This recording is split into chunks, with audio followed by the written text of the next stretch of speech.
Inside a stone hall, under the light of a grand window, a verdict is read. A young man named Kiska, the defendant, kneels with his hands bound behind his back.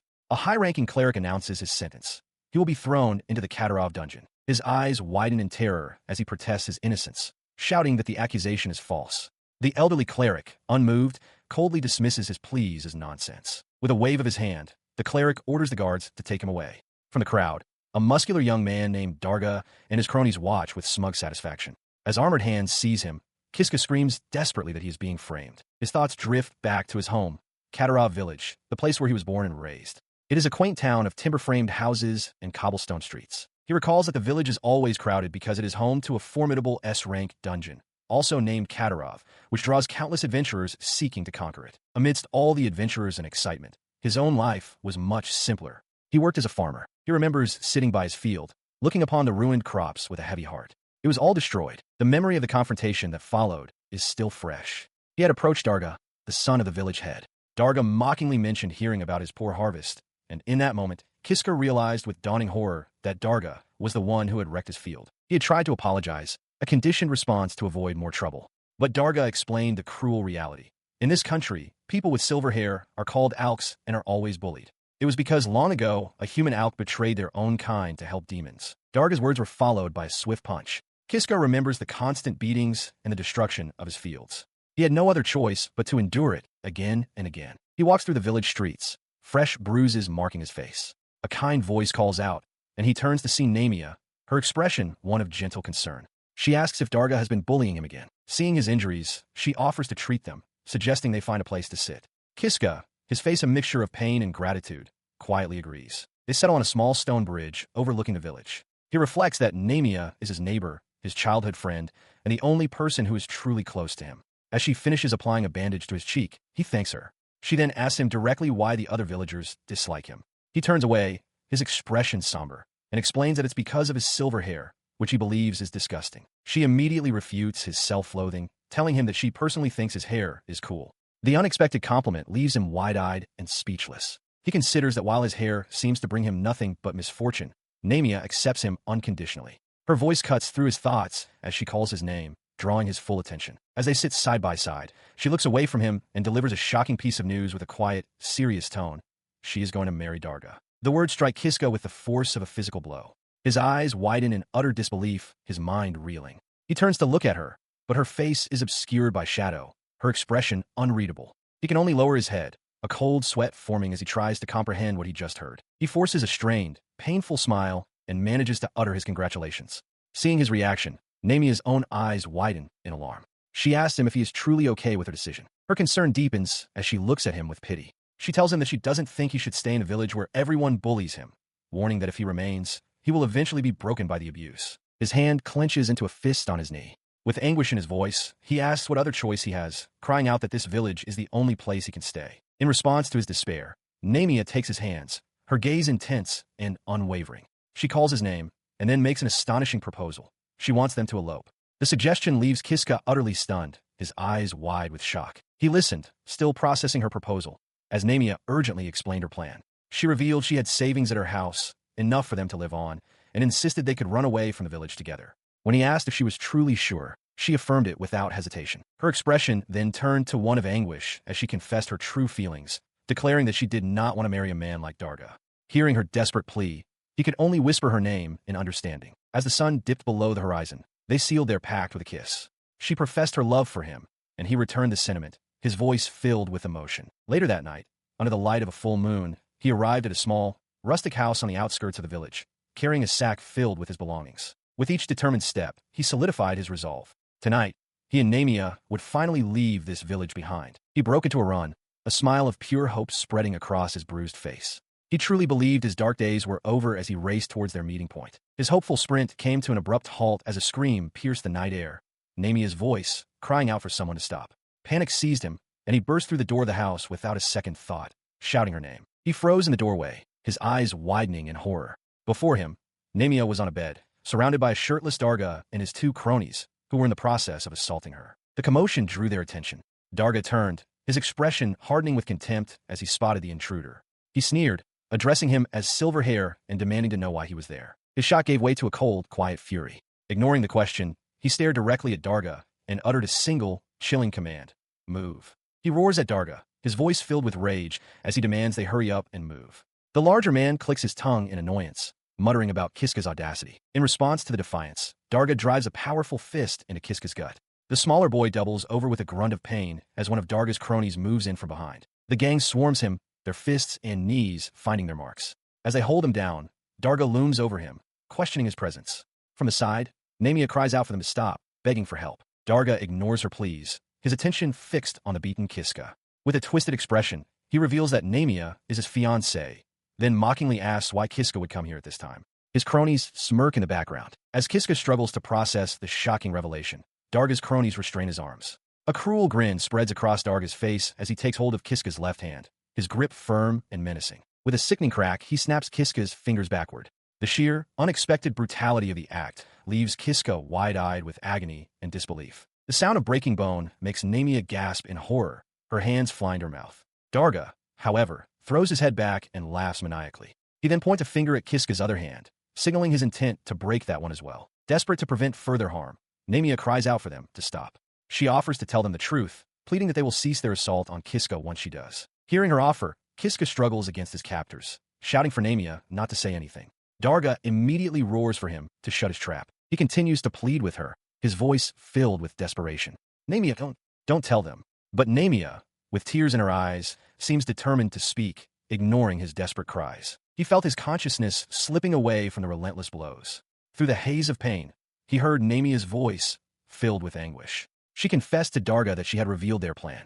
The admission hung in the air, met by Darga's simmering rage and the leering faces of his followers. As darkness threatened to consume him completely, the last thing he perceived was Namia's tear-streaked face as she called out his name. Her voice seemed to echo from a great distance, and for a fleeting moment, an image of her smiling under a starry sky filled his mind. With the last of his strength, he whispered her name before succumbing to unconsciousness. In a quiet village, the young man, known as Kiska, reflects on the charges leveled against him. He is accused of being a sinner, of infiltrating a home during the parents' absence, and committing the heinous acts of rape and murder. Based on these accusations, he is led away by 2 armored guards. A high-ranking priest, standing before a large, glowing teleportation circle etched into the stone, pronounces his sentence. Kiska will be sent to Katarov dungeon. His mind flashes back to the truth of what happened. Namia had died. After learning the truth of some matter, Darga had flown into a rage and killed her. Then, all of Darga's actions were pinned on him.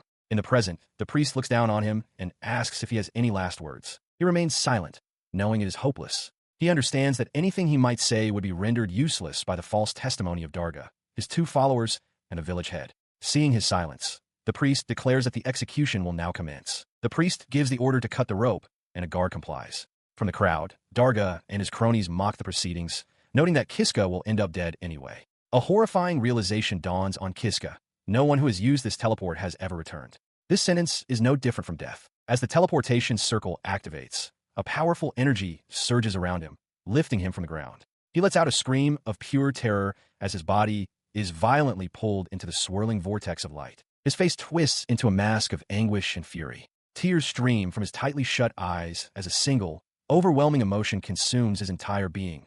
Hate. He remembers how Darga killed Namia, and how the village head and the public refused to listen to his side of the story. The feeling intensifies, erupting into a final, silent scream that echoes in his mind. He hates them all. The violent journey ends as he is unceremoniously dropped onto a cold, hard stone floor. Pushing himself up, his rage gives way to shocked disbelief as he gazes down a long, foreboding, and seemingly endless corridor. He stands, taking in his new surroundings. A chilling realization washes over him. This is Katarov dungeon, the S-rank dungeon. He stands frozen in the cold stone corridor, sweat beading on his brow. A deep, guttural roar echoes from the darkness ahead, and he realizes with a jolt of terror that something is coming. The source of the roar steps into view. A hulking, rank a bugbear. The creature's sheer size and menacing presence drain the color from his face, leaving him paralyzed with fear. His mind races, recalling tales from seasoned adventurers who spoke of the bugbear with dread. They had warned that once you meet this monster, you can never go home. The beast charges, its heavy footfalls shaking the corridor, and raises a massive fist to strike. The blow misses, shattering the stone wall beside his head. He collapses, the raw power of the attack confirming his fate, death. With tears streaming down his face, he screams into the empty dungeon, pleading for anyone to help him. As he despairs, a slender shadow materializes in the corridor. A calm voice cuts through his panic, asking if he truly desires help. Looking up in disbelief, he sees the silhouette of a woman. Hope surges through him, and he pleads again, begging for her assistance. Her eyes narrow with decision as she agrees. Stepping forward, her identity is revealed to be that of a gracefully armored woman. With a reassuring smile, she reaches out to him, explaining that in that case, she will grant him skill. As she speaks, her outstretched hand erupts in a blinding flash of white light. The light coalesces into a profound understanding within his mind, informing him that he has received a new skill: save and reset. Before he can process this strange gift, reality snaps back into focus. The bugbear's fist is once again plummeting towards him, and he cries out in confusion and alarm. His cry is cut short as the monster's fist makes impact, the force crushing him against the stone floor. His teeth grit in a final moment of agony. His world exploded in a flash of pain as the bugbear's spiked fist slammed into his face. The single, devastating punch sent him flying backward, his body ragdolling through the air. He landed in a heap on the cold stone floor, unmoving. The bugbear loomed over the still form, its grim work complete. Kiska was dead, but then consciousness returned. He slowly pushed himself up from the ground, a gasp escaping his lips as his eyes shot open in disbelief. A single thought echoed in his mind: he should be dead. He frantically checked his body, his hands trembling as he touched his chest, finding no fatal wound. Why am I still alive? He wondered in sheer astonishment. Kiska's life flashed before his eyes. He recalled being born in Katarov village, where he was always discriminated against and bullied by Darga and his cronies. Their cruelty culminated in them throwing him into an enclosure with a monstrous bugbear. This, he remembered, was how he ended up broken on the stone floor. But instead of the stillness of death, he found himself on his hands and knees, looking up with wide, confused eyes from the cold stone. He touched his face in disbelief, a single question echoing in his mind. Was he still alive? The memory was vivid. The bugbear had just punched him. He was supposed to be dead. He couldn't understand why he was still breathing. As if in answer, the hulking bugbear loomed over him once more, its brutish face contorted in a snarl. Its massive fist swung down, striking Kiska's head with sickening force. The impact was absolute. He was hit again, and he died, and yet he was alive. Again, his eyes shot open in terror and confusion. He realized he had come back to life, questioning the impossible reality of having just been struck by the bugbear. The scene reset itself with horrifying fidelity. The bugbear stood over him, its fist raised, and delivered the exact same fatal blow. Again, the world shattered into pain and darkness. As his life faded, he could only wonder what was happening. Then, consciousness returned. Again, he came back to life, the strangeness of the situation beginning to dawn on him. He had just been hit, yet here he was unharmed. The bugbear's fist descended for a third time. But why was he still here? The memory of death flashed, and with a gasp of horrified realization, he understood. Again, he had come back to life. He recoils from the bugbear's mace, a horrifying realization dawning on him. It's not that he's coming back to life. Every time he dies, he returns to a single moment just before the fatal blow. He collapses, understanding that this is the skill the mysterious girl gave him: save and reset. The implication is crushing. He is doomed to be killed over and over again. His terror erupts in a scream. He doesn't want this fate. He tries to scramble away, but the monster's clawed hand closes over his face. He knows that even if he runs, he will still die. The futility of his struggle becomes clear. Whether he dodges left or right, he is tossed and crushed. Again and again, he keeps dying. His spirit finally breaks. Lost in the darkness of his despair, he can't stand it anymore. He silently begs for anyone to grant him a true, final death. But then, panting against a wall, a new thought strikes him with the force of a revelation. If he dies for good, he won't feel this pain anymore. The idea seems like a genuine escape. This realization presents a new possibility. He thinks that if he can turn off the skill, he could be free from this hell. A status screen materializes before him, listing Skill 1, Save and Reset. He wonders how to deactivate it, his finger hovering over the interface. As he touches the status bar, memories flood his mind. Namia's gentle smile, Darga who killed her, the villagers who tricked him. The thought that all his hatred and purpose would simply disappear with his death fills him with rage. He screams in defiance. His resolve hardens. He will not accept an easy end. Roaring a curse, he turns to face the bugbear and, with a surge of adrenaline, catches the monster's descending fist. He moves without thinking, attacking the bugbear head-on. He manages to evade the first strike, a small victory, but the second attack connects, killing him again. Even with his newfound will, he still died. He has lost count of how many times he has died, perhaps more than 100. The knowledge gained from these deaths is now instinct. When the bugbear swings its massive right arm, he already knows to squat, letting the blow whistle harmlessly over his head. The monster immediately follows with its left arm, expecting to crush him, but he is already in motion. With a confident smirk, he rolls to the right, slipping behind the creature's back and out of its reach. He reminds himself to remain calm and bait an attack, not to escape too quickly. It is a hard-won lesson, the fruit of dying more than 100 times. As the bugbear turns, he dodges to the right once more, perfectly timing his movement. Seeing his opening, he drives his fist into the bugbear's face. The attack is a success, but he knows his strength is too meager to cause real damage. Still, it is enough to create the escape opportunity he needs. With the beast momentarily stunned, he leaps away. He calculates that he has 25 seconds before it recovers. In that brief window, he must find something, anything, to change his situation, knowing that dungeons often hold hidden treasures. His frantic search of the immediate area reveals nothing. Cursing, he spots a corridor he has never ventured down before and sprints toward it without a second thought. As he runs down the new path, the stone floor suddenly gives way beneath his feet. He cries out in surprise as he plummets into darkness. His fall ends abruptly in a pit of sharpened spikes. He has found a trap, and with that realization, he dies once more. After resetting, he reflects on his progress. He has attempted this around 200 times now. His repeated battles against the bugbear have honed his movements, making him faster.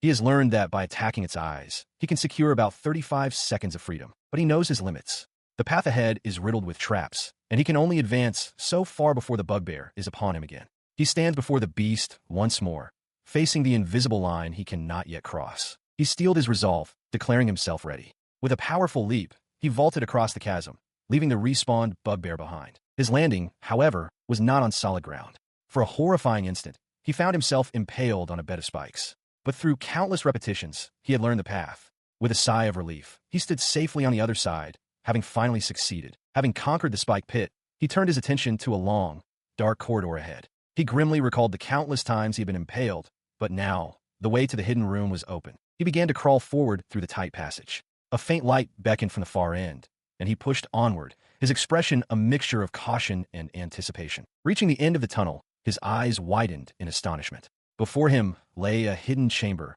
and in its center, a treasure chest on a pedestal.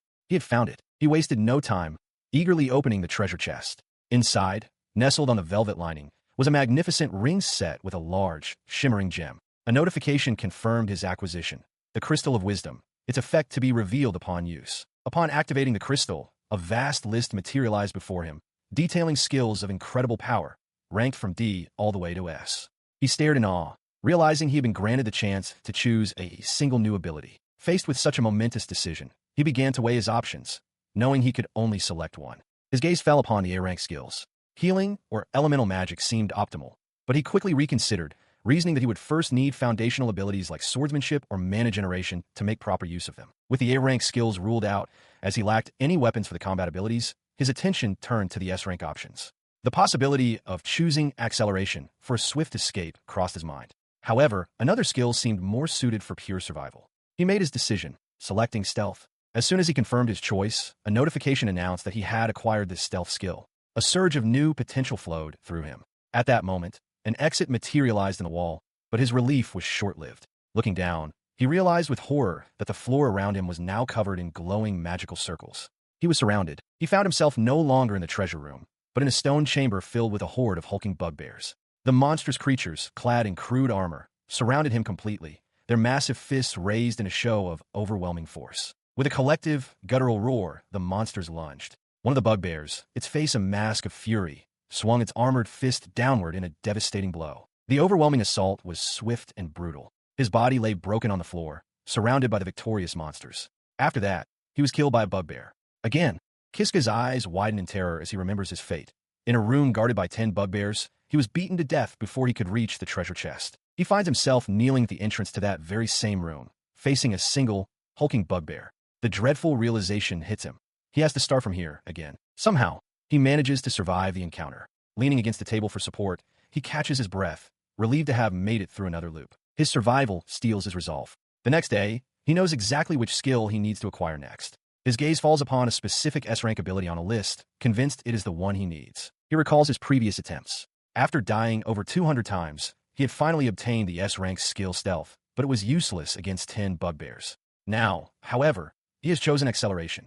With this new power, he perceives the monster's movements in slow motion. Certain this will be the key to victory. He puts the skill to the test, lunging forward with blinding speed to deliver a powerful strike against the bugbear's head. A brief moment of triumph flashes across his face, believing he has succeeded. But his expression quickly turns to horror as he looks down at his own hand, now shattered and bleeding from the impact. The painful truth dawns on him. His hand is broken. The force generated by the acceleration skill was too much for his body to handle. Helpless, he is once again swarmed by the monstrous creatures. In a disorienting flash, he finds himself back at the dungeon entrance. He is whole again, but the fresh memory of his gruesome failure sends a shiver of dread through him. He looks up, and, just as he suspected, the same hulking bugbear stands before him, letting out a ferocious roar. He is right back where he started, trapped once more. He believed he was making great progress.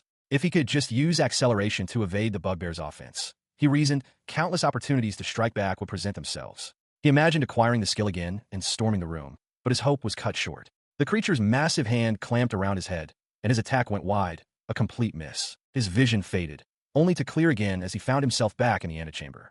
Panting, he stared at the treasure chest, acknowledging his return to this room. His total attempt count had now reached approximately 225. He leaned against the pedestal, exhausted. The simple act of getting back to this point was draining. He admitted to himself that he had already suffered 5 more deaths just from letting his guard down. The thought of once again acquiring the acceleration skill filled him with a weary resolve. Beyond the threshold, his adversaries waited, their guttural roars echoing through the stone corridors. Stealing his resolve, he prepared to engage. With a determined cry, he activated acceleration and charged forward, initiating combat once more. But something was terribly wrong. A look of dawning horror crossed his face as he realized the skill wasn't working. The bugbears swarmed him, their powerful arms seizing him before he could react. This was now his 300th attempt. He was trapped in a cycle of futility. He reflected on his strategy. Ever since choosing acceleration, he had been dying repeatedly. He tried everything he could think of, using his speed to aim for their eyes, only for them to endure the pain and strike back. He even managed to get behind one to strangle it, but the others would simply overwhelm and kill him. As a bugbear held him fast, a chilling fear gripped him. A terrible thought surfaced, one he had been avoiding.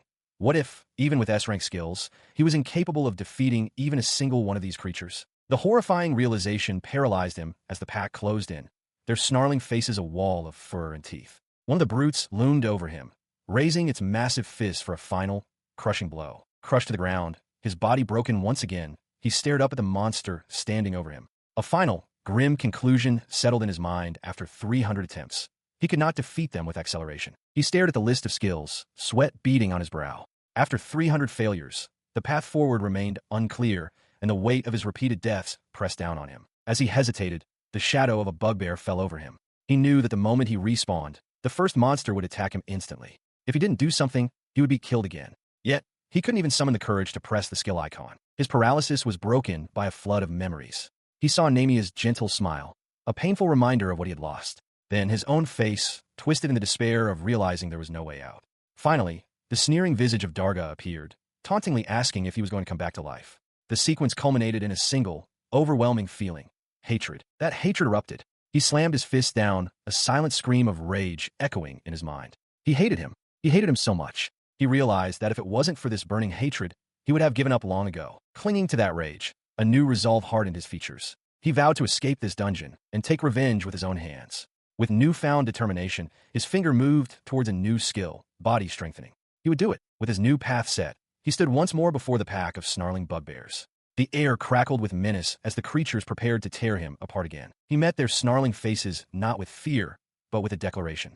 From that moment on, he would dedicate himself to a new strategy. And so began a new cycle. Around his 420th attempt, he started his plan, acquired taijutsu, then body strengthening, and finally physical strengthening. With every attempt, with every death, he continued to explore how each skill worked against the bugbears. The grueling process yielded results.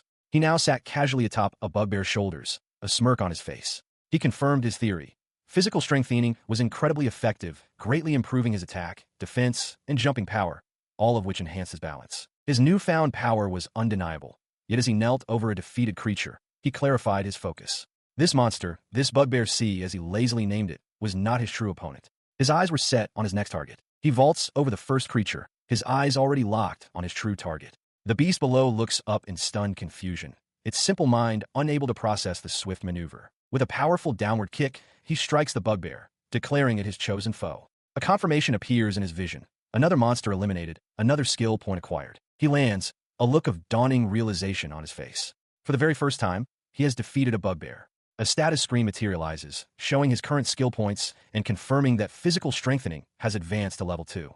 The possibility of further enhancement sparks a new determination within him. This newfound power fuels his confidence. He reasons that by repeatedly defeating the bugbears and leveling up his physical skills, he could eventually overcome all 10 of them. The path forward seems clear, though the system indicates the next level requires a daunting 100 skill points. His optimism shatters as he processes the numbers. A nearby bugbear seems to mock his ambition, clarifying that at 12 skill points per kill, he would need to defeat nearly every monster in the room just to reach the next level. The weight of this realization crushes him. Surrounded by the hulking creatures, he understands that his plan is impossible. The path he saw so clearly just moments ago has vanished. Before he can formulate a new strategy, a massive fist connects, the impact brutal and decisive. As his body is thrown aside, a final thought crystallizes. Without leveling up his skills, he stands no chance against them. And so, he finds himself back at the beginning, standing before the glowing terminal. The counter marking an attempt number around 510, his composure finally breaks. He cries out in despair,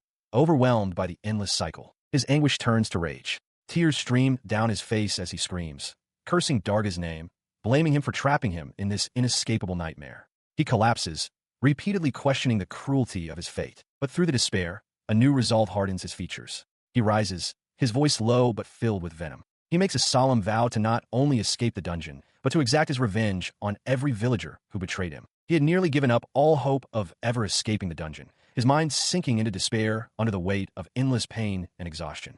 A flicker of something new, however, began to stir within him. As if in response to his shift in mindset, a notification materialized before him, announcing the acquisition of a new skill, Provoke. He realized it was an accident, something he hadn't been paying attention to while lost in his thoughts. He scoffed at the new ability, dismissing it as useless. With a sense of grim resignation, he decided to simply die quickly in this run and move on to the next attempt. His path was immediately blocked by a trio of hulking bugbears. Seeing the opportunity, he reconsidered his plan to die immediately. Since it was just a trial run, he figured he might as well test the new skill. He casually gestured to the monsters, calling out a simple insult to get their attention. The effect was immediate. The armored bugbear's face contorted with fury. His taunt worked far better than expected. The creature roared, its rage overriding all else as it blindly charged straight for him, shattering a stone column in its path. Kiska could only stare in disbelief at the raw, focused aggression he had unleashed. He quickly adapted, turning his attention to the other two bugbears that had been left behind. With another simple taunt, he drew their focus, pulling their aggression onto himself as well. He watched as the two newly provoked monsters charged, crashing directly into their frenzied ally. The three beasts became a tangled, roaring mess of limbs and fury.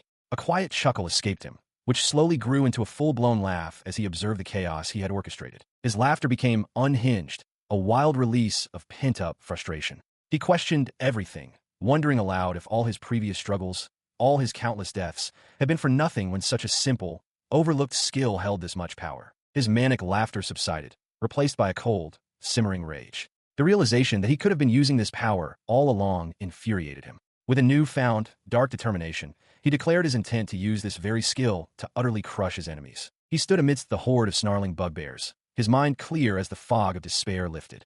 The monsters closed in a wall of fur and muscle, their growls filling the stone chamber. Instead of fear, a wild, confident grin spread across his face. He beckoned them forward, his voice ringing with newfound arrogance as he challenged them to finish it, dismissing the powerful beasts as mere small fry. His taunt struck their simple minds like a match. Consumed by a blind rage, the bugbears began to lash out indiscriminately, their massive clubs striking each other. Kiska darted through the chaos, skillfully redirecting their fury with a simple wave and a call, pulling their aggression this way and that. Moments later, the cacophony died down. The stone floor was littered with the fallen bodies of the monsters, victims of their own frenzied attack. He stood untouched in the center of the room, calmly assessing the carnage and noting that only two remained. The remaining two beasts, still under his influence, ignored him completely. With guttural roars, they turned their full might upon one another, their heavy weapons clashing in a brutal, final exchange. Their weapons found their marks. In a final, gruesome spray of blood, the last of the monsters fell. Splattered with their gore, he watched them collapse, his expression unreadable. Then, slowly, he clenched his fist, a silent confirmation of his victory. He threw his head back and let out a triumphant roar, his voice echoing in the now silent chamber. Standing atop the vanquished foe, he savored the moment. It had taken him around 510 attempts, but he had finally, definitively, conquered the treasure room and its 10 bugbear guardians. After defeating 10 bugbears, an exit materialized. Kiska fled through it, only to be met with a new horror. A headless, flaming creature resembling a mule charged after him, forcing him to run for his life in a state of sheer panic. He reached a dead end and slumped against the wall, gasping for breath. The exit had led him to a new level of the dungeon, but the monstrous mule remained a threatening presence down the corridor. He took a moment to collect his thoughts. This new monster, a headless mule, had already killed him 10 times. However, he had managed to get lucky once, and his respawn point was now updated to this very room. The realization that he no longer had to face the bugbears again brought a small measure of relief, lightening the weight on his heart. Having recovered slightly, he began to explore the new area, noting he hadn't been this way before. He turned a corner and stopped abruptly. Before him lay a chamber containing 3 large, intricate circles etched into the floor. He recognized them immediately, teleportation circles. He assessed the situation. There were 3 of them, and to continue forward, he would likely have to choose one. The uncertainty of the choice was clear on his face. His apprehension gave way to a wry smile. He reasoned that all he had to do was step into the middle of one. There was no need to overthink it or worry about the consequences. His resolve hardened as he remembered his unique advantage. If he chose wrong, it didn't matter. He could always just die and respawn. With a determined expression, he stepped firmly onto the central teleportation circle, bracing himself for whatever lay ahead. In a flash of light, he was transported to a long, torch-lit stone corridor. Seeing only one way forward, he resolved to keep going. As he peered down the long hall, his eyes widened at the sight awaiting him at the far end. He stared in utter disbelief.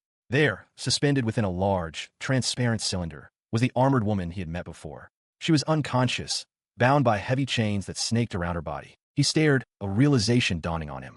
This woman, bound and seemingly unconscious, was the one who had granted him his skill. As he stepped closer, he noticed a faint shimmer in the air around her. He reached out a hand, realizing it was some kind of barrier. The moment his fingers made contact, the barrier shattered violently. The chains restraining the woman snapped apart with a sharp clang. He recoiled in shock, bewildered that a simple touch could have such an effect. Freed from her restraints, she slumped forward. He lunged, catching her before she hit the ground. "Are you all right?" he asked urgently as her eyes fluttered open. She looked up at him, a faint smile on her lips, and explained that he must have been the one to awaken her. Alk, still supporting her, pressed for answers, asking who she was and confirming that she had granted him his power. She introduced herself as Ajiha Tsubaki, revealing that she was an ex-hero who had been sealed in this place. He repeated her name, Ajiha, still trying to comprehend her claim of being a sealed ex-hero. She then asked for his name in return. He introduced himself as Kiska. She complimented his name before making a strange request, asking him to lean down closer. Without another word, she leaned in and kissed him, her gloved hand gently cupping his jaw. He stumbled back, his face flushed with shock and confusion, demanding to know what she was doing. She explained calmly that she had simply wanted to thank him, then innocently asked if he hadn't liked it. Kiska, still reeling, stammered that he didn't understand what was happening. Changing the subject abruptly, she looked at him with a bright expression and asked if he wanted to escape the dungeon. He stared back, completely bewildered by her actions and her sudden proposal. He confirms her assumption, stating with resolve that he is definitely planning to escape. In response, Ajiha smiles knowingly and takes his hand, a silent agreement passing between them. She immediately pulls him into a run, promising to get him out of the dungeon as they race down the torch-lit stone corridor. As they proceed, a headless mule monster blocks their path, but she dispatches it in an instant, its severed parts flying through the air. Turning back to a stunned Alk, she asks with a confident smile if he thinks she's strong. He readily agrees, a small laugh escaping him. The thought solidifies in his mind. Ajiha is clearly powerful, and sticking with her might be his only chance. His train of thought is interrupted as she makes the monster's remains vanish into thin air. He asks what she just did, and she explains it's a convenient skill called Item Box, which allows her to store items for later. Alk recognizes the name, and she confirms it's an S-rank ability, noting that her magic collection is now complete. As they continue walking, he asks about their destination. She reveals their path is blocked by the dungeon's mini-boss, and they must defeat it to proceed. Alk is taken aback by her intention to fight it, but she turns to him, her expression serious. She reminds him that if it weren't for him, she would still be sealed away. With that, she announces their arrival at a large, reinforced door. Drawing her sword, she turns to face him directly, her gaze unwavering. She addresses him by name, Kiska, and makes a solemn vow, "I'll fight for you." He seems moved by her declaration, touching his nose with a slight smile. He tells her that since she's the reason he survived this long, he considers them even. His response earns a light laugh from her. As the heavy doors creak open, she peers into the chamber beyond, sensing the presence within. "I think that's it," she says. Before them stands an immense figure constructed of stacked stone blocks, an S-rank golem, its face a mask of silent fury with glowing eyes. He stares up in disbelief, his voice trembling as he gasps at its sheer scale. The creature is enormous, easily 10 meters tall, dwarfing them completely. He watches as the colossal stone golem lumbers forward. Ajiha immediately steps in front of him, sword at the ready, ordering him to get behind her for safety. He acknowledges her command, but, with a bead of sweat on his brow, tells her not to worry. Before he can say more, she launches herself into the air, sword held high, and declares that she will protect him. With incredible speed, she brings her blade down, shattering the golem's stone ankle. Alk can only watch in awe, stunned by her power. The blow, however, only momentarily halts the creature's advance. The golem's immense strength is apparent as it presses its attack, but Ajiha stands firm, holding her ground against the giant. Alk marvels at her ability to contend with such a powerful monster. Despite her resolve, the sheer force of the golem's assault begins to push her back. Her foot slips on a loose rock, and for a moment, she seems off balance. Still, a look of determination crosses her face as she calculates that at this rate, she can secure victory. Her confidence is short-lived. The golem's massive stone fist descends with crushing force. Though she raises her sword to guard, the impact is too great, sending her flying backward through the air. Al cries out her name in alarm as she realizes the situation has turned dire. Seeing her in peril, he decides he cannot stand by. He shouts at the golem, deliberately provoking it to draw its attention. As the creature turns its stony gaze towards him, Ajiha, still reeling from the blow, cries out for him to stop. Her warning comes too late. The golem swings its massive arm, swatting him with contemptuous ease and sending him crashing through a stone doorway. Ajiha can only watch, her eyes wide with horror. She stares at the rubble where he disappeared, whispering his name in disbelief. As the golem looms over the wreckage, a new entity materializes behind her, a tall, powerfully built figure, dark as shadow. The dark being speaks, its voice echoing Alk's own, apologizing. Tears stream down Ajiha's face as she laments her failure, sobbing that she had promised to protect him. From the dust and debris, his voice continues, full of confidence. He emerges from a hole in the wall, a determined grin on his face, explaining that dodging is the one thing he excels at, a skill he honed constantly during their earlier battle with the bugbears. He shouts to Ajiha, pointing out that the golem's arm is now stuck fast in the wall. Seeing their chance, he urges her to act now. Her eyes widen in understanding as she calls out his name, Kiska. Responding to his call, her expression hardens with resolve. She leaps high into the air, positioning herself directly above the immobilized golem, and prepares to unleash a sacred sword technique. With a powerful cry, she calls out the name of her attack, Dragon Slayer. Her blade descends in a gleaming arc, aimed directly at the golem's core. The sword strikes true, cleaving the massive stone construct cleanly in two. The two halves of the golem begin to separate with a deafening crack. She lands gracefully as the bisected golem crashes to the floor, now inert. Relief washes over her as she turns to Alk, calling his name once more while he watches with a wide, joyous smile. Overcome with joy, she rushes into his arms, exclaiming that they did it. He laughs in agreement, embracing her tightly in celebration of their hard-won victory. He reflects on that moment, thinking how it seemed the level's mini-boss was defeated and that things were finally going to get better. Or so he believed. The memory of them sitting together amidst the rubble is clear. That, at least, is what he thought at the time. After defeating the golem, the pair continued their advance. They proceeded through a secret passage, with Ajiha Tsubaki leading the way through the tight crawl space. As she struggled to emerge, Kiska, following behind, realized they had found a secret room while searching for an exit. He called out her name in concern and surprise. He stepped into the chamber, his eyes widening in astonishment. Before them was a comfortably furnished room, complete with a plush red sofa. He wondered aloud what such a place was doing inside a dungeon. Ajiha calmly explained that the room was most likely created by a vampire, a monster who has made this dungeon her stronghold. She identified the vampire as Judith. Kiska grew alarmed, questioning if it was safe for them to enter, worried they might anger the creature. She dismissed his fears, suggesting it was probably fine. Announcing that she was tired, she declared they would stay there for the day and made herself comfortable. Despite his bad feeling about the situation, Kiska saw that Ajiha was untroubled. He decided that if she believed it was safe, he would trust her judgment. His trust was met with a gentle smile. Ajiha turned to him, softly inviting him to come closer. Kiska, caught off guard, could only stammer in confusion. He hesitantly asked if she wanted to talk more. When she confirmed, he agreed with a flustered but genuine smile. Now sitting beside her, he gathered his courage and asked a vulnerable question. If she thought he was weird because of his silver hair. Ajiha looked at him, surprised by his insecurity. She quickly put his fears to rest. With a warm smile, she told him she thought his hair looked nice. Kiska stared back, taken aback by the simple, kind reassurance. She looked at him, her expression soft, and remarked on the almost magical quality of his silver hair, calling it pretty. Kiska, caught off guard by the compliment, could only blush and murmur about his hair. This unexpected kindness was a stark contrast to his entire life. He recalled how his silver hair, a mark of the hated Arcus tribe, had only ever brought him scorn. Until this moment, no one had ever looked upon it with a smile. Instead, he remembered only the glares of villagers and the stones thrown by Darga and his cronies. But her perspective was entirely different. She smiled warmly, clarifying that, regardless of what others like Namia might think, she genuinely considered his hair beautiful and meant it as a compliment. She then offered a startling explanation for her unique viewpoint, revealing that she comes from a different world. This, she suggested, might be why she sees things differently. He stared at her, processing the revelation, and stammered a question, asking if she truly meant a different world. She confirmed it without hesitation, stating it was true of the time before she arrived here. The concept was entirely foreign to him, something he had never heard of before. Seeing his hesitation, she asked if he doubted her, but he quickly shook his head, affirming that he believed her completely.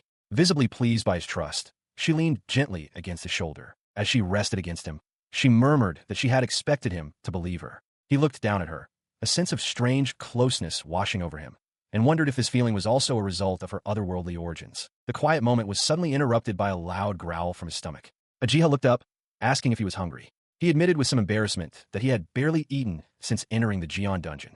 With a bright wink, she announced her intention to cook for him, revealing she had plenty of headless mule meat in her item box. She immediately set to work, donning an apron and skillfully preparing the meal. As she chopped meat and stirred a simmering pot, Kiska watched from the couch. Before long, she announced that the food was ready. On the table sat an impressive spread: roasted meat, soup, and drinks. After offering his thanks, Kiska took his first bite. His eyes widened in disbelief, the flavor overwhelming his senses. He could only manage a single, breathless word: amazing. He eats with an emotional fervor, overwhelmed by the simple act of a good meal. Ajiha, delighted by his reaction, explains that she found a small amount of herbs and seasonings left in her item box. For Kiska, this is a profound moment. It is the first proper food he has tasted since being exiled to the hellish dungeon. As they sit together on the couch, he continues to eat, lost in the experience. He silently admits to himself that he never expected the food to be so good. His strong reaction does not go unnoticed.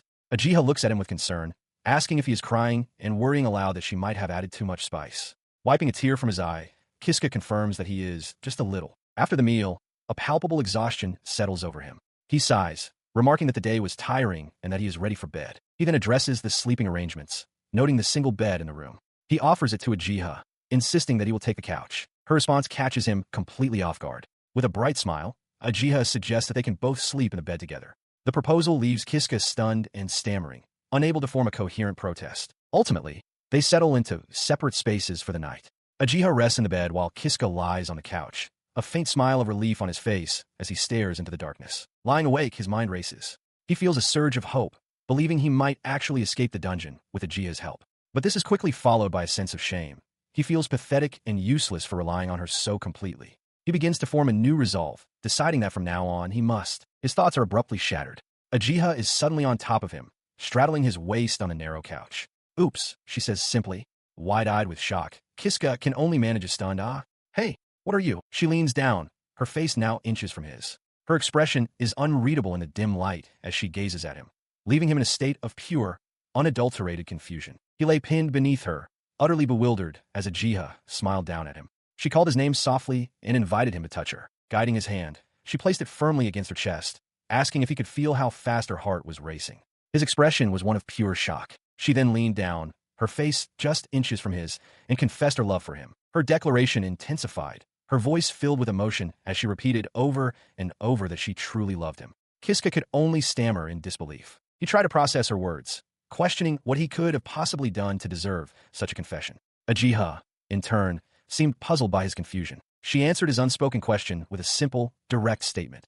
He had saved her. The word hung in the air, and Kiska repeated it, still struggling to understand.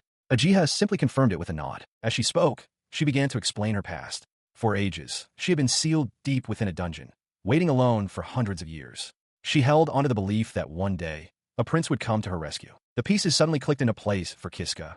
He realized that Ajiha had given him the skill because she wanted him to be the one to save her. As this thought crossed his mind, she confirmed it, explaining that she had given that same skill to them, to everyone who entered the dungeon. She continued, her expression somber, revealing that her efforts had been in vain. She had bestowed her power upon countless individuals, but every single one had lost heart and failed. Then, her gaze met his, and she declared that he was the only one who had ever made it all the way to her. Leaning close once more, her eyes shining with adoration, she called him her prince, the one she had been waiting for all this time. Kiska could only stare, speechless, as he finally understood the depth of her feelings. He is startled as Ajiha, following her confession, embraces him and begins to pull at his clothes with clear intent. Reacting with alarm, he pushes her back, his hand held up defensively as he shouts for her to wait, to stop. He tells her plainly that he cannot be with her. When she asks why, he looks away and confesses that there is someone else he loves. Ajiha seems to understand, though a hint of desperation remains in her eyes. Her understanding shatters in an instant. She declares that his love for another is not a problem and shoves him down onto a couch. With a wide, unnerving stare, she insists that being his second choice is more than enough for her. Her aggressive advance triggers a horrifying memory. The faces of Darga and his cronies leering at a terrified Namia. The parallel fills him with revulsion, and he shoves Ajiha away with renewed force. The powerful shove sends her tumbling to the floor with a cry of surprise. He yells at her again to stop, his face a mask of desperation. Seeing her on the ground, his anger immediately gives way to concern. He apologizes, reaching a hand out as he asks if she is okay. He reflects on his own violent reaction. In that moment, as Ajiha forced herself upon him, she had seemed just as ugly to him as the man who had tried to assault Namia. The weight of his thoughts hangs in the air between them. Ajiha rises slowly, her earlier intensity replaced by shame as she apologizes, admitting she got a little carried away. Her apology does little to ease the tension. He watches, a mixture of guilt and confusion on his face, as she silently retreats to a bed and turns her back to him, hiding under the covers. He lay awake, replaying the moment in his mind. He had shoved her away instinctively, a reaction born from panic rather than malice. His gaze shifted to where she slept. He regretted his harshness, wishing he had been gentler, but the desire to refuse her had been strong. A difficult truth settled in his mind. He hated to admit it, but he wasn't sure he could escape the dungeon without her power. With a quiet resolve, he decided to put these complicated feelings behind him by morning. The past was the past. He sat up, his expression hardening as he focused on the present. But as he sat on the edge of the bed, a figure stood before him. It was Ajiha, but she was no longer in her sleeping clothes. Instead, she wore a dark, lace-trimmed garment that left him momentarily speechless. Kiska's eyes are wide with pure terror, his face pale and slick with a cold sweat as he stares at the scene before him. His gaze is fixed on a pair of feet, clad in dark, patterned stockings, hanging unnaturally in the air. Nearby, another figure lies motionless on a bed. The hanging figure is Ajiha Tsubaki, her face frozen in a silent, horrified expression. The gruesome sight provokes a violent, physical reaction from them both. A retching sound escapes Ajiha's lips, and Kiska claps a hand over his own mouth, fighting back nausea. He stumbles back, his mind reeling with a terrible question. He wonders why this has happened, and a horrifying thought takes root. Does this make him the evil one? From his seat, he stares up in abject fear at Ajiha's lifelessly dangling feet, illuminated by the pale light of the moon. He clutches his head, sweat pouring down his face as the pieces fall into a dreadful pattern. He realizes with dawning horror that because he rejected Ajiha, she might have killed herself. Overwhelmed by the implication, he can only stammer that he doesn't know, his denial powerless against the ghastly sight of her body hanging before him. Panic seizes him. He scrambles away from the scene, desperately trying to convince himself of his innocence, muttering that he's not a bad guy as he flees. He continues his frantic escape, crawling on all fours through a dark, stone corridor, panting and looking back in terror. He stumbles back, his mind reeling in denial as sweat beads on his face. He tries to convince himself that what he just witnessed, Ajiha's death, was all just a terrible accident. His panicked flight leads him deeper into a torch-lit stone corridor, but his escape is cut short as a hulking, monstrous form appears just ahead, blocking his path. The creature lunges without hesitation, its weapon a blur. The blow connects with brutal force, sending him flying backward through the air. Pinned and helpless, a final thought flashes through his mind. He had only made it this far because of Ajiha. Without her, he was easily surrounded by monsters, his chance at survival completely extinguished. A groan escapes his lips as consciousness returns. He finds himself on the cold stone floor, the very monster that had just killed him now lying defeated nearby. The impossible scene forces a startling question into his mind. Had he reset? Was he back in the same place once again? He rises to his feet, the pieces clicking into place with dreadful certainty. He understands now. The loop began because he rejected Ajiha, which led her to take her own life. He stares down an empty hallway, paralyzed by the weight of his actions. He questions what he was supposed to do. Was accepting Ajiha's love the only correct path? The thought is immediately rejected as an image of Namia's smiling face fills his mind. He couldn't do that, he tells himself firmly. Namia is his girlfriend. This conviction leads him to a new, shocking discovery. Before him stands a large containment unit, and inside, suspended in chains, is Ajiha. He realizes with a jolt that she is still alive. He steels his resolve, determined that this time will be different. He will accept her love, believing that if he simply rewinds time, she will always be there, chained but safe. As he steps forward, the heavy chains binding Ajiha suddenly shatter with a loud crack, startling him. Freed from her restraints, the woman rises to her feet. Kiska watches in stunned silence as she looks down at her hands and declares that Ajiha will be helpful. She turns to face him, her expression cold and unfamiliar. After a brief, unnerving silence, she asks him a simple question. Who are you? Though taken aback by her question, he smiles and introduces himself as Kiska. She offers no response, her gaze remaining distant and analytical. She repeats his name thoughtfully before stating flatly that she has never heard of him. His confusion deepens, and he begins to protest, trying to explain their connection. She cuts him off, her expression shifting to one of mild disgust as she notes that he smells bad. The jarring comment solidifies a strange feeling within him. He realizes that although this girl looks exactly like a jiha, she is somehow fundamentally different. He hesitantly asks if she is truly a jiha. The woman seems to have a moment of understanding, murmuring, "I see." Just then, another woman, identical to her in every way, walks past them down the corridor. He stares, a realization dawning. This must be the girl who granted him the save and reset skill. It would only be natural for her to assume he'd seen her before. The woman, however, looks at him coolly, asking if this is truly their first time meeting. He quickly tries to correct her, insisting it's all a misunderstanding and that he is not her enemy. But before he can finish, her hand shoots out, gripping his throat. She interrupts, coldly guessing that he must have opposed her during their last encounter. Her grip tightens, her eyes widening with a disturbing intensity. She leans in close, declaring with a chilling smile that this is precisely why she detects a foul scent emanating from him. He chokes, his hands clawing at her grip as he struggles to breathe, a strangled plea to stop dying in his throat. Her eyes narrow with cold resolve. She agrees to his unspoken plea, but on her terms, commanding him to listen. While maintaining her suffocating hold, she issues a stern warning.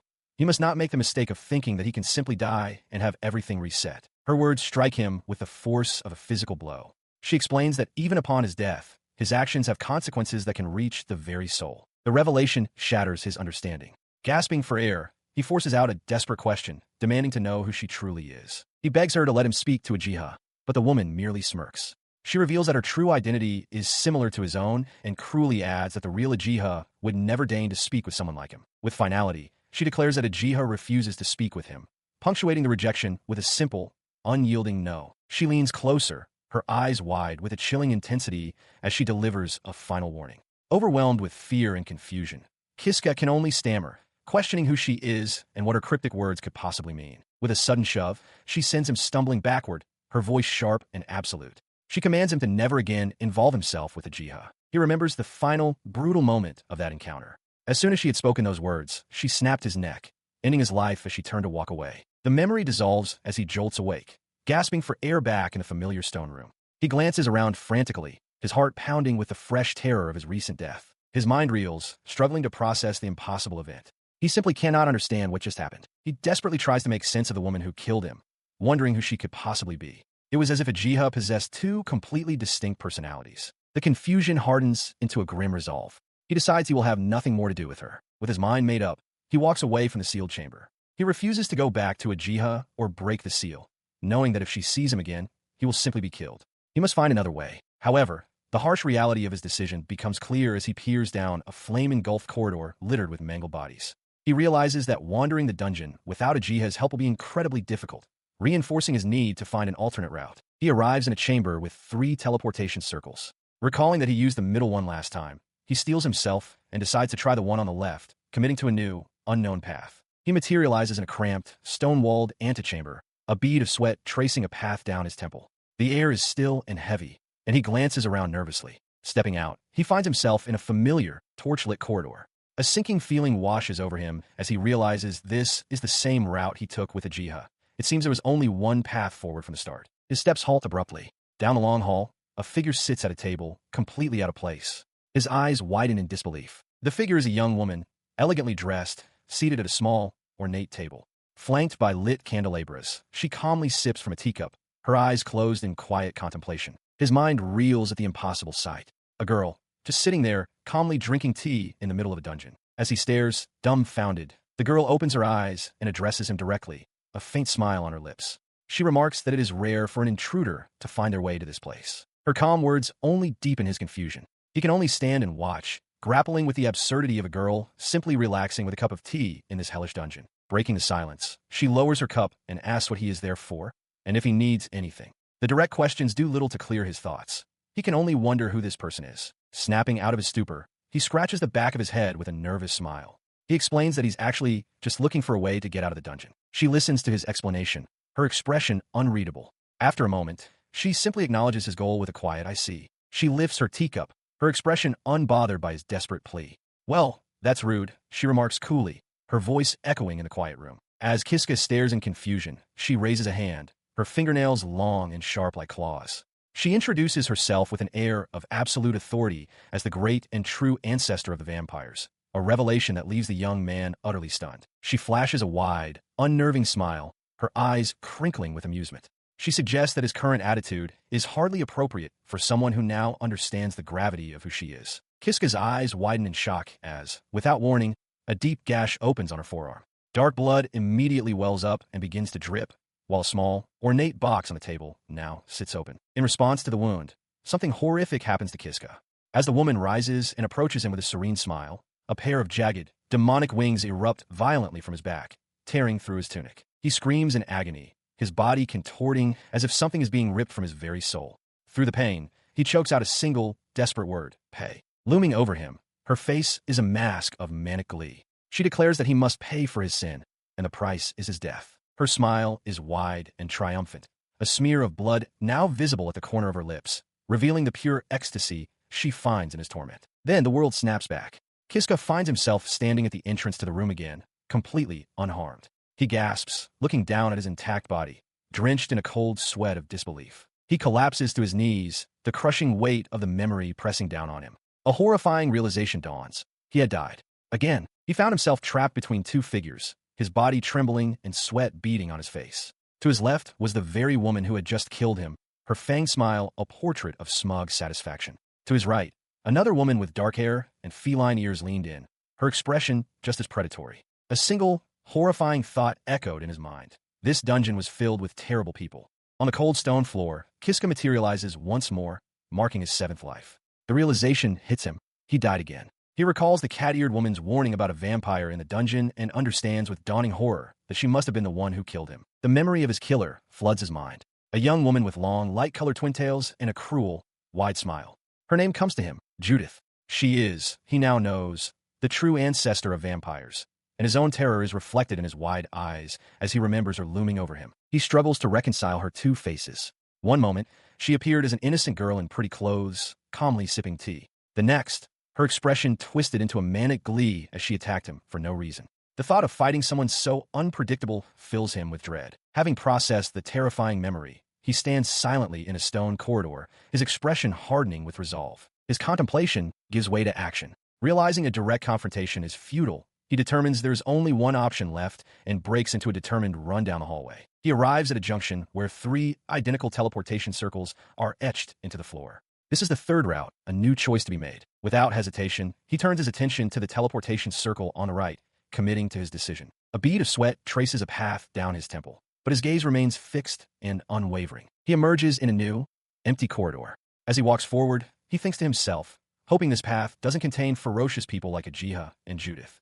He is weary of facing such powerful foes. His cautious advance is cut short. He stops abruptly, his eyes widening in shock and surprise at the sight of a massive, ornate pillar with glowing, vine-like patterns standing at the end of the hall. He stared at the object at the end of the hall, his initial confusion giving way to recognition. It was a sword, plunged into an ornate stone pedestal. The weapon's design was unsettling. An ominous, eye-like gem was set into its winged crossguard, making him think that it looked deeply suspicious. Despite his misgivings, he considered his situation. He had come this far without a weapon, and if this blade was as powerful as it appeared, it could be his only means of escaping the dungeon. Having made his choice, he reached out, his hand closing firmly around the hilt. He decided to give it a try. The instant he gripped it, a jolt shot through him, his eyes flying wide in shock. The jolt intensified into a wave of pure agony. He threw his head back and screamed, his entire body trembling violently from the overwhelming force coursing through him. His mind reeled, pinpointing the source of the torment. The moment he had grabbed the hilt, a sharp, searing pain had shot through his entire body. The ordeal stretched on. For several agonizing minutes, the pain raged, and a horrifying realization dawned on him. He couldn't let go. His hand was fused to the hilt. After that prolonged torment finally began to subside, he remained hunched over, still clutching the weapon. He collapsed to the floor, gasping for breath. The pain was gone. A wave of profound relief washed over him as he realized, with a shudder, that he was still alive. He staggered to his feet, the ordeal finally over. The pain had been excruciating, a fact he muttered aloud with a curse. His shock deepened as he examined his right arm. He couldn't comprehend what he was seeing. The ornate hilt of the sword seemed to have become one with his own flesh, a seamless, terrifying fusion. Attempting to move it, he grunted with the effort. The weapon, now a part of him, was impossibly heavy, straining his muscles with its sheer weight. The weight left him rooted to the spot in the center of the chamber. He looked around the empty room, a single, desperate question echoing in his mind. What was he supposed to do now? Frustration began to set in as he trudged down a long corridor. He had finally made some progress, only to be saddled with an arm he could barely move. As he lamented his situation, a hulking figure appeared at the far end of the hallway. The figure turned, revealing its terrifying nature. A rank werewolf. A wave of pure terror washed over Kiska. He was certain he was going to die. There was no way he could fight this.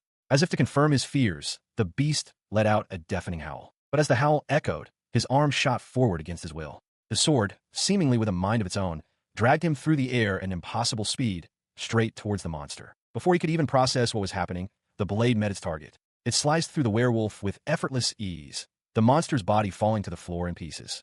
He stared, dumbfounded, at the carnage. He looked down at the weapon, a chilling realization dawning on him. The sword had moved entirely on its own, as if it possessed its own will.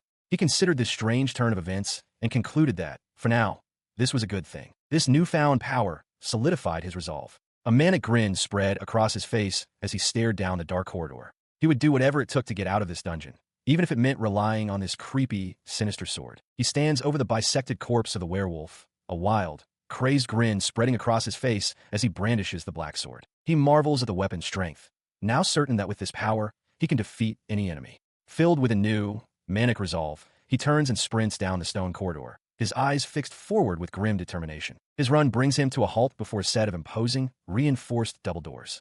He recognizes the location, feeling sure that this is the mini-boss room. Pushing the door open just enough to peer inside, he confirms his suspicion.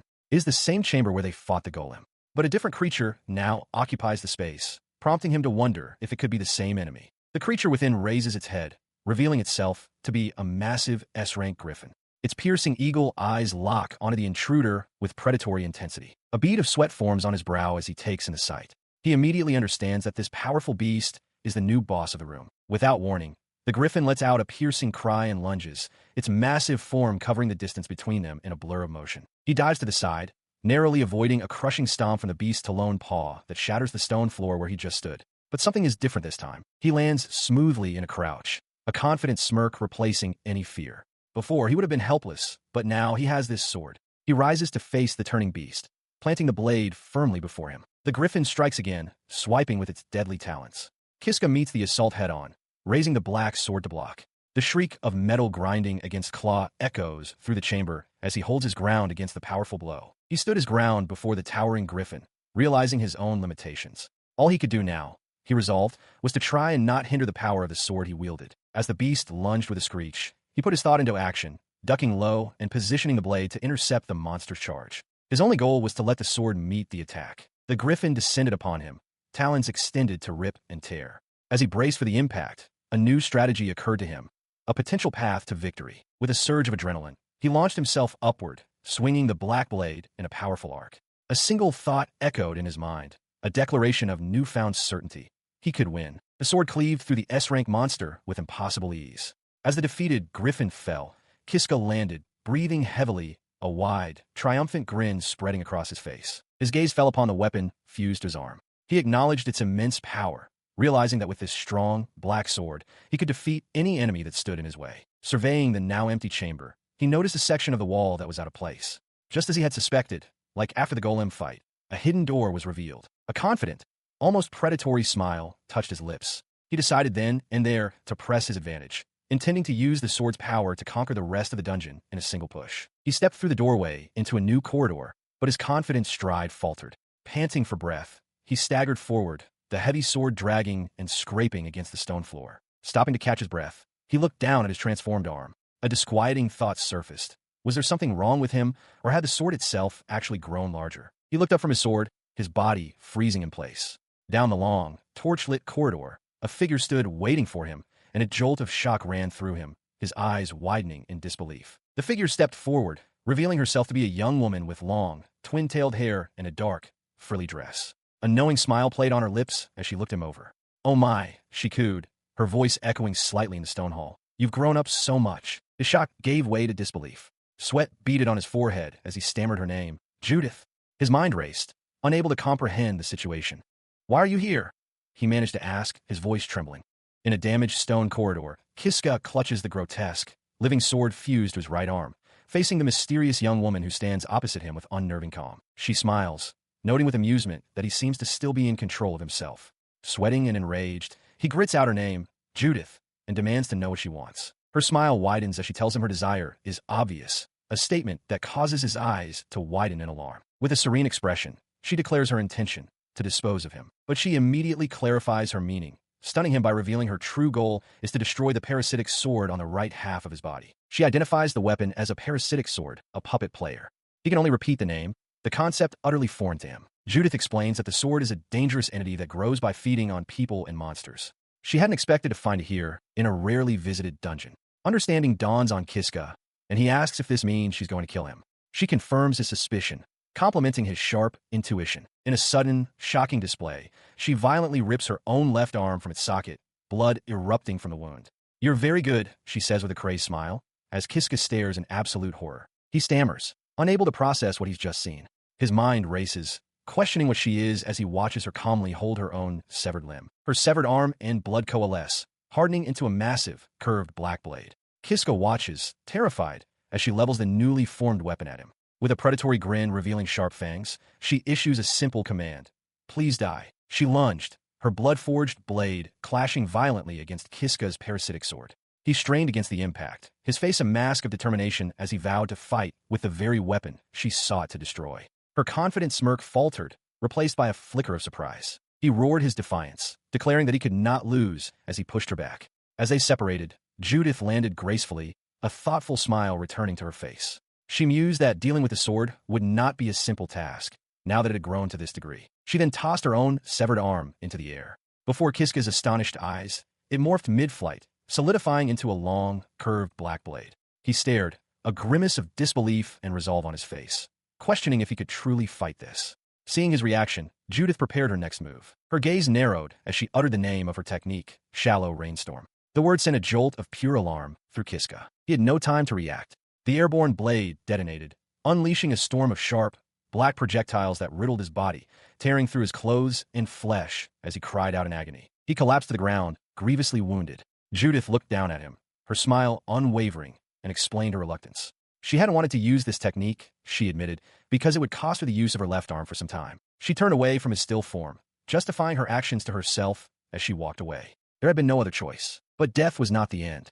Kiska found himself kneeling in a familiar, desolate room. The crushing realization washed over him once more. He had died again. He slumped to the floor, overcome with despair. He sat up, his expression a mixture of frustration and exhaustion.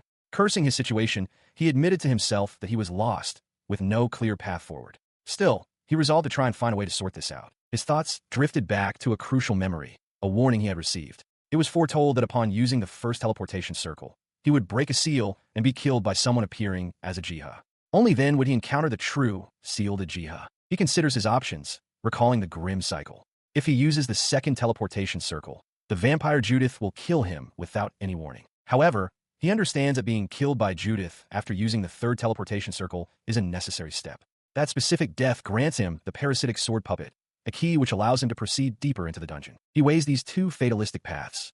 If he wants to live as long as possible, he concludes that he must forge a third route entirely. His resolve hardens as a new plan forms. He will fight off the vampire Judith using the power of the parasitic sword puppet, and with her defeated, he will finally get through the dungeon. With this new goal in mind, he turns to Judith, who stands before him. He asks her what he is supposed to do to acquire the very sword he now needs. She explains with a confident smirk that the sword is a parasite. It grows by feeding on humans and monsters, making it an extremely dangerous weapon.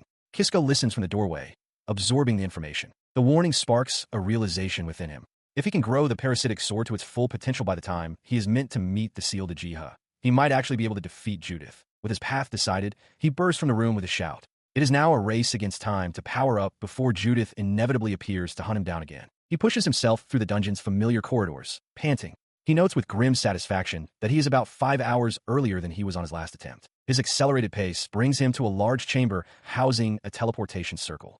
He stops, recalling that this was the exact spot he passed through last time, only to find Judith waiting for him on the other side. He stands ready, his grip tight on the grotesque parasitic sword. With a tense expression, he steels himself, hoping against hope that she isn't waiting for him this time. All he can do is pray. Stepping forward, he scans the long, empty stone corridor. To his immense relief, Judith is nowhere to be found. He realizes that with this unexpected opportunity, he can proceed with his plan. His gaze falls upon a side passage, and a sudden, shocking realization dawns on him. His initial caution melts away, replaced by a wide, predatory grin. This changes everything. He decides to move forward. The passage opens into a large chamber, revealing the source of his grim excitement, a massive werewolf nest. The room is teeming with hulking, bipedal beasts, all turning their attention toward him. Facing the snarling pack, he offers not fear, but a chilling smile of gratitude. He thanks them for the opportunity they represent, much to the confusion and anger of the beasts. With a savage roar, he declares his intent to feed them all to his sword. He lunges into their midst, the parasitic weapon lashing out and tearing into the first werewolf, which howls in agony. The sounds of the massacre attract an unexpected observer. From a nearby doorway, Judith appears, her eyes wide with curiosity as she takes in the violent scene unfolding before her. She steps into the room, her gaze sweeping over the carnage. The floor is a ruin of gore and his severed limbs. Surveying the dismembered werewolves, she remarks coolly that the sword has eaten quite a lot. Her attention shifts to Kiska, who stands panting amidst the destruction.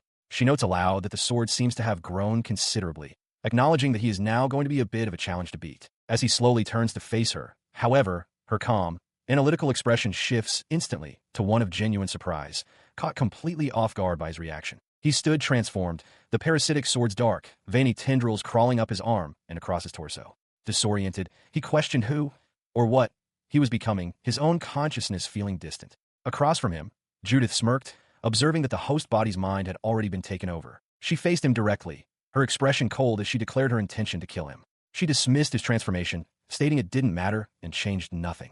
Still struggling to process the situation, he could only stammer, asking what she was doing there. He gasped for breath, sweat dripping down his face. His eyes, wide with exertion and panic, betrayed the intense internal struggle against the sword's overwhelming influence. Seeing his state, Judith's smirk widened into a predatory grin. With an air of condescending amusement, she announced that she would grant him the chance to fight back. Her words, however, triggered a memory of absolute despair.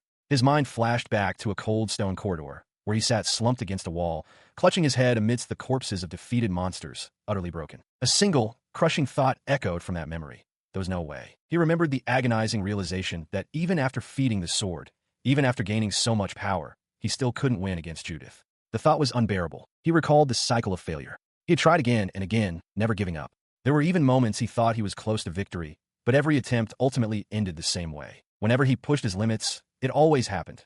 The parasitic sword would completely take over his consciousness, erasing him in the process. The memory concluded with his hopeless realization. Even if he left the dungeon victorious but possessed, there would be no point. It would not be his victory at all. He reeled from the memories of his failures. The Ajiha route, the Judith route, the sword route, all of them had been complete disasters, each ending in his demise. He pressed his hands to his face, sweat beading on his brow as the immense pressure of his repeated defeats washed over him. But through the despair, a new thought surfaced. He suddenly remembered there was one more thing, one final option he had yet to try. His expression hardened with resolve. He had died so many times already that the fear of death was gone. Deciding to give it a shot, just for the hell of it, he turned and walked through a nearby doorway. He knew it was a tremendous risk, but this new route was his only remaining hope. He stepped into a grand chamber, the ceiling adorned with glowing magical seals. There, sitting at a small table, was Judith. She looked up from her cup, her expression one of mild amusement as she remarked how unusual his appearance was. Judith commented that she couldn't believe someone would break in and asked what he wanted. Kiska recalled that she had spoken to him in this exact manner before, just moments before accusing him of being rude and then killing him. Stealing himself, he prepared to enact his new plan. Judith watched him, her curiosity piqued. Then, to her utter surprise, he dropped to one knee. He announced that he would be respectful and addressed her formally as Judith, the great ancestor of vampires, stating he had a favor to ask. He looked up from his subservient position and made his plea. He begged the great Judith to make him her disciple and to please take care of him. A desperate plea echoes through a grand, stone-tiled room, a voice begging, "Make me your disciple, great Judith." The plea comes from Kiska, who kneels humbly before a young woman with long, twin-tailed hair. She sits at a small, ornate table, calmly holding a teacup, seemingly unfazed by his prostration. She pauses, lowering her cup slightly. With a look of mild surprise, she repeats his words back to him, questioning his request to become her disciple. Her surprise quickly morphs into a wide, predatory grin. Leaning forward with her chin resting on her hand, she remarks that his proposition is an interesting one. A surge of manic hope electrifies Kiska. His eyes widen, a desperate smile spreading across his face as he realizes this is his only path to survival. His elation is cut short by her cool inquiry. Judith asks what benefit she would receive if she took him as her disciple, demanding to know what's in it for her. He recovers instantly, his expression filled with earnest conviction. He declares that if she accepts, he will become her loyal foot soldier and follow her every command without question. His passionate offer is met with a look of utter disdain. Judith's face contorts with boredom as she dismisses his pledge, leaving Kiska stunned and speechless. Her expression shifts to one of revulsion. Calling him disgusting, she waves a hand dismissively and announces she'll just leave him to die. An unseen force strikes Kiska, who cries out in shock and pain. He hunches over, the impact fading as a familiar, crushing realization dawns on him. He has died again. He clenches his fists, a new resolve hardening his features. This time, he thinks this route might just let him survive. He grits his teeth, convinced it's a solid plan. To execute it, however, he knows he must first escape this dungeon. And to do that, he needs to become stronger than he is now. That is why he has decided to try and become Judith's apprentice. He acknowledges the danger. Judith is a ruthless vampire, but he also believes she isn't one of the mindless monsters that can't be reasoned with. His goal is clear: become her disciple. A bead of sweat rolls down his temple, but his expression is one of fierce determination. If he can just figure out what she wants and offer it to her, he's certain he'll have a chance to win her over. With his new strategy in mind, he once again finds himself before her. He kneels on the stone floor as Judith sits calmly at a small table, a cup held delicately in her hand. He begins his appeal, stating that he knows she has lived in this dungeon for a long time. He suggests she must be very lonely, wondering if she's had anyone to talk to. Her smile remains, but her eyes stay closed as she cuts to the heart of the matter, asking what she would gain from this. He presses on with his offer, declaring that he will become someone she can confide in. As he speaks, Judith calmly takes a sip from her teacup, her reaction a subtle twitch of her eyebrow. Her composure breaks. With a look of utter disdain, she questions what could have possibly made him think she was lonely. The table crashes to the floor as she rises, and a wave of panic washes over Kiska. He realizes this is going horribly wrong and scrambles back, pleading for her to wait, insisting he has more to offer. His desperate plea seems to work. Judith pauses, one hand touching her pigtail, her expression still one of annoyance. "There we go," she murmurs, prompting him to continue. A wave of relief washes over Kiska, thankful for the brief reprieve. Seated once more, he presents his next offer. He explains that he has worked in the fields for a long time and is extremely confident in his abilities. Judith listens silently, her chin resting on her hand, her thoughts a mystery. He continues his plea, kneeling before Judith and boasting that he is good at everything, especially his specialties like building a new hideaway. Judith sits silently at her table, her expression unreadable as she listens to his claims. In a sudden, dismissive motion, she rises from her seat, effortlessly hoisting the heavy stone table with a single hand. Looking down at the stunned young man, she declares flatly that she can do it better than him. With a deafening crash, she slams the table back into place, the impact shaking the room. Kiska, now prostrate on the floor from the shock, can only stammer in agreement that she is, indeed, correct. He quickly returns to a kneeling position, his confidence completely shattered as he affirms her superiority. Unmoved, Judith coldly asks if there is anything else he has to offer. The question hangs in the air, and a pained realization dawns on Judith. She understands now.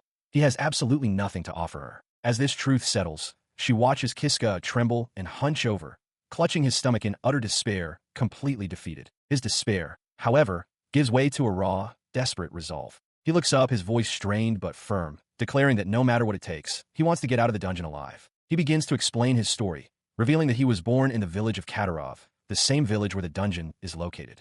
He confesses that he was persecuted by the villagers and thrown into this place. His tale grows darker as he recounts that there was a woman who loved him. But, he continues, men like Darga killed her.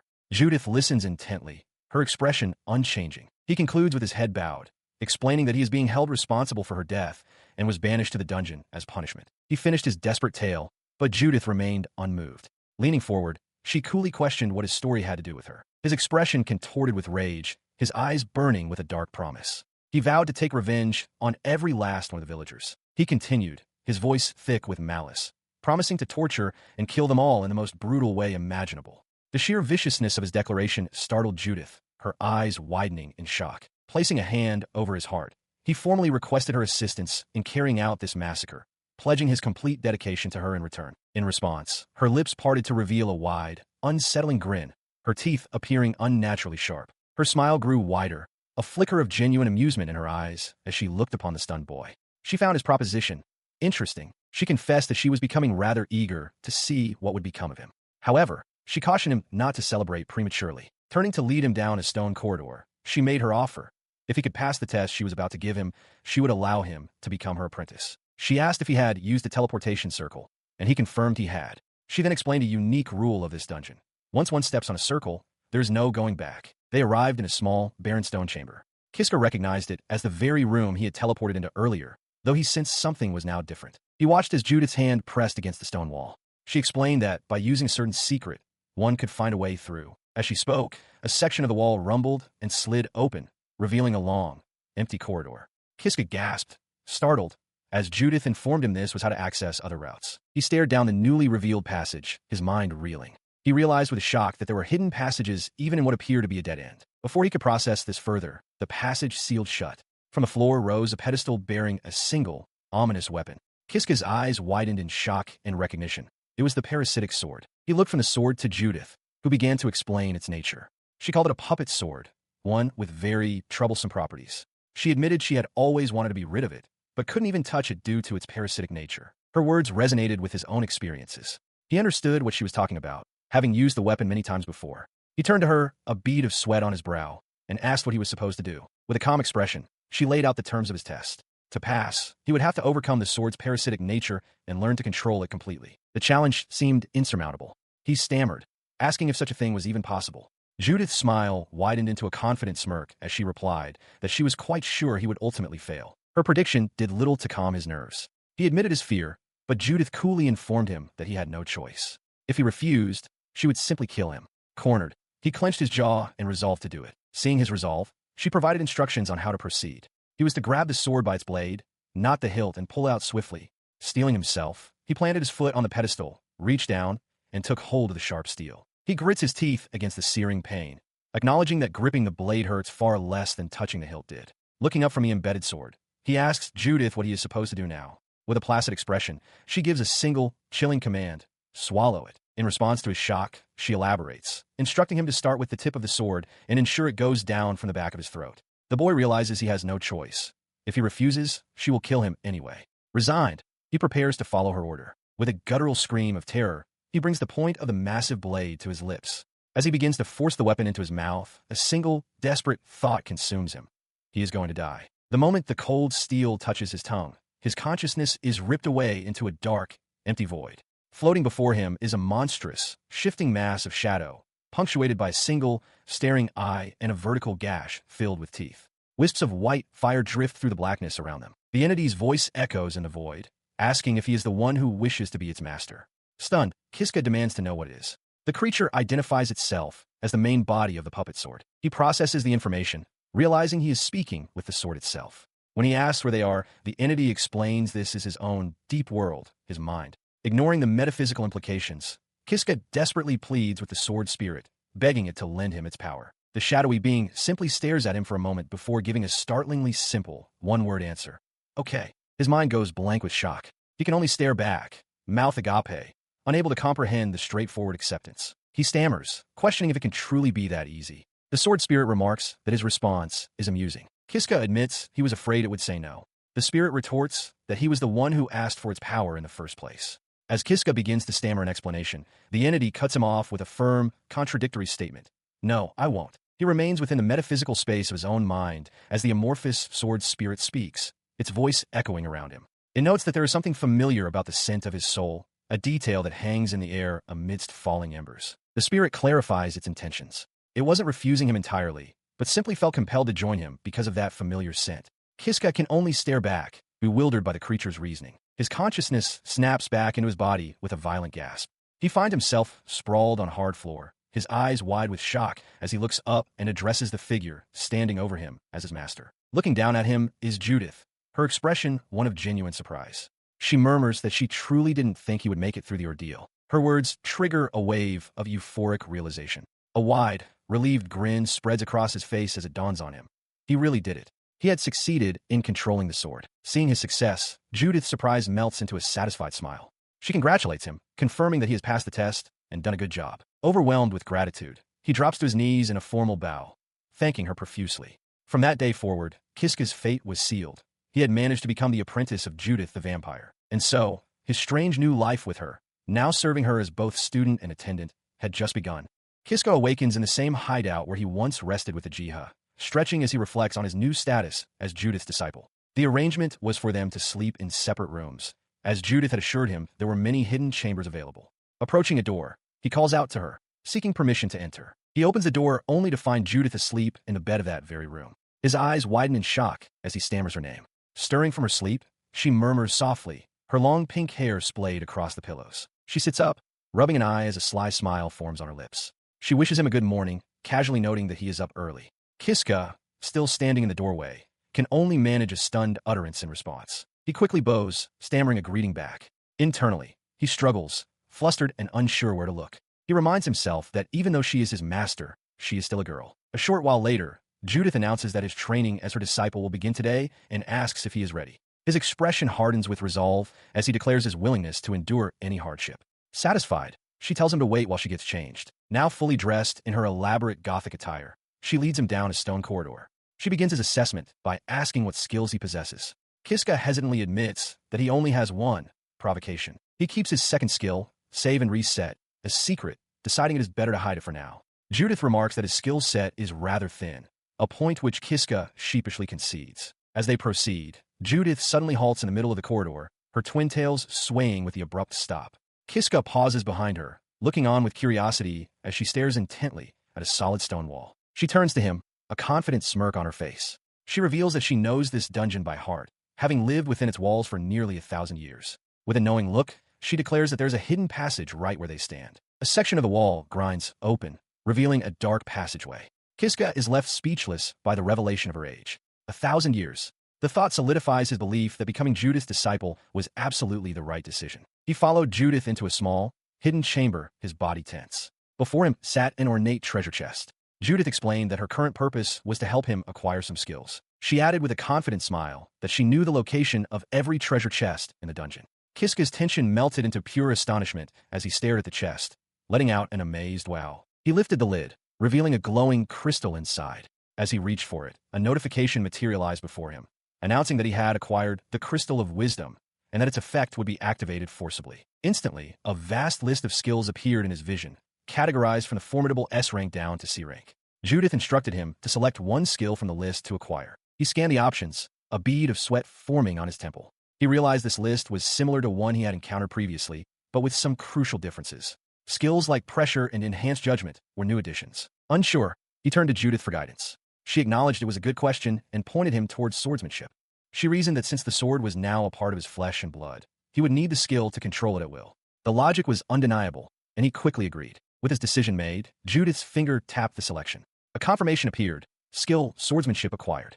Kiska clenched his fists in triumph, a wide grin spreading across his face. His celebration was cut short by Judith's next statement. With a sly look, she informed him that to acquire another skill, they would need to journey to the deepest part of the dungeon. She turned without waiting for a response, beckoning him to follow. The words echoed in his mind, and he could only stare after her in disbelief, stammering at the thought of the dungeon's deepest level. Before them lay a long, silent corridor, its stone walls stretching endlessly into the dim light of the dungeon's depths. He feels a palpable sense of dread as they venture into the dungeon's deepest level. Judith confirms their location, explaining that they avoided most enemies by taking a hidden passage. He follows her into a large, well-lit chamber. At its center, resting upon an ornate pedestal, is a treasure chest. He recognizes it as another skill chest, but Judith clarifies that this one is a test of luck. The Crystal of Wisdom inside belonged to a woman with a wide variety of skills, and he can obtain one of them at random. Understanding the gamble, Kiska steals his resolve and prepares to open it. He opens the chest, and its effect is forcibly activated. He has acquired the skill Attribute Granting. Confused, he asks what it is. Judith explains that it's a rare skill, but completely useless for someone who possesses no magic skills to grant. The realization dawns on him. He lost. She attempts to console him, advising him not to be discouraged as he might acquire magic skills later. As she suggests they return to their hideout, Kiska's attention is caught by a massive door at the far end of the chamber. He asks where it leads. His question directs their attention to the imposing, crescent moon-adorned doors. Judith's voice explains that beyond them lies the boss's room, which also serves as the dungeon's exit. The revelation sends a jolt through him. His eyes widen with hope as he realizes that the way out is finally within his grasp, if only he can defeat the boss. Judith confirms his understanding. He stares down the long hall, his purpose renewed. His newfound hope prompts him to ask if Judith can defeat the boss easily. Her expression turns grave as she reveals the truth. The boss is SSS rank. She confesses that she has been trapped in the dungeon for 50 years, unable to leave ever since this particular boss appeared. He is stunned by the news. Judith explains that this is precisely why she needs him to become as strong as her, or even stronger, so they can defeat the boss together. With a new plan forged, she tells him it's time to go home and train. Filled with determination, Kiska agrees, shouting that he's counting on her. Back in their hideout, Judith demonstrates her power, dark energy swirling around her hand. She explains that this is how she drains and manipulates the blood in her body. Kiska smirks, unfazed. He replies that he already knows, having been killed by it so many times during their duels. He watched in awe as Judith freely controlled her own blood, shaping it into a sharp dagger. She explained that the weapon's form depended on the amount of blood used and instructed him to do the same with the sword now inside his body. All he had to do, she said, was focus his attention inward. Following her command, he closed his eyes and clenched his fists, turning all his concentration inward. He focused and focused again. In a burst of dark energy, a black sword materialized in his grasp. A new power awakened within him. The skill Lord of Parasitic Puppet's sword, along with its derived skill, Black Sword. He stared in disbelief, exclaiming that it had actually come out. He turned to Judith, still stunned by his success. With a satisfied smile, she praised his effort, declaring that he was now finally able to fight. The realization washed over him, filling him with joy. He could finally fight. Judith, however, cut his celebration short, announcing that she was giving him his very first assignment. Eagerly, he asked what it was. She explained that from now on, whenever he saw her, he was to try and land a single blow on her. Only then, she stated with a predatory grin, would he clear the task. The boy's face fell, a bead of sweat tracing its way down his temple. He stammered, questioning if it was truly all right for him to fight her. Judith simply smiled, reassuring him that it was fine. She would never, she promised, take the life of an apprentice during their training. Flustered, he tried to clarify his concern. It wasn't about his own safety. He felt it wasn't right for him to strike her. His hesitation left Judith momentarily surprised. Her surprise quickly turned to amusement. She waved off his concern, reminding him that she still possessed the ability to heal any wounds he might inflict. Her expression then twisted into a terrifying, wide-eyed grin, revealing sharp fangs. She leaned in close, her voice dripping with menace as she questioned if it was even possible for him to hurt her. "Do you think you can manage to do it?" she challenged. Kiska recoiled in fear, realizing with a jolt that Judith was now angry. He stands ready with his new sword, but hesitates. Judith, however, leaps toward him with a wild, manic grin, challenging his supposed confidence and demanding he show her where he plans to strike. Spurred into action, he lets out a cry and swings the black blade. Judith, with startling ease, parries the heavy blow with a small dagger, her expression unchanged. The impact sends a shock through him, his eyes widening in disbelief. He stumbles back, realizing that while he thought Judith wanted to train him, it now feels as though he has stepped on a tiger's tail. She taunts him, warning that he'll never complete his task if he keeps dodging. With a predatory smile, she beckons him forward, roaring for him to come on. In response to her goading, he charges again, only for Judith to sidestep his attack and deliver a powerful kick that sends him flying through the air with a cry of pain. As he lands, a grim understanding settles in. He knows Judith is a power fighter, capable of wielding a large sword with a single hand. He acknowledges that his swordsmanship skill is the only thing that has prevented him from being completely wiped out thus far. The terrifying thought that he will be killed if this continues pushes him to a decision. Despite her being only a girl, he knows he must finish his task. He resolves to adopt a new strategy, dodge her attacks, and wait for the perfect moment to strike. He lunges forward, attempting to put his plan into action, but his sword falls short. To his horror, he realizes he doesn't have enough time to close the distance. Even the tip of his blade can't reach her. His mind races, recalling a previous fight where she used a big sword, which was why he couldn't get close. But now, she wields only a dagger. The discrepancy sparks a sudden, crucial realization. With her using a dagger, a surge of hope fills him. He thinks he can actually do it. An opening appears, and he prepares to seize the opportunity, believing this is the blow that will finally land. He steels himself, deciding without a second thought that he must receive her next attack. If she strikes from above, he won't be blown away. Then, he will counterattack, aiming directly for her head. His focus narrows, his eyes locked on his target. He lunged forward, sword held low, bracing for the impact. As Judith's dagger sliced down, he roared his defiance, determined to show her his resolve. The pommel of his sword connected squarely with the side of her head. Stunned by his own success, Kiska stared in disbelief, sweat beading on his face as he stammered. I did it." His shock quickly turned to concern, and he asked if she was all right. Judith, however, was completely unfazed, questioning who he thought she was. She casually dismissed the powerful blow as a mere scratch that she could easily heal. With a confident smile, she congratulated him. "Good job, Kiska. You've completed the task." The boy could only recall the time she had torn off her own arm, a stark reminder of her inhuman resilience. She stood before him, her tone now serious. She informed him that he had made the right decision, the decision to become her disciple. Her gaze sharpened as she studied him, remarking that his fighting style was far from ordinary. She then directly asked if he had prior combat experience. His mind flashed back to the terrifying creatures he had faced, the werewolf, the bugbear, the golem, and even Judith herself. Despite these life-or-death struggles, he answered with a sheepish grin.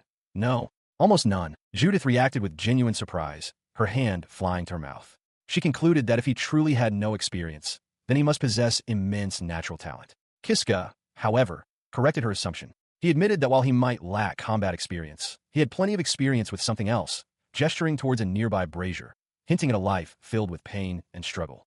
Within a stone chamber, Kiska stands ready, sword in hand.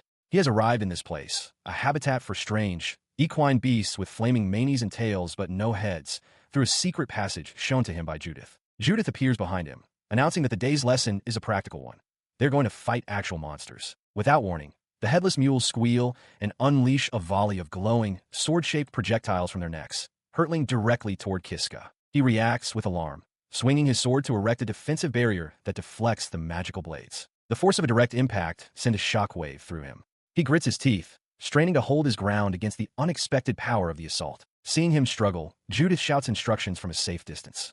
She tells him he must tighten his arms and fight compactly when facing multiple opponents. He pants, catching his breath for a moment before shouting back his understanding. Recalling her words, he focuses his resolve. He brings his swords together in a tight crossguard, successfully blocking the next wave of projectiles with newfound stability. He looks back in astonishment, realizing he blocked them all. Judith explains that the mules are now out of magic, making them mere targets for his powerful sword. With a predatory smile, she urges him to be bold and finish them. Emboldened, he yells his assent and leaps forward. He systematically dispatches the creatures, first striking the one on the left, then pivoting to eliminate the one on the right, and finally destroying the last one that was aiming for his back. He pursues the last of the headless mules, a determined grin on his face.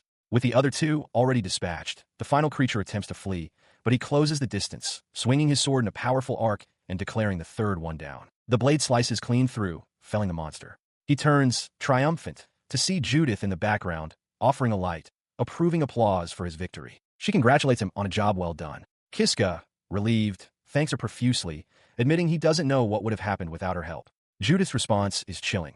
She states that if he were to die, it would take her decades before she could go outside again, a revelation that leaves him speechless. With a sharp-toothed smile, she promises to make him stronger, demanding only that he be diligent. Filled with a new sense of purpose, he bows and shouts his agreement, vowing to do his absolute best. As if in response to his declaration, a notification materializes before his eyes, confirming the subjugation of the monsters and informing him that he has acquired skill points. He examines his status, feeling a wave of emotion as he sees all 5 of his skill slots are now filled. With 15 skill points available, he reflects that his current power is due to his swordsmanship and parasitic sword skills, and he must choose which to enhance. He calculates that he needs 30 more points for swordsmanship and 70 for the parasitic sword. He tells Judith he plans to save up for the swordsmanship upgrade, deeming it the safest choice. She agrees, and with that, she declares the day's training complete, telling him it's time to return to their hideout. Back in their sanctuary, Judith waits at a table and calls out, asking if he is ready. From a small alcove, Kiska responds that he is and will bring it to her immediately. He approaches with a cup and saucer, apologizing for the delay. As he serves her, he thinks to himself that his duty as Judith's disciple has not been to brew tea. His true purpose is to provide her with monster blood. Judith takes the cup and begins to drink the dark, swirling liquid. She hums in satisfaction, taking a delicate sip from her teacup and declaring the monster blood a masterpiece. Kiska watches her, a nervous smile on his face, as he realizes his master seems to have a peculiar obsession with this particular drinking vessel. As she finishes her drink, she asks if dinner is ready yet. He confirms that it should be done by now, all the while thinking to himself that he could never imagine drinking monster blood, yet she consumes it as if it were the finest delicacy. He then presents the meal he prepared, announcing that it is a steak from a headless mule. He apologetically explains that he can't make much else, given their lack of seasonings. Judith looks down at the familiar meal, her expression flat as she thinks to herself that it's the same food she had the day before. Her gaze shifts to the salad, and she pushes the bowl away, stating that she isn't a fan of its taste. Kiska looks on, taken aback, having defeated several wriggling trees just to procure the greens. He insists that she must eat her vegetables to avoid malnourishment, but she puffs out her cheeks in protest, declaring that as a vampire, she has no need for such nutrients. The blunt confirmation leaves Kiska sweating, the reality of her nature sinking in. Resigning himself to the fact, he says it can't be helped and asks her to wait a moment. He returns with a plate of 3 round, striped fruits, presenting them as dried fruits. Her demeanor instantly changes, her eyes widening and a massive, gleeful grin spreading across her face. She excitedly explains that she found them on the back of a dryad while gathering leaves and couldn't resist collecting them. He smiles warmly, agreeing that today feels special. He reveals he had originally planned to age the meat for a few days to enhance its flavor, but decided to serve it immediately. As they sit down to the fully prepared meal, he gently reminds her to eat her salad as well. As he takes a bite, he laments that he could make much better food if only he had more seasoning. Judith watches him, thinking to herself that she could surely procure more ingredients if she were able to leave the dungeon. Her thought prompts a memory for Kiska. He looks up, recalling that Judith had previously told him she could come and go as she pleased. He presses her for clarification, asking if she was truly stuck in the dungeon. Judith confirms this, explaining that dungeons are comfortable for vampires due to the lack of sunlight, so she often stayed there by choice. However, she adds that this is not the only reason for her current predicament. She elaborates, revealing that there was once a separate room connected to the boss chamber which housed a teleportation circle, granting her the ability to enter and leave the dungeon at will. But one day, she continues, an unknown individual destroyed the circle. She was the only person aware of its existence, leaving her trapped. The revelation dawns on Kiska. This is why she is unable to leave. He asks if she has any idea who the culprit might be.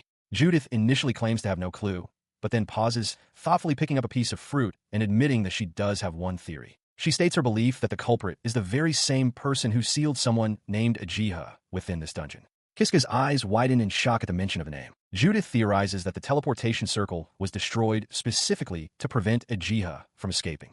A shudder runs through Kiska as he hears the name.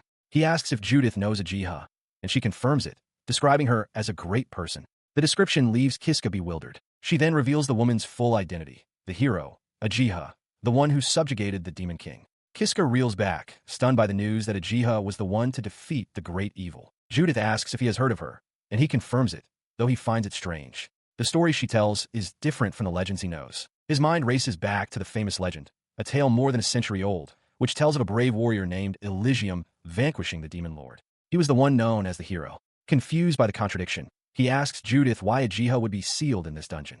Judith admits she doesn't know the specifics, but then turns serious, telling Kiska she has a single piece of advice for him. She gives him a grave warning.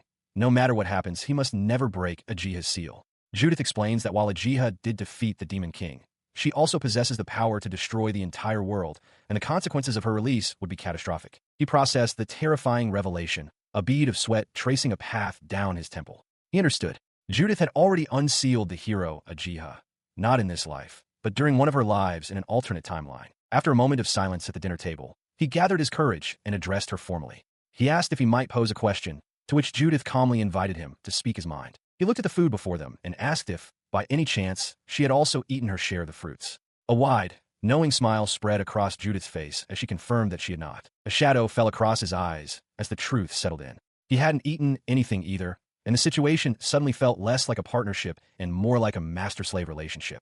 As if sensing his realization, Judith announced it was time for bed. Bound by an unspoken rule, he could only agree. The master's word was absolute. After months of grueling training sessions with Judith, Kiska's abilities have grown. He lands a decisive blow against a massive serpentine monster, a testament to his progress. This hard work culminates in a notification appearing before him. He has obtained skill points and met the conditions to level up. The notification confirms his achievement. His swordsmanship skill has officially leveled up. He holds up the status plate with a wide, proud grin, sharing the good news with a smiling Judith. He eagerly explains the details to Judith, exclaiming that his swordsmanship has now reached level 3. She listens with a pleased, knowing smile. Her smile widens slightly as she considers the implications of his growth. She muses aloud that the day they can finally escape the dungeon might be very close. Her words fuel his resolve. He clenches his fist, vowing to get stronger, strong enough to take her outside. He reaffirms his commitment with a determined look. His earnest declaration brings a laugh from Judith. She teases him, noting that he is getting better at this, her expression one of genuine amusement. Their training continues to yield tangible results. After felling a hulking bugbear, they agree on their next steps. Kiska will begin skinning the creature, while Judith decides to head back to their hideout first. As she departs down the stone corridor, he kneels beside the corpse. He draws an ornate, dark dagger and places his other hand on the beast's hide, causing faint symbols to glow on his palm. With a determined grin, he brings the blade down with practiced force. He understands that this grisly work, skinning monsters, is part of his duty as her disciple. Having completed the task, he carries his haul back through the dungeon's passages. He calls out to Judith, announcing he's back home, but his voice trails off as his expression shifts to one of surprise. He returns to their hideout, pushing the door open, only to freeze in shock. Before him stands Judith, completely unclothed. The bag of supplies he was carrying slips from his grasp and falls to the floor. His mind goes blank, a silent scream caught in his throat as sweat beads on his forehead. He can only stare, utterly stunned by the unexpected sight. He whips around violently, his face burning with embarrassment. Stuttering, he throws his hands up and shouts a frantic apology, unable to look in her direction. As he panics, thinking he has angered her, Judith's sharp voice cuts through the air, shouting his name with exasperation. Her apparent anger, however, quickly dissolves into quiet amusement. A sly smile plays on her lips as she watches his flustered state, thinking to herself that his reaction is just as interesting as she expected. He remains mortified, weakly pleading for Judith not to say such things, though he offers a slight, pained agreement. After the awkward moment passes, they prepare their meal. A table is set with bowls and glasses, ready for dinner. Later, with a sense of accomplishment, Kiska announces that they've finished eating and he has completed all his work. He turns to address Judith, who is sitting nearby. He informs her that he's done with the dishes and is going to bed. As he turns to leave, Judith's voice stops him, calling his name. He turns back to see her sitting on her bed, now wearing a nightgown. She looks at him and asks if he would like to sleep with her. Kiska is stunned, stammering as he asks why she would make such a sudden request. Judith calmly replies that there's no particular reason. He remains silent, completely baffled by her request. Judith, her face flushed, explains that she doesn't have a specific reason. She just didn't feel like sleeping alone tonight. Her expression shifts to one of slight annoyance as she tells him he's being meaner than usual. Trying to find a way out, he suggests that he'll just sleep in his own room, but she only offers a quiet hum in response. She looks down with a pout, thinking to herself that if he refuses, she'll feel guilty for the rest of her life. Seeing her expression, he clutches his head, overwhelmed by how cute he finds her in that moment. His resolve breaks. With a flustered smile, he agrees, stating that he understands and that they'll sleep together tonight. He then awkwardly climbs into the bed where she is already settled. They lie side by side, a tense silence between them. Both wear faint, awkward smiles, and he keeps his arms crossed tightly over his chest. He tries to rationalize the situation, concluding that if they're only going to sleep, then there's nothing wrong with it. The quiet is broken as she softly speaks his name from beside him. He turns to look at her as she reminisces with a gentle smile, remarking that the day they first met feels like it was a very long time ago. Her words stir his own memories. He agrees, recalling that when he first met Judith, he thought of her only as a very scary person, his mind flashing back to her intimidating, blade-wielding form. Contrasting that memory with the sight of her sleeping peacefully beside him now, he reflects on what a strange feeling it is. He breaks the quiet intimacy of the moment, turning to Judith. He asks her directly if, when they first met, she had been planning to kill him. He lets out a soft laugh, confirming that he is aware of her initial intentions. Judith, surprised and a little flustered, asks how he could have possibly known. His internal thoughts reveal the grim truth. He only knew because she had already killed him so many times before. It is through these repeated deaths that he feels he can see right through her. In response, Judith explains that nearly every person she had ever met tried to kill her on sight, forcing her to always be on guard. With a confident smile, she asks for his forgiveness. He assures her that he is different. Despite her having killed him many times, he tells her plainly that he does not hate her. He elaborates, stating that he is who he is today because of her. A memory of him training under her watchful eye surfaces. For this reason, he feels only gratitude and holds no resentment. Hearing this, Judith's expression softens into a pleased smile. She tells him she's glad to hear it, feeling relieved that he doesn't hate her as she leans over him, now unclothed, and gently touches his hair. She then shifts the topic entirely, her voice dropping to a murmur. She asks Kiska what he thought when he saw her naked earlier.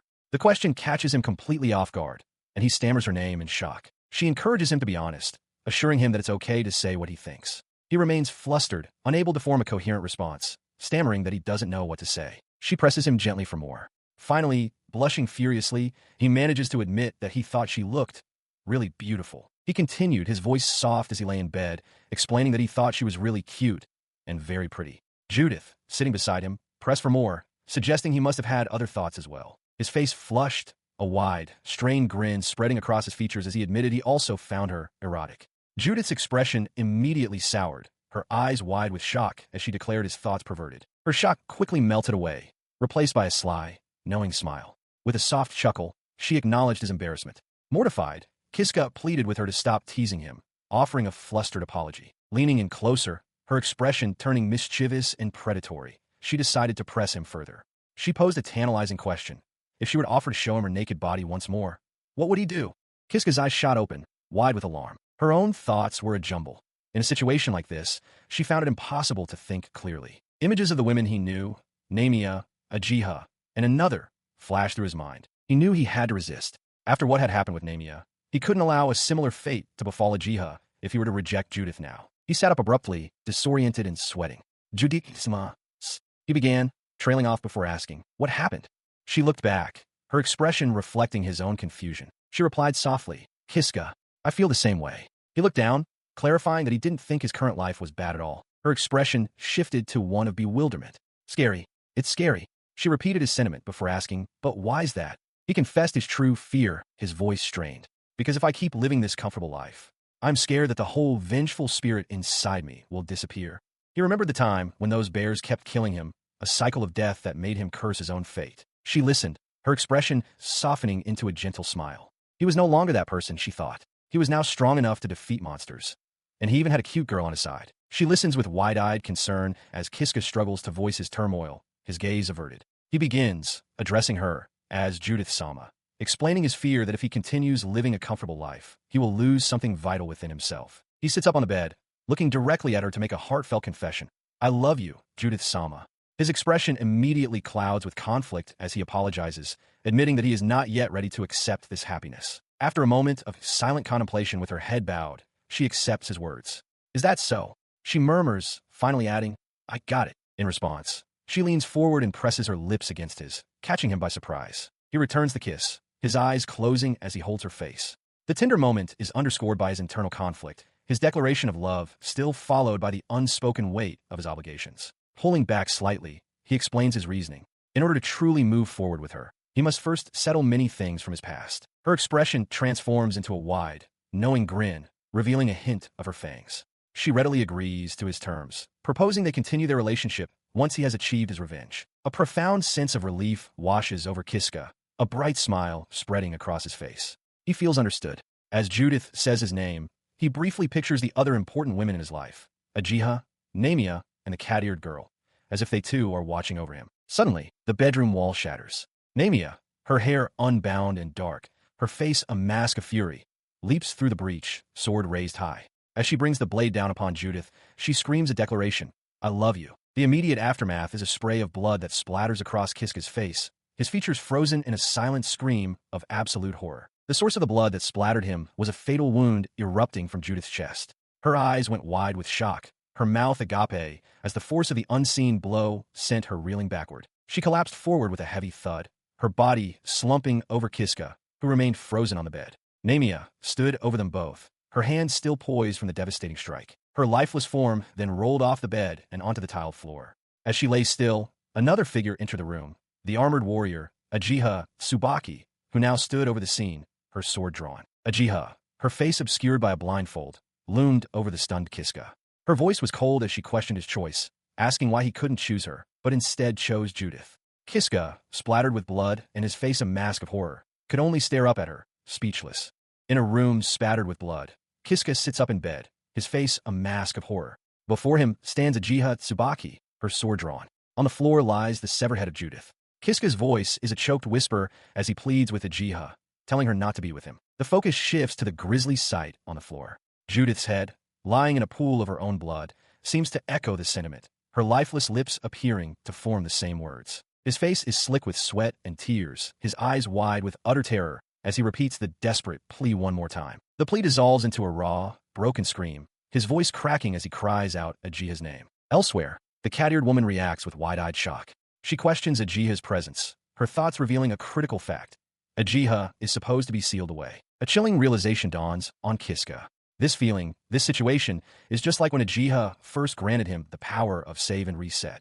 As this memory surfaces, Judith's severed head suddenly screams his name. Her head, though detached, forms a bloody, unnerving smile. She urges Kiska to flee immediately, her voice strained as she warns him that their assailant is dangerous. He looks at her with a mixture of awe and horror, addressing her respectfully as Judith Sama and acknowledging her continued existence. Nearby, the cat-eared woman watches, her expression hardening with a grimace. Ajiha, however, is unmoved by the warning. She turns her gaze to the severed head, dismissing Judith's desperate words as mere noise. Her face contorts with a frantic urgency. Raising her sword high, she roars for Judith to shut up as she brings the blade down in a swift, silencing arc. She brought her sword down again and again, the sickening thuds echoing in the blood-soaked room as Kiska watched, his face a mask of pure horror. His mind reeled, unable to process the carnage. He tried to make a sound, to scream, but his throat was paralyzed by shock. As the final strike landed, she stood, breathing heavily over the mangled remains. Her blood-smeared gaze turned to him.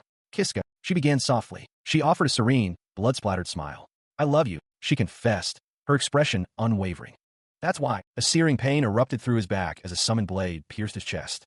As he gasped in agony, her voice delivered a chilling warning. If I catch you with another woman, I won't forgive you. He choked, blood filling his mouth. The horrifying thought struck him as his vision faded. After everything he'd been through, he was about to die again. But instead of oblivion, he was met with a sharp gasp of air. His eyes flew open, his body drenched in a cold sweat, but completely unharmed. He scrambled upright, panting as he scanned his surroundings. The bloody room was gone. What? He stammered, his mind racing. How far back did I rewind? His frantic gaze then fell upon a familiar sight on the floor before him. The corpse of the bugbear he had fought and killed earlier. He looked down at the adventurer's slate in his hands, his eyes widening in dawning comprehension as he read the first line. Skill 1. Save and reset. He stared in disbelief, his fist thudding against the ground. It couldn't be true. His 5 skill slots, once filled with hard-earned abilities, were now completely empty. The crushing realization sent him to his knees. All those months he had spent with Judith-sama, all the progress he had made, it had all become meaningless. Tears welled in his eyes as the full weight of his loss settled upon him, his face contorting in anguish. A raw scream of despair tore from his throat. Memories of happier times with Judith flashed through his mind, sharing meals, her gentle smile. He couldn't accept this loss. He didn't want to. His cries subsided, leaving him trembling on the cold stone floor, utterly spent and defeated. But then, a new resolve hardened his expression. He pushed himself to his feet, his despair replaced by a quiet, unyielding determination. He decided then and there, he was going to see her again. Having passed through a glowing teleportation circle, Kiska proceeds with grim determination down a long, torchlit stone corridor. A wave of hope washes over him as he allows himself a small, optimistic smile. Perhaps, just maybe, she will remember him this time. His heart pounds in his chest as he quickens his pace, panting with a mixture of exertion and anxious anticipation. At the end of the long passage, a young woman with striking twin tails sits serenely at a table, sipping from a cup as if expecting a visitor. The sight of her stops him in his tracks. A blush spreads across his face as he breathes her name in reverence. Judith-sama. His initial elation falters as he realizes she has forgotten him, but he resolves not to give up hope. Judith, for her part, remarks on the unusualness of an intruder reaching her location. He presses forward, hoping his name will trigger her memory. He calls out to her, identifying himself as Kiska and desperately asking if she remembers him. She repeats his name, her expression unreadable. Her response shatters his hope. With a polite but distant smile, Judith apologizes, stating she has no memory of ever having an acquaintance like him. Kiska's face contorts in shock. The words strike him with the force of a physical blow. He stands defeated, muttering that it's useless and that he feels he's losing his mind. Judith simply watches him, a question in her eyes. Tears stream down his face as the devastating reality sets in. With anguish twisting his features, he realizes he will have to redo everything, right from the very beginning. He remains on his knees, tears streaming down his face as he admits that this has happened countless times before, that his heart has been broken again and again. Before him, Judith's expression softens with concern as she asks if he is all right. Ignoring her question, he bows his head formally. He addresses her with reverence as the great vampire Judith-sama and declares that he has a request. His head snaps up, his voice ringing with desperate intensity. He implores her to take him as her disciple, leaving Judith staring back, her mouth agape in shock. As she struggles to process his plea, he lays out his plan with unwavering resolve. They will start over from scratch. He will become her disciple once more, and then they will escape the dungeon together. He acknowledges the grim possibility that she might kill him again, but even so, he vows to return as many times as it takes. In the middle of his determined vow, a spray of blood erupts. Judith's body suddenly slumps forward, her head vanishing in an instant. His eyes widen in pure, unadulterated horror at the gruesome sight. On the cold stone floor lies Judith's severed head, her lifeless eyes staring into nothingness as blood pools around her. The source of the attack is revealed, a dark-haired woman in ornate armor, her blade still dripping. She appeared in a flash, delivering the fatal blow before either of them could react. The woman, Ajiha Tsubaki, glares down, her eyes wide with fury. I told you, didn't I? She seethes. With a heavy thud, she slams his head to the ground, her voice a low, dangerous threat as she finishes her sentence. If you hook up with another woman, her face contorted with rage, she drives her blade through Kiska's back from behind, spitting out a final vow. She will not forgive him. The world shifts, and the fatal blow is undone. Kiska finds himself standing alone in a stone corridor, hunched over and gasping for air, sweat dripping from his brow. He struggles to breathe, a chilling realization dawning on him. He can no longer even get close to Judith. He understands now that if he tries, they will both be killed. Overwhelmed, he covers his face with his hands. Despite the tragic outcome of his last attempt, he begins to focus on the countless things he managed to learn from Judith. His memories replay the lessons, The locations of treasure chests, advanced sword fighting techniques, the complete structure of the dungeon, including its hidden passages, and crucially, how to control the parasite sword. He exhales slowly, calming his racing heart. He accepts that his relationship with her may be over, but the knowledge she imparted is now his to keep. A new determination hardens his expression. He clenches his fists, declaring to himself that he will escape from this dungeon alone. He knows he can do it now. Facing the light of the path forward, he offers a final, silent thought of gratitude to his mentor. Thank you, Judith. Standing before a glowing teleportation circle, Kiska makes a solemn vow to someone named Judith Sama. He swears to utilize the wisdom and experience she has given him, gripping the hilt of a strange, dark sword as he resolves to break out of the dungeon. His gaze falls upon the weapon, its name coming to mind, the puppet sword. A bead of sweat forms on his temple as he stares at the ornate, eye-adorned crossguard with a look of apprehension. He then performs a shocking act. Instead of gripping the hilt, he takes hold of the sharp, jagged blade itself, preparing for what comes next. With grim determination, he swallows the entire sword in one go. The weapon vanishes down his throat, and he cries out as a powerful energy surges through his body, causing the very air around him to vibrate. The act transports his consciousness to a dark, ethereal void. Floating before him is a monstrous, amorphous being of pure shadow, its form defined by a single, large, unblinking eye and a vertical, tooth-filled mouth. The shadowy entity's mouth curls into a semblance of a smile as it speaks, its voice echoing in the void.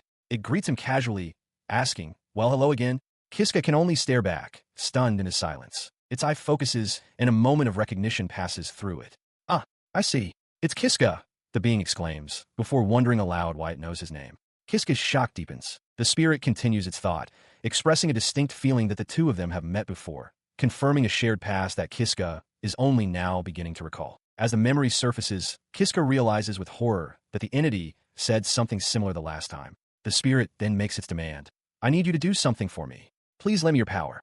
He watched as the amorphous spirit before him hesitated, its single eye wide as it pondered what it should do. His confusion was plain. He demanded to know what the problem was, thinking to himself that if this were like the last time, the entity should have agreed to his terms without question. In response, the spirit explained that it had its own goals and was considering whether obeying him would help achieve them. Stunned, Kiska asked what kind of goal a sword could possibly have. It then revealed its singular, shocking ambition, to become human. The boy could only stare, dumbfounded by the revelation. The entity continued, questioning how it could achieve this, since it only fed off humans like a parasite and took over their bodies. It seemed to ponder its own nature, admitting that while it had controlled many humans, it had never actually tried to become one. A realization began to dawn on him. He pieced it together, asking if the spirit was saying that lending him its power might, surprisingly, bring it closer to becoming human. The entity's reply was immediate and certain. "Yes, that's right." It elaborated further, a strange conviction in its voice, stating that for some reason, obeying him felt like its destiny. Kiska's eyes widened at the weight of this statement. His expression shifted, the shock giving way to a startling resolve. A wide, almost manic grin spread across his face as he made his decision. "All right," he declared, "I will obey you faithfully." He let out a breath of relief, a grin spreading across his face. He had successfully controlled the puppet sword. A notification confirmed his new status. He was now the lord of the parasitic puppet sword, and had also obtained the derived skill, Black Sword. Clenching his fist, he felt the power coursing through him. Holding the transform blade, he felt a renewed sense of purpose. With this weapon, he could finally fight again. His mind immediately turned to his next objective. His objective was clear. He strode purposefully through the stone corridor, his gaze fixed on the glowing pedestal at the end of the hall, the source of a new skill. As he reached the pedestal, a new ability was bestowed upon him, the skill of swordsmanship. He recognized this as the random skill granted by the Crystal of Wisdom, a prize he was now ready to claim. He recalled the location of the treasure chest holding the Crystal of Wisdom. It was situated deep within the boss's lair. This meant a long and perilous journey to reach it. He also remembered a previous skill, attribute granting, which he had never had the chance to use. Considering the danger, he concluded that heading for the boss's lair with his current strength would be pointless. More importantly, he needed to grow stronger. He decided to hunt the monsters he knew he could defeat, starting with the headless beasts roaming the dungeon. With his mind made up, a look of determination settled on his face. He would stick to this plan, hunt, grow stronger, and level up his newfound swordsmanship skill. He raised his blade, ready for battle. He lunged forward, the black surblur. A clean slash followed by a powerful swipe met the creature's flank, eliciting a pained squeal as it stumbled. The beast fell, its body thudding to the stone floor in pieces. Breathing heavily from the exertion, Kiska realized he had acquired skill points, enough to meet the conditions for a level up. A confirmation immediately followed. His swordsmanship skill had leveled up. A satisfied smile touched his lips as he accessed his status, eager to see the results of his efforts. He reflects on his recent efforts, noting that by hunting the headless mules for about half a day, he successfully raised his swordsmanship skill to level 2. However, a new problem has emerged. Standing amidst the fallen creatures, he realizes he has cleared out all the locations where he knows the mules spawn, and it will likely take a while for them to reappear. He considers his next target, thinking perhaps he should go for the werewolf nest, but he immediately dismisses the idea, recalling that Judith has been there before. The thought fills him with a grim certainty. Right now, he absolutely cannot afford to meet Judith. He reasons that since they are not close, there is a significant chance she would simply kill him on sight if they were to meet. Furthermore, he acknowledges that this entire dungeon is Judith's territory. To continue hunting, he must somehow avoid her, but also worries that a Jiha would appear like a vengeful spirit to kill them. The weight of his precarious situation presses down on him. He wonders what he is even supposed to do here, his hand resting on the hilt of his strange sword. Suddenly, a voice emanates directly from the weapon, addressing him as master. Kiska flinches, utterly startled by the sound. He stares down at the sword in disbelief, asking if it can talk. The puppet sword confirms that it can, adding that it is also a little surprised. The sword explains that it had expected to take longer to develop the ability to speak, but suggests their high compatibility must have accelerated the process. Kiska, processing the revelation, can only agree. He looks down at the sentient weapon in his hand, a hopeful expression dawning on his face as he processes the impossible. He wonders aloud if the accumulation of their user-and-tool relationship has finally resulted in the puppet sword gaining the ability to speak. The sword addresses him directly as master, its voice cutting through his thoughts to ask what seems to be troubling him. Kiska, still slightly taken aback, begins to explain his predicament. He states his desire to acquire a large number of skill points and asks if the weapon knows any good ways to do so. Without hesitation, the puppet sword confirms that it knows a good place for that very purpose. His eyes widen in disbelief, asking if it's for real. The sword assures him it is and offers to guide him there. The weapon then instructs him to follow its directions. With renewed purpose, Kiska moves deeper into the dungeon corridor. Heeding its words, he approaches a stone wall. The sword recalls that there should be a switch nearby that leads to his second stage. Kiska feels along the bricks, finds the correct one, and shoves it inward. The stone block recedes, revealing a long, dark, and menacing secret passage. Kiska stares into the depths, surprised by the hidden path. He turns to his weapon, asking how it could possibly know about this place. The sword explains that a previous master of it had stumbled upon it by accident. The sword continues, offering a piece of advice. It suggests that this hidden passage is likely a secret that even Judith is unaware of. It knows what kind of monsters lie ahead, however, and delivers a stark warning. At Kiska's current level of strength, he might very well be killed. Despite its dire warning, Kiska simply offers his thanks for the advice. With a determined expression, he turns and proceeds down the long, stone-lined corridor. He stops before a set of imposing, cross-emblazoned doors at the end of the hall. Facing them, he states with grim acceptance that the prospect of being killed is nothing new to him. The puppet sword lets out a dry laugh, dismissing his bravado as a silly joke. Kiska forces a nervous smile, a single bead of sweat on his temple, and agrees that the sword is right. His feigned calm is shattered by the heavy thud of a stone slab sealing the entrance behind him. He glances back, a menacing feeling washing over him as he realizes he is now trapped. Before he can react, the tiled floor erupts with light. Several intricate magical circles flare to life around him with a low, energetic hiss. As the light intensifies, the puppet sword's voice cuts through the air, warning its master that the enemies are coming. From the summoning circles, a troop of gleaming armored figures materializes.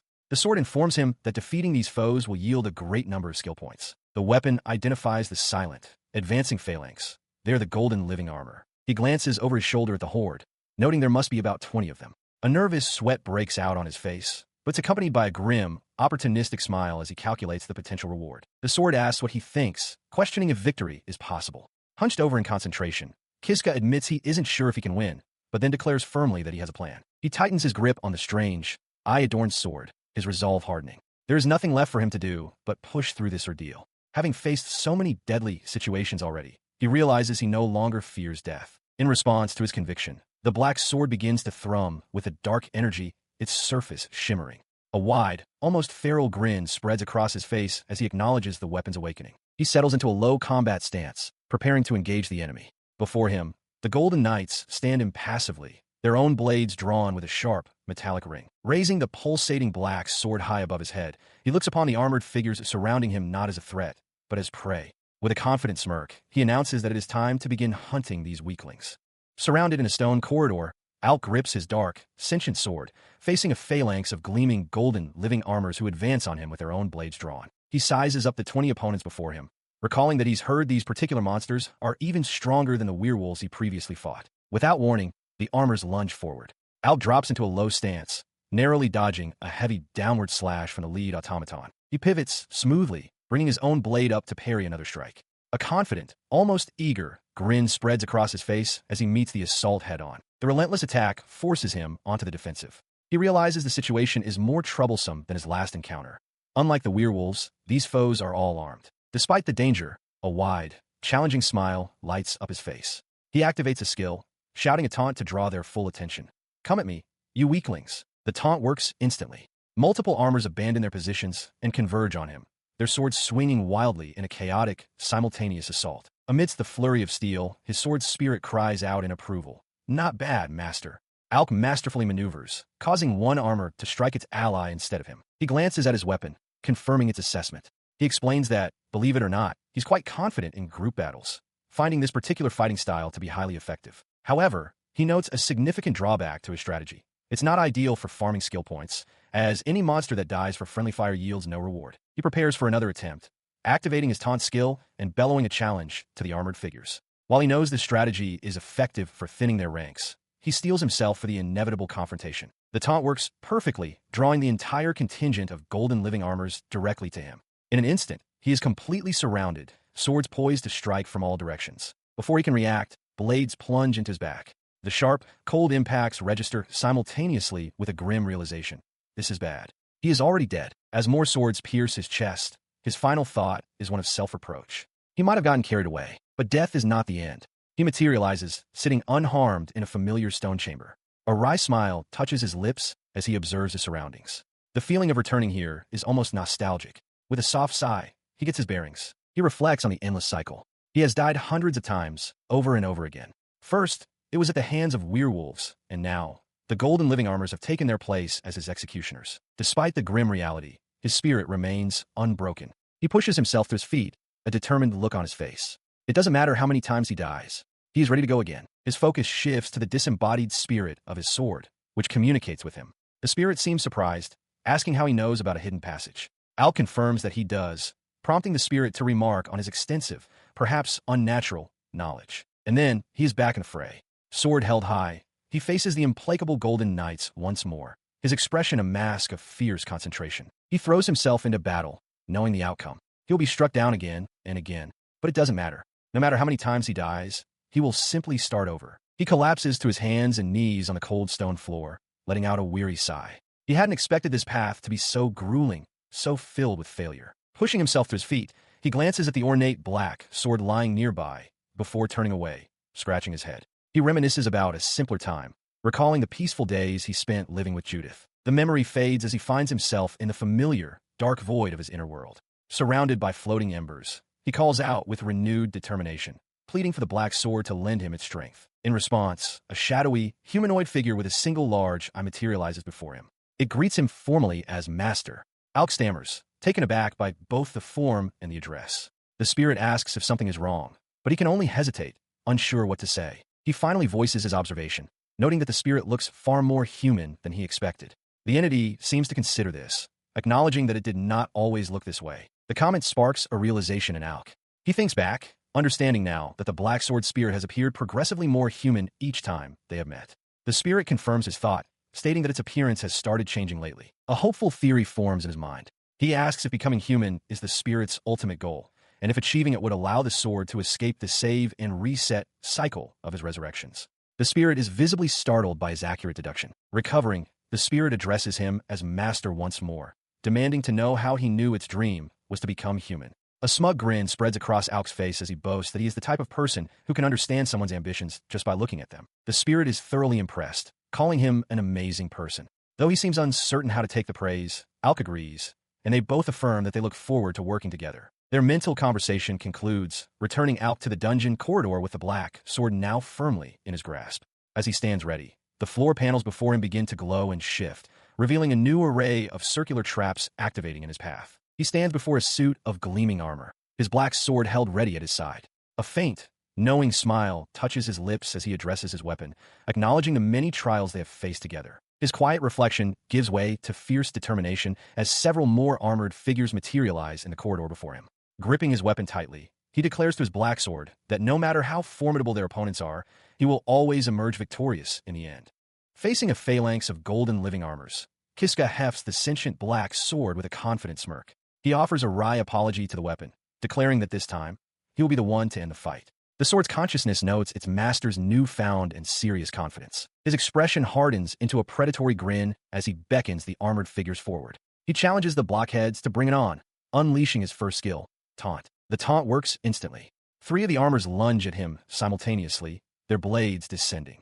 Unfazed, Kiska begins to count. 1. He pivots, stepping neatly to his right. The armor's synchronized strikes miss him completely, their momentum carrying them forward. He continues his count. 2. And that's 3. His maneuver forces the armors into a collision course with each other. Kiska coolly announces the inevitable result. Friendly fire, as one automaton's sword clangs uselessly against its ally's shield. As the armors are momentarily entangled, attacking one another in their confusion, Kiska explains his plan. He spins his body, raising the black sword high above his head to swing it down from above. His blade cleaves through the helmet of one of the armors. A notification flashes through his mind. A monster has been slain, and skill points have been acquired. He accepts the outcome with a simple okay. With one enemy down, Kiska smirks. The black sword marvels at how its master seems to know all of their movements. Kiska confirms that he does, even while distracted by his talkative weapon. He anticipates the next attack with perfect clarity. The golden living armor that circled around will aim for his back. He prepares to counter by lowering his center of gravity as he turns. Executing his plan flawlessly, he pivots and unleashes a powerful torso cut, slicing the second armor in half.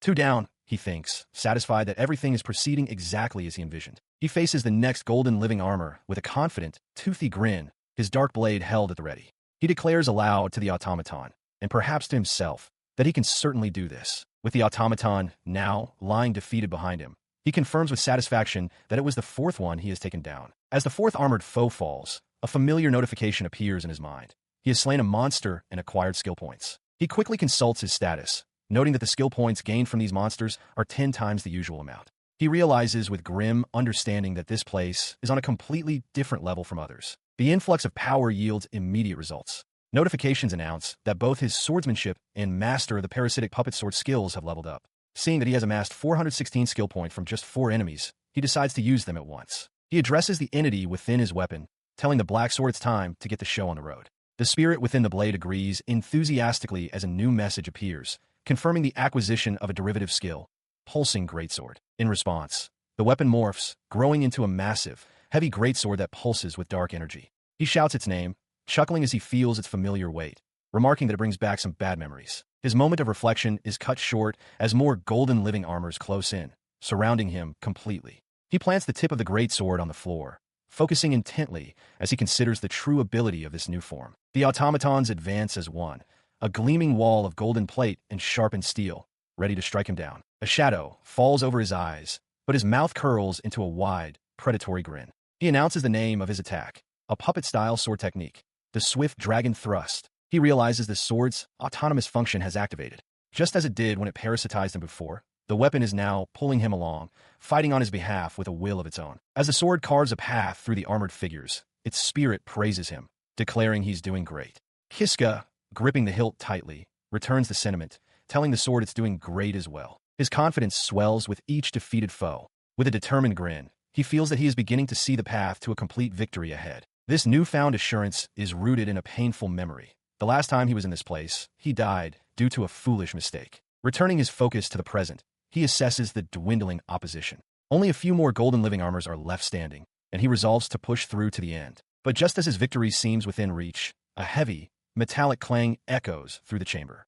The unexpected sound stops him in his tracks, his expression shifting from confidence to startled confusion. The sound startles not only him, but the remaining armors as well. They twitch to attention, their metallic bodies vibrating from the noise. They cease their assault entirely, parting to form a clear path down the center of the room. At the far end, the hooves of a horse step into view, leaving Kiska utterly bewildered. At the end of the path, a fully armored warhorse comes into view, carrying a rider. Kiska wonders aloud if this is the boss of the room, prompting the sword spirit to sheepishly ask if it had failed to mention it. The rider is a colossal knight in gleaming plate. The sword spirit identifies the new foe as a knight rider, an SS-class monster. Kiska stares in disbelief, demanding to know why the sword hadn't told him something so critical sooner. Before them stood a formidable SS-rank monster, the Knight Rider, flanked by an army of golden-armored soldiers. Kiska, sweating slightly, questioned if they could possibly defeat it. The black sword soberly replied that the outcome depended entirely on him, its new master, revealing that its previous wielder had been killed by this very same foe. He broke into a confident grin, crossing his arms and declaring that he could handle the puppet arts far better than its last master. The sword let out a delighted laugh, pleased that Kiska had finally called himself its master, and affirmed that their teamwork was more than just for show. He proclaimed that after fighting countless battles using these arts, he would not lose to such an ordinary enemy. In response, the golden-armored henchmen began their charge. He acknowledged that the henchmen were in the way. With a determined grit of his teeth, he met the first soldier's attack, the clash of steel ringing out. He decided to take them all out in a single move, preparing a puppet-style sword technique as another armored soldier approached. He unleashed the attack, roaring the technique's name, Wind-Cutting Scythe. In a devastating spin, the black sword morphed into a whirlwind of blades, slicing through the entire squadron of golden armor in an instant. The sword could only express its shock and amazement at its master's power. Around Kiska, the bisected pieces of armor crashed to the stone floor, leaving him the sole figure standing. It praised him, noting how smoothly he executed the technique despite it being his first time. Kiska corrected that it was actually his second time, then added with a smirk that perhaps he was a genius. His brief moment of self-congratulation was interrupted by the heavy, metallic steps of an approaching figure, drawing his immediate, tense attention. He turned, a confident smirk returning to his face. With all the henchmen taken care of, only one foe was left, the Knight Rider itself. He stands his ground as the imposing, armored figure on horseback identifies itself as the Knight Rider. The warhorse lets out a guttural cry, its master's presence overwhelming. Without another word, the armored knight charges, its spear aimed true. Kiska braces himself, meeting the powerful thrust with his own blade in a deafening clash of steel. The force of the blow sends him sliding backward. He realizes the spear's immense range and the painful impact of the block. He asks the black sword if it can get him within the knight's guard, and the sword spirit affirms it will try.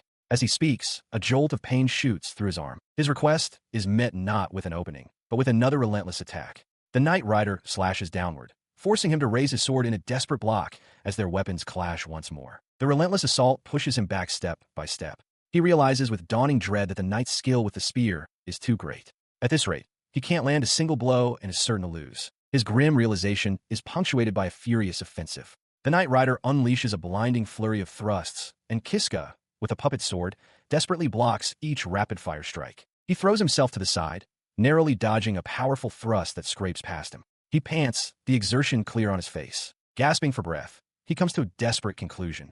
He tells the puppet sword that it can't be helped. They have to use that. The sword spirit seems to question his decision. The puppet sword voices its concern, warning him that using the technique could result in his death. Kiska simply closes his eyes, accepting the risk with a quiet, pained resolve. His decision made, he raises the massive blade high above his head, a grim smile spreading across his face. He reminds his foe of what he'd said before, declaring that he is used to dying. The sword thuds against the ground, ready for the final gambit. He leaps high in the air, his face contorted with effort. Realizing he cannot damage the Knight Rider through its spear's defense, he resolves to bring his full weight and power down to crush both the weapon and its wielder. To accomplish this, he unleashes a secret technique, the puppet-style sword technique, Great Wheel Slash. He becomes the center of a spinning vortex of dark energy as the puppet sword's tendrils extend, creating a devastating circular blade. The spinning attack crashes down with immense force, slicing cleanly through the Knight Rider's ornate plate armor and the armored body of its warhorse. The two halves of the colossal foe collapse to the ground.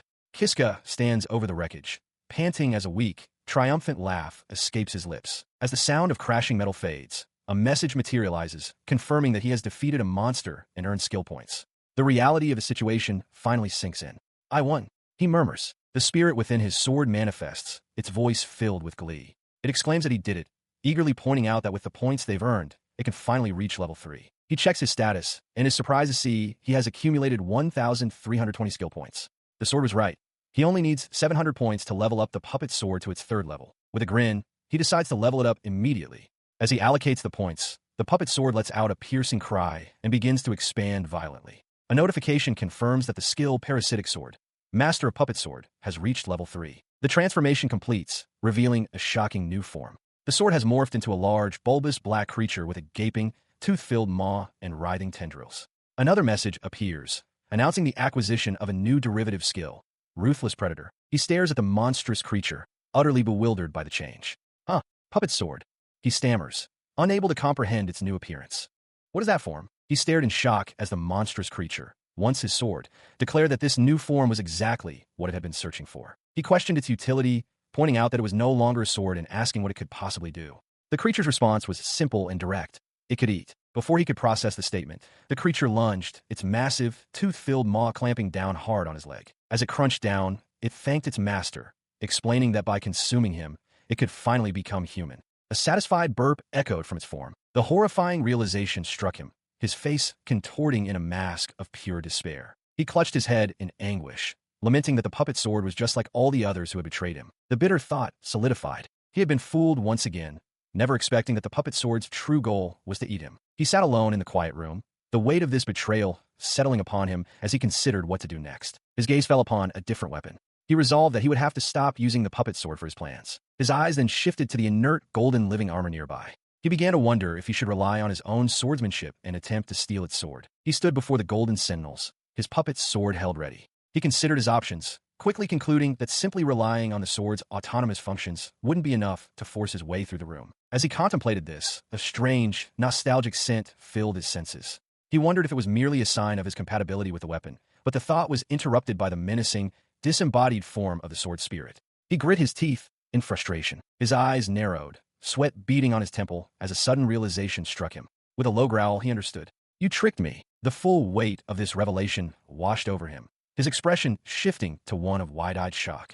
He turned away, his head bowed for a moment in silent comprehension. Then, his entire demeanor changed. A sly, confident smile spread across his face as he turned back, touching a finger to his chin. He now saw the situation clearly, understanding that if that was the case, he had his own plans. He faced the spirit of the puppet sword, which now manifested before him as a jagged, black humanoid figure surrounded by floating embers. With newfound resolve, Kiska declared that he had his own intentions as well. In stark contrast to the previous vision, the spirit's single eye blinked, and it greeted him with surprising cheerfulness. "It's nice to meet you, Master." With their partnership reaffirmed, Kiska exploded into action. He became a spinning vortex of destruction, his blade flashing as he tore through the golden living armor with overwhelming force. The battle ended in an instant. Kiska stood panting amidst the wreckage of the armored foe, his sword now in its physical form. The spirit manifested beside him, gushing with praise, exclaiming how amazing he was and how impressed it was that he defeated everything. The spirit's excitement was palpable. It immediately urged him to quickly use the skill points they had earned from the victory to level it up to level 3, while Kiska listened with a quiet, unreadable expression. He flatly refuses the sword's demand. "No, let's not do that." The puppet's sword is taken aback by his refusal, stammering as it insists he hurry up. It questions why he would turn down the chance to make it even more powerful by leveling it up to 3. He glares down at the weapon, his voice sharp with accusation. He declares that he's already figured out its true intention. The sword plans to eat him. In response to the accusation, the sword falls silent, its single eye staring forward as if caught.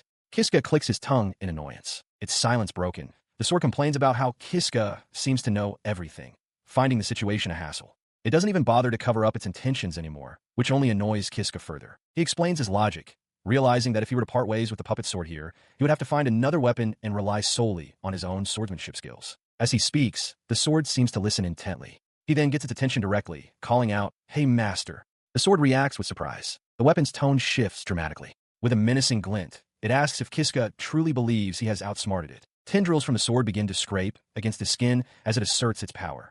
It reminds him that he can't use its autonomous functions, effectively trapping him. Kiska curses the weapon under his breath. Seeing his master's distress, the sword expresses mock surprise at his reaction. It then declares that since they are in this situation together, it will allow him to choose. Kiska trembles, caught in the sword's trap. He stared in horror as the puppet sword laid out its grim ultimatum. Be beheaded right now, or be eaten by a ruthless predator later. He struggled against its grip, calling out its name. Both options, he realized with dawning dread, were terrible for him. Desperate for any alternative, he blurted out a suggestion. What if they negotiated? The sword considered this for a moment before agreeing. He began his argument, pointing out that since the sword's goal was to become human, beheading him now would be counterproductive. The sword conceded the point was true, but clarified that from its perspective, it would much rather he chose to be eaten by the predator instead. The implication struck him with force. He cried out, demanding to know if he was the one who had to be eaten. The sword clarified that it didn't necessarily have to be him, its master, but it couldn't be just anyone either. The act of eating a strong human was what would bring it closer to its own goal of becoming human. It then posed a direct question. Could he procure such a human for it right away? Standing, Kiska gripped the hilt, sweat beading on his brow as he affirmed that he could. His expression hardened into one of grim resolve. In his mind, two figures loomed. the knight Uchiha Tsubaki, and the mysterious Judith. Standing over the inert form of a golden knight, Kiska plants his massive black sword into the stone floor. With grim determination, he commands the weapon to hurry and lead him to the one who is to be sacrificed. The sentient sword's single, ornate eye glows as it responds, confirming that its next meal will be eaten in its master's place. Hearing this, a bead of sweat rolls down Kiska's temple. He looks away, troubled but resolute, and acknowledges that he understands the grim arrangement. Elsewhere, the woman with twin tails, Judith, and her cat-eared companion share a look, their faces alight with smug, knowing smiles. As Kiska proceeds through the dungeon, his mind races. He concludes that, thinking logically, the one who must be sacrificed is Uchiha.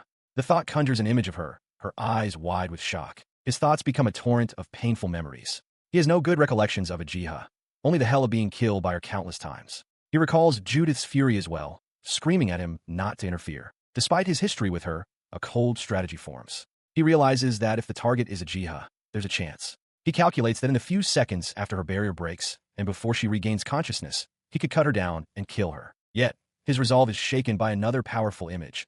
Uchiha, standing before a grand castle, hailed by a massive crowd. She is the hero who saved this world. He walks onward, fists clenched at his sides. He acknowledges that even though she put him through unimaginable suffering, she might be someone this world needs, leaving him trapped in a terrible conflict. He walked through the stone corridors, his mind consumed by a single thought.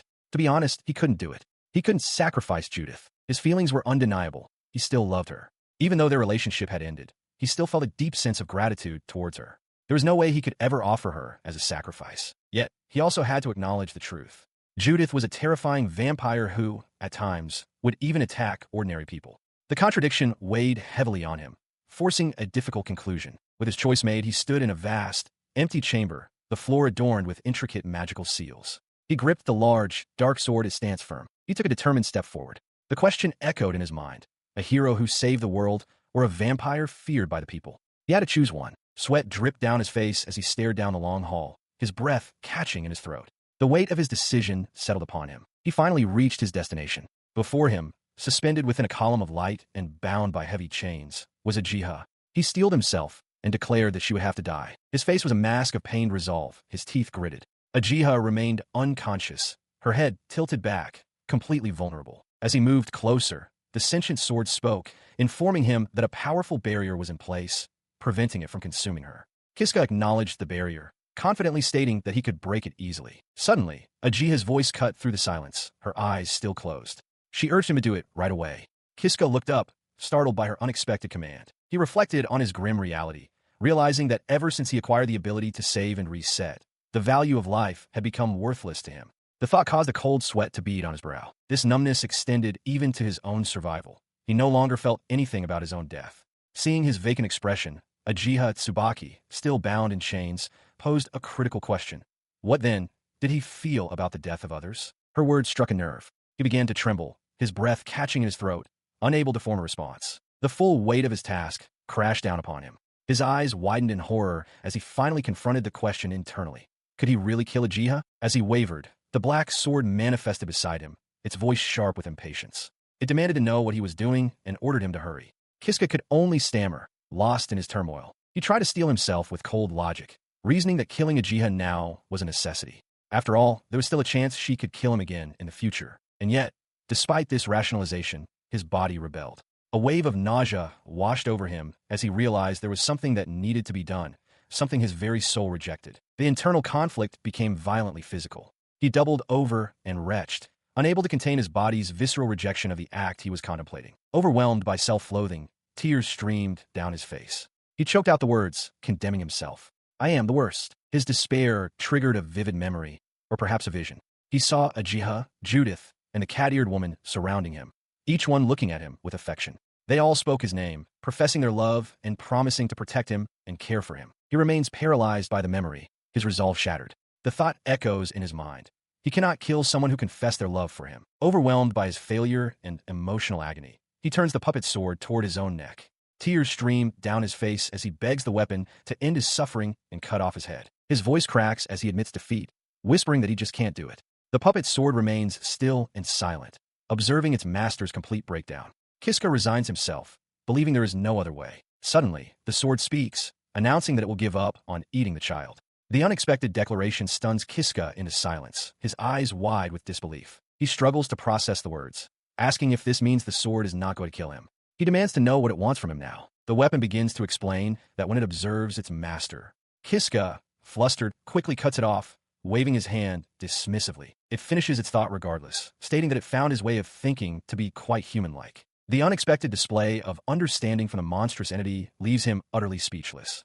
He can only whisper its name, Puppet Sword. A moment passes, and a wave of relief washes over him. A small, tired smile forms on his face as he offers a quiet, genuine thank you. His relief quickly turns to awkwardness. He scratches the back of his head, telling the sword to stop because its sentiment is creepy. From a prison, Ajiha observes the strange exchange. He looks toward the sentient weapon with a gentle smile, making a promise. He will also think of a way for the sword to become human. The sword's voice rings out, filled with an earnest plea for its master to succeed. The sword expresses its sheer amazement at its master's declaration, while Kiska leads them into a previously unknown section of the dungeon. He stands within a well-furnished room, complete with a sofa and a fireplace, admitting that even he was unaware of its existence. He decides it is a good place for them to rest for the day. He adds that from this safe location, they can decide on their course of action moving forward. His thoughts drift, acknowledging the complicated feelings this place evokes. It holds both the sad memory of taking Ajiha's life and the happy memories of the time he spent there with Judith. He explains aloud that since Judith never used this particular room,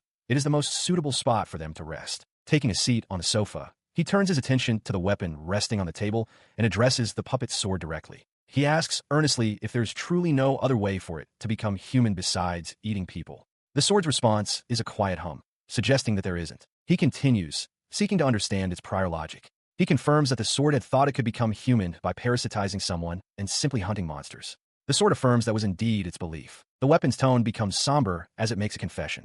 Deep down, it knew from the very start that it would not be able to become human unless it ate people. It continued its explanation, revealing that most of its previous masters had failed and died. To consume people, the sword explained, it must first become a predator. For that to happen, it needs a wielder to help it reach level 3. Hearing this grim requirement, Kiska could only stammer in understanding, a bead of sweat forming on his temple. Before he could fully process the information, the sword elaborated on its past strategies. It had concluded that relying on others was too risky, which led it to begin parasitizing its wielders to take control itself. But even that method proved fruitless.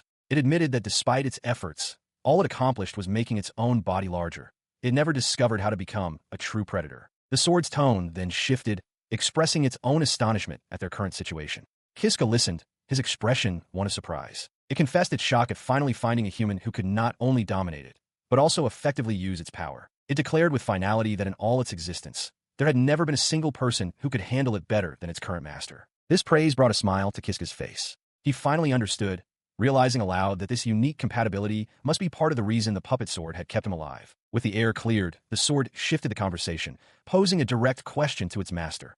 Why had he come to the Katarov dungeon? He paused, his gaze turning upward as he quietly contemplated the reason for his journey. He offers a faint, weary smile, deciding to confide in the weapon. He agrees that he might as well tell the puppet sword everything. Settling back onto the plush couch, he prepares to recount his story, the sentient sword resting on the table before him. After listening, the sword remarks that its master has clearly been through a great deal of hardship as well. Kiska's expression hardens as he confirms this, explaining that there isn't a single person in Katarov village who would take his side. They still hate him, even now. Hearing of this universal animosity, the sword offers a simple, brutal solution.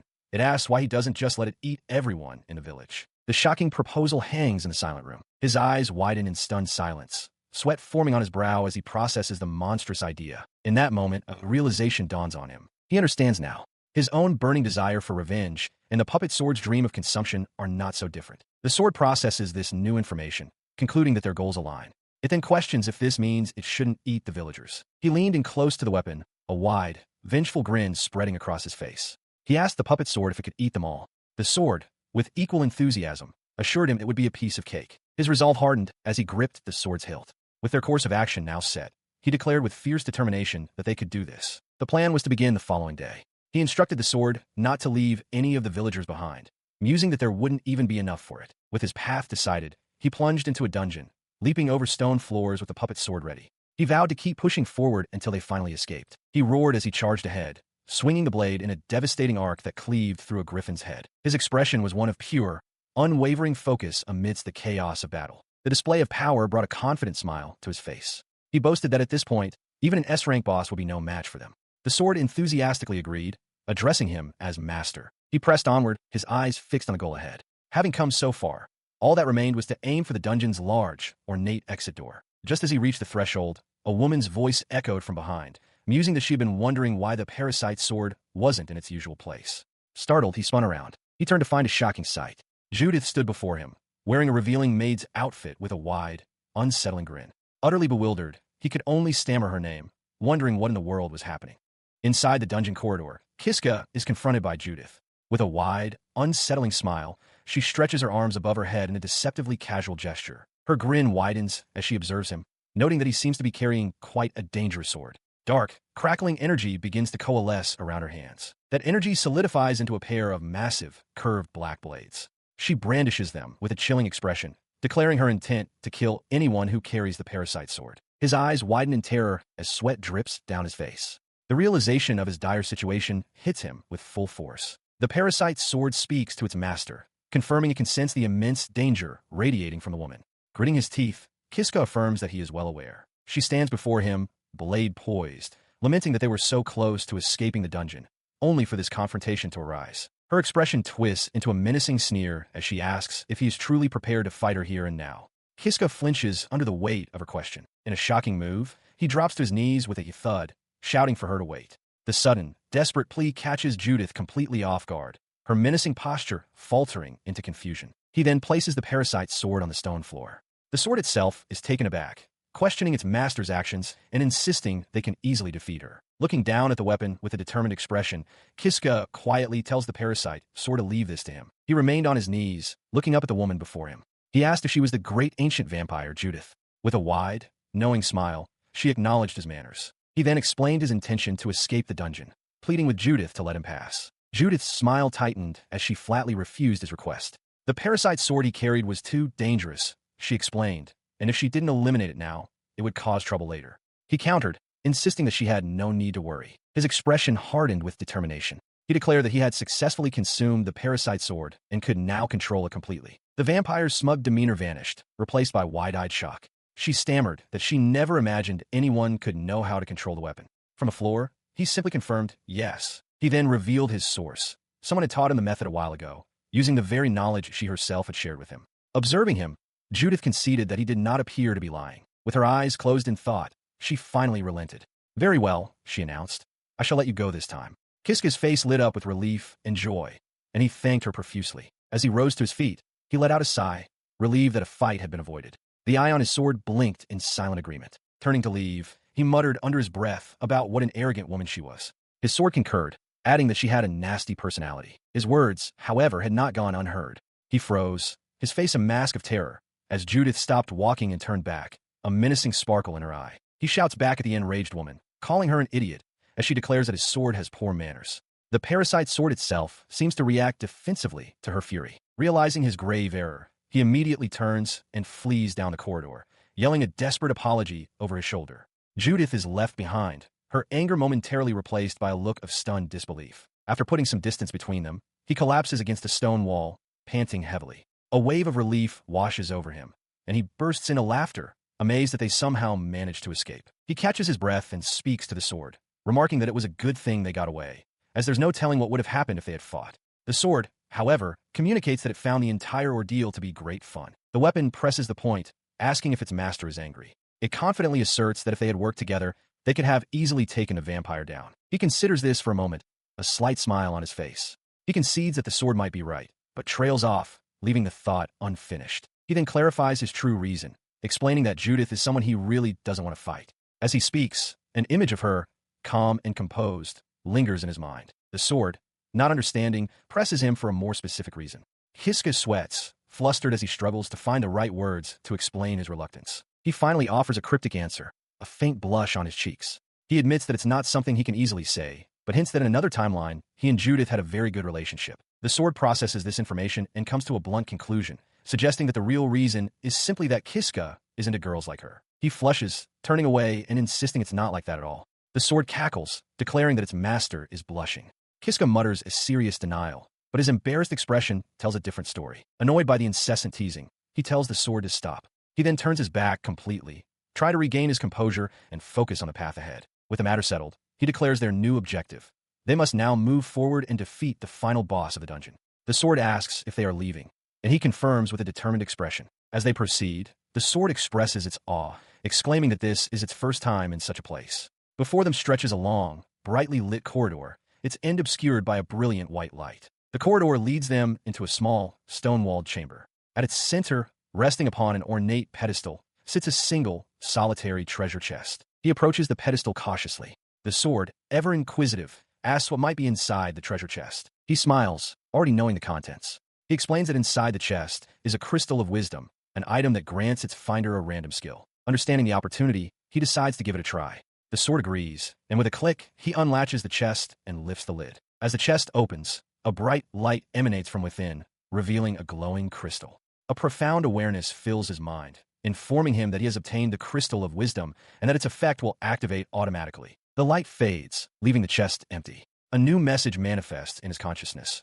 He has acquired the skill, appraisal. He stares at the empty chest, a look of confusion on his face as he processes the new ability. He decides to test his newly acquired appraisal skill on the parasite sword. He recalls seeing it on his skill list before, noting its D rank and wondering if that makes it useless. His attempt is immediately thwarted. A notification informs him that the skill cannot be used due to an insufficient level, causing him to groan in frustration. Frustrated, he pulls up his status screen to check his resources. As he glances over his 1332 available skill points, a realization suddenly dawns on him. A confident smile spreads across his face. He realizes that with so many points, he can easily raise the puppet sword to level 3, and decides to level up both appraisal and taunt as much as he can. He commits the points, and a system message promptly confirms the successful upgrade.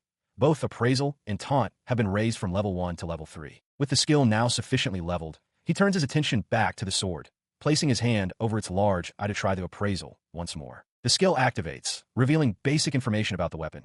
It is the Black Blade, one of the forms of the parasitic puppet sword, and it possesses a sharp, cutting edge. He reacts with a sarcastic whoa, finding the information utterly useless. The sword, noticing his mumbling, asks what he's been doing. Kiska complains that at this rate, leveling up the skill was worthless. The sword's tone shifts dramatically, accusing him of appraising its beautiful form without permission and suggestively calling him a pervert. Flustered, Kiska tries to explain that he was only testing the new skill, but it proved pointless as it only revealed information he already knew. He tells the sword to stop joking, but the weapon simply huffs and dismisses his complaint. It then makes a completely nonsensical comment, calling him a beautiful girl, leaving Kiska utterly bewildered. He stares, a bead of sweat on his cheek, as the sword enthusiastically promises to show him its true form once it becomes a beautiful girl. Try to move past the bizarre statement. Kiska forces a smile and says he'll look forward to it. Turning his back on the weapon, he declares that he has leveled up his skills and is now ready to proceed. The sword, however, expresses its own curiosity, wondering what kind of person Kiska will be when he becomes a human. The conversation fades as he focuses on the path ahead. A long, tiled hallway ending in a massive, intricately carved set of double doors. He walks the length of the hall, a nervous sweat breaking out on his temple. Taking a deep breath, he hardens his expression and clenches his fist, readying himself. "All right, let's go," he declares, to which the sword readily agrees. He now stands before the towering doors, their immense scale dwarfing him completely. As he hesitates, the sword asks if he is nervous. With a tense expression, Kiska admits that he is a little. In response, the sword erupts into a bizarre, loud cheer, shouting for its master and encouraging him enthusiastically. Kiska flinches, caught completely off guard by the sudden outburst, as the sword mutters that it can't be helped. He whirls around, his face a mask of shock and confusion, demanding to know what that was. The sword calmly explains that it was simply cheering for him. The absurdity of the situation breaks his tension, and he erupts into laughter, covering his mouth as he tries to stifle it. The sword immediately accuses him of laughing and making fun of it. Composing himself, he scratches the back of his head and offers a reassuring smile. He tells the sword that it's fine, insisting that he wasn't making fun of it at all. His sword, the strange entity known as the puppet sword, offered a quiet word of thanks. The weapon questioned his slight smile, prompting him to point out its sudden and uncharacteristic formality. He turned his attention to the towering doors, admitting with genuine gratitude that he never would have made it this far without his companion. With their bond reaffirmed, he pushed the heavy, ornate doors, which groaned open under strain. The doors revealed a vast, cavernous hall. Flickering torches lined the high walls, but their light failed to pierce the oppressive darkness at the far end. He stood alone at the threshold, a small figure in an immense space. Suddenly, the great doors boomed shut behind him. The sword's voice cut through the echo, advising him to save his gratitude for later. Heeding the warning, He drew the blade and dropped into a low stance, eyes scanning the darkness ahead. He understood that the real challenge was just beginning. A bead of sweat traced a path down his temple. Yet his expression was not one of fear. A sharp, determined grin spread across his face as he affirmed his readiness for the fight to come. His readiness was immediately tested as a monstrous form emerged from the shadows. A colossal, armored centipede slithered forward, its sheer size dwarfing the lone boy standing before it. The creature's two massive, glowing white eyes fixed upon him. In their blank, unblinking surfaces, his own small, defiant figure was reflected. The colossal creature loomed before Kiska, its armored segments filling the vast chamber. It was an SSS rank giant centipede, a monster of the highest threat level. Undeterred, the young man held his ground, gripping his sword as he prepared for the inevitable clash. He stared into the monster's glowing eyes, his own narrowing with resolve as a single thought solidified in his mind. This was the final battle of this dungeon. As the centipede lunged forward with a deafening screech, Kiska braced himself for the attack. In a vast, tiled chamber, Kiska stands alone, his sword held at the ready.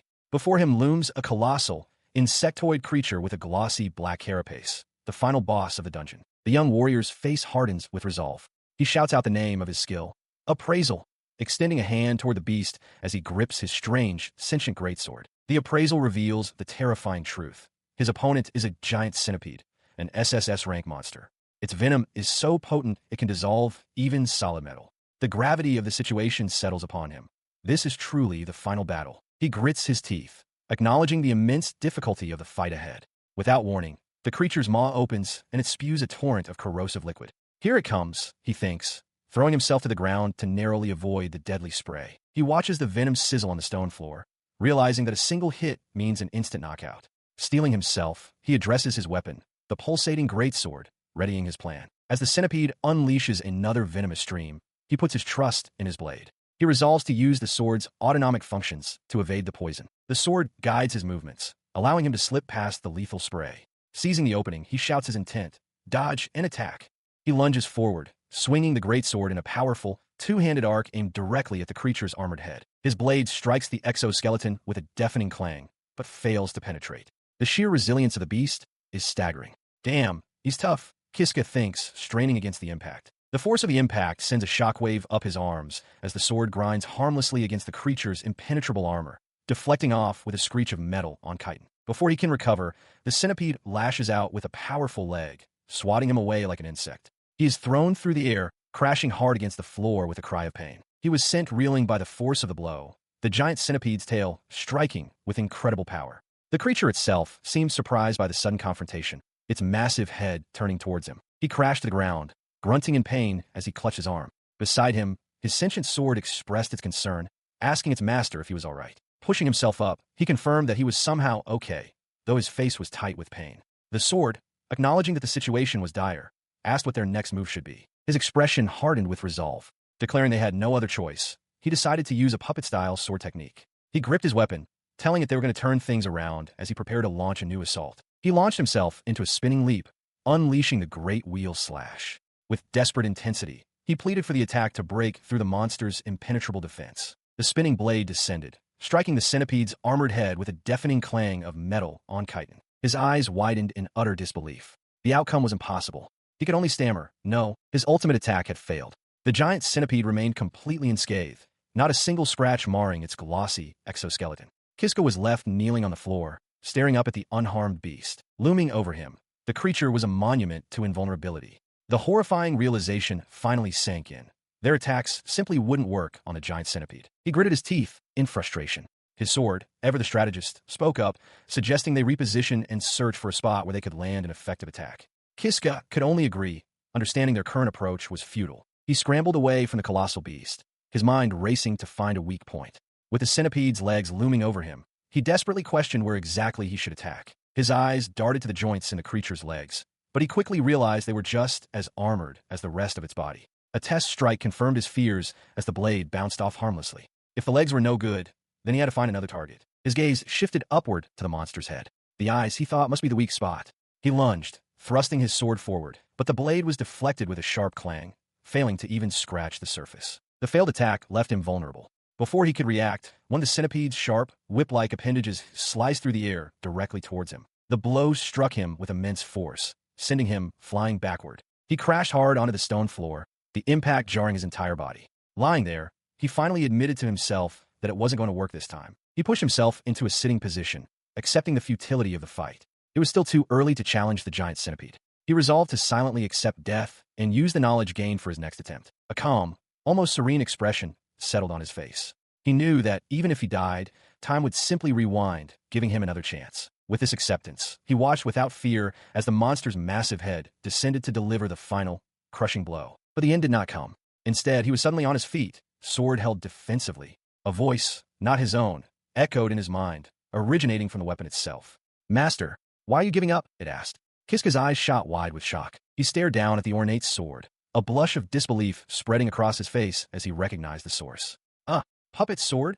he stammered, utterly bewildered. He clutches the sentient weapon, his voice cracking with desperation as he shouts at it, reminding the sword of its solemn vow. It had promised to turn him into a human. The sword calmly affirms his words are true. He listens, still reeling from the revelation, sweat beading on his brow as the weight of the situation settles upon him. He realizes that his very survival, his ability to be standing here in this moment, is entirely because of the puppet sword. The thought transports him to an inner world where he faces the sword's true, shadowy form. He explains his predicament. While he can reset everything by dying, the puppet sword he would meet again would not be this one, the one who has just revealed its sentience. The spirit confirms his fears, stating that their promise can only be fulfilled in the current timeline. Dying would sever their pact forever. Snapping back to the physical world, the sword cries out to its master. A newfound resolve settles on Kiska's face as he apologizes for causing it to worry, a slight smile touching his lips. He then turns his full attention to the colossal centipede looming before him, declaring that it's time to get serious. His eyes narrow in concentration, his mind racing to find a vulnerability. He is certain the giant centipede must have a weak spot somewhere. He lunges, driving the puppet sword into one of the creature's massive legs. The blade strikes the hard carapace with a sharp clang, but fails to penetrate. The ineffective blow leaves him vulnerable. The centipede retaliates instantly, swatting him aside with immense force. He is sent tumbling across the stone floor, looking up in shock at the unyielding behemoth. He pushes himself up from the ground, the sword's grim logic settling in his mind. With the massive centipede looming over him, he murmurs his understanding. Gripping his weapon, he informs the puppet sword that he believes he has found the giant creature's weak point. The sword, in turn, simply hums with curiosity. A reckless grin spreads across his face as he presents the dangerous caveat. Their plan might result in their deaths. He asks if the sword is prepared for that risk. Without hesitation, the sword enthusiastically agrees, praising its master's insight and urging him to attack the identified spot. The weapon then rationalizes the danger, concluding that if they perish while charging ahead, it is an unavoidable outcome. Despite its bold words, a bead of sweat forms on its surface, betraying a hint of apprehension. Bolstered by his weapon's loyalty, he turns to face the colossal monster once more. With a newfound sense of camaraderie, he thanks his partner and readies himself for the coming clash. He then shouts a challenge, deliberately drawing the creature's attention. He dares the giant bug to attack him, and its massive head twitches, acknowledging the taunt. In response, the giant centipede's mandibles part, revealing a gaping, circular maw that promises a devastating attack. Kiska stands firm, facing the abyss head-on. As the monster prepares its assault, he lowers his center of gravity, gripping his sword with both hands. He channels his power, announcing the name of his attack, a puppet-style sword technique. His eyes widen with intense concentration, and with a powerful roar, he unleashes the full name of his move, Swift Dragon Thrust. The cry hangs in the air as he explodes forward, a blur of motion. He drives the puppet sword forward in a powerful, direct thrust aimed straight for the monster's head. He is swallowed whole. The giant centipede's maw clamps shut around him, and he lets out a muffled roar as he is plunged into the fleshy darkness of its gullet. Inside the suffocating passage, his eyes are wide with a mixture of terror and fierce determination, sweat beading on his dirt-streaked face. He hurtles down the creature's throat, a ribbed tunnel slick with digestive fluids. Gritting his teeth against the foul environment, he keeps the puppet sword held ready for the critical moment. The puppet sword communicates with him, its voice echoing in his mind. It observes that with a cut as deep as the one he's about to make, even the monster's thick armor can be pierced. With a determined grin, Kiska confirms he's ready, and the sword agrees, signaling their commitment to the plan. With a final desperate roar, he thrusts the sword with all his strength into the soft flesh of the centipede's vital point from within, causing a violent spray of dark ichor. He wrenches the blade free. The internal damage is catastrophic, causing the creature's head to erupt in a gory explosion. As the colossal body of the centipede collapses, Kiska stands beside the massive, gaping wound he created, the immediate danger finally over. He pants heavily, his face a mask of exhaustion and disbelief. The adrenaline fades, leaving only the stark reality of what he has just survived. A strange, luminous message materializes in the air before him, announcing that the monster has been defeated and that he has earned skill points. The words hang in the air, but he can barely process their meaning. Staring into nothing, he mutters to himself, questioning if he was truly the one who accomplished such an impossible feat. He stands hunched over, sweat beading on his face as he catches his breath. He quietly acknowledges the immense struggle he endured. In stark contrast, the puppet sword erupts with joy, congratulating its master on the victory. It declares that they have finally beaten the boss and that it's time to celebrate. The quiet exhaustion gives way to a raw, cathartic roar. He throws his head back, fists clenched, and screams out the truth of his ordeal. He kept struggling, he shouts, and now, finally, he has conquered the Katarov dungeon. On the cold stone floor of a dungeon, a young man with silver hair recalls his grim past. He was falsely accused of murder, a crime he did not commit, and as punishment, he was banished to the deepest levels of this unforgiving labyrinth. His mind flashes back to the countless life-or-death battles he has endured since that day. He fought relentlessly against monstrous bugbears, headless steeds wreathed in flame, and imposing suits of living armor, all in a desperate struggle for survival. His struggle culminates in a triumphant, ragged cry. After all the bloodshed and hardship, he has finally achieved the impossible. He has conquered the entirety of the Katarov dungeon. His declaration is met with an unexpected phenomenon. A message materializes in the air, announcing a reward for the one who defeated the great centipede. Before his astonished eyes, a brilliant light coalesces into the form of a magnificent sword. The light fades, revealing the weapon in full detail. A formal notice confirms its identity. He has obtained the blazing sword. He reaches for the new blade, a look of genuine surprise on his dirt-streaked face. The realization dawns on him that such a system of rewards exists even in this forsaken place. As he examines his prize, his other weapon, the sentient puppet sword, seems to silently accuse him of infidelity. With a sheepish grin, he placates his living weapon, admitting he was just tempted a little. He then draws the blazing sword, its blade erupting in a fiery aura. He marvels at its power, noting how useful it could be. Beside him, the puppet sword seems to sulk, but he dismisses its feelings, deciding it can't be helped. He turns to his original companion, thanking it, but explaining his rationale. He confides that acquiring this new sword is a convenient precaution. If the puppet sword were to reach Predator Level 3, he fears it might become uncontrollable. With that settled, he declares it's time to move on. His gaze falls upon a glowing magic circle on the floor, an exit from his long confinement. With a confident smile, he decides to keep the blazing sword as a backup, just in case, ready to finally leave the dungeon behind. He stood before the brilliant teleportation circle, questioning if it was truly his way out.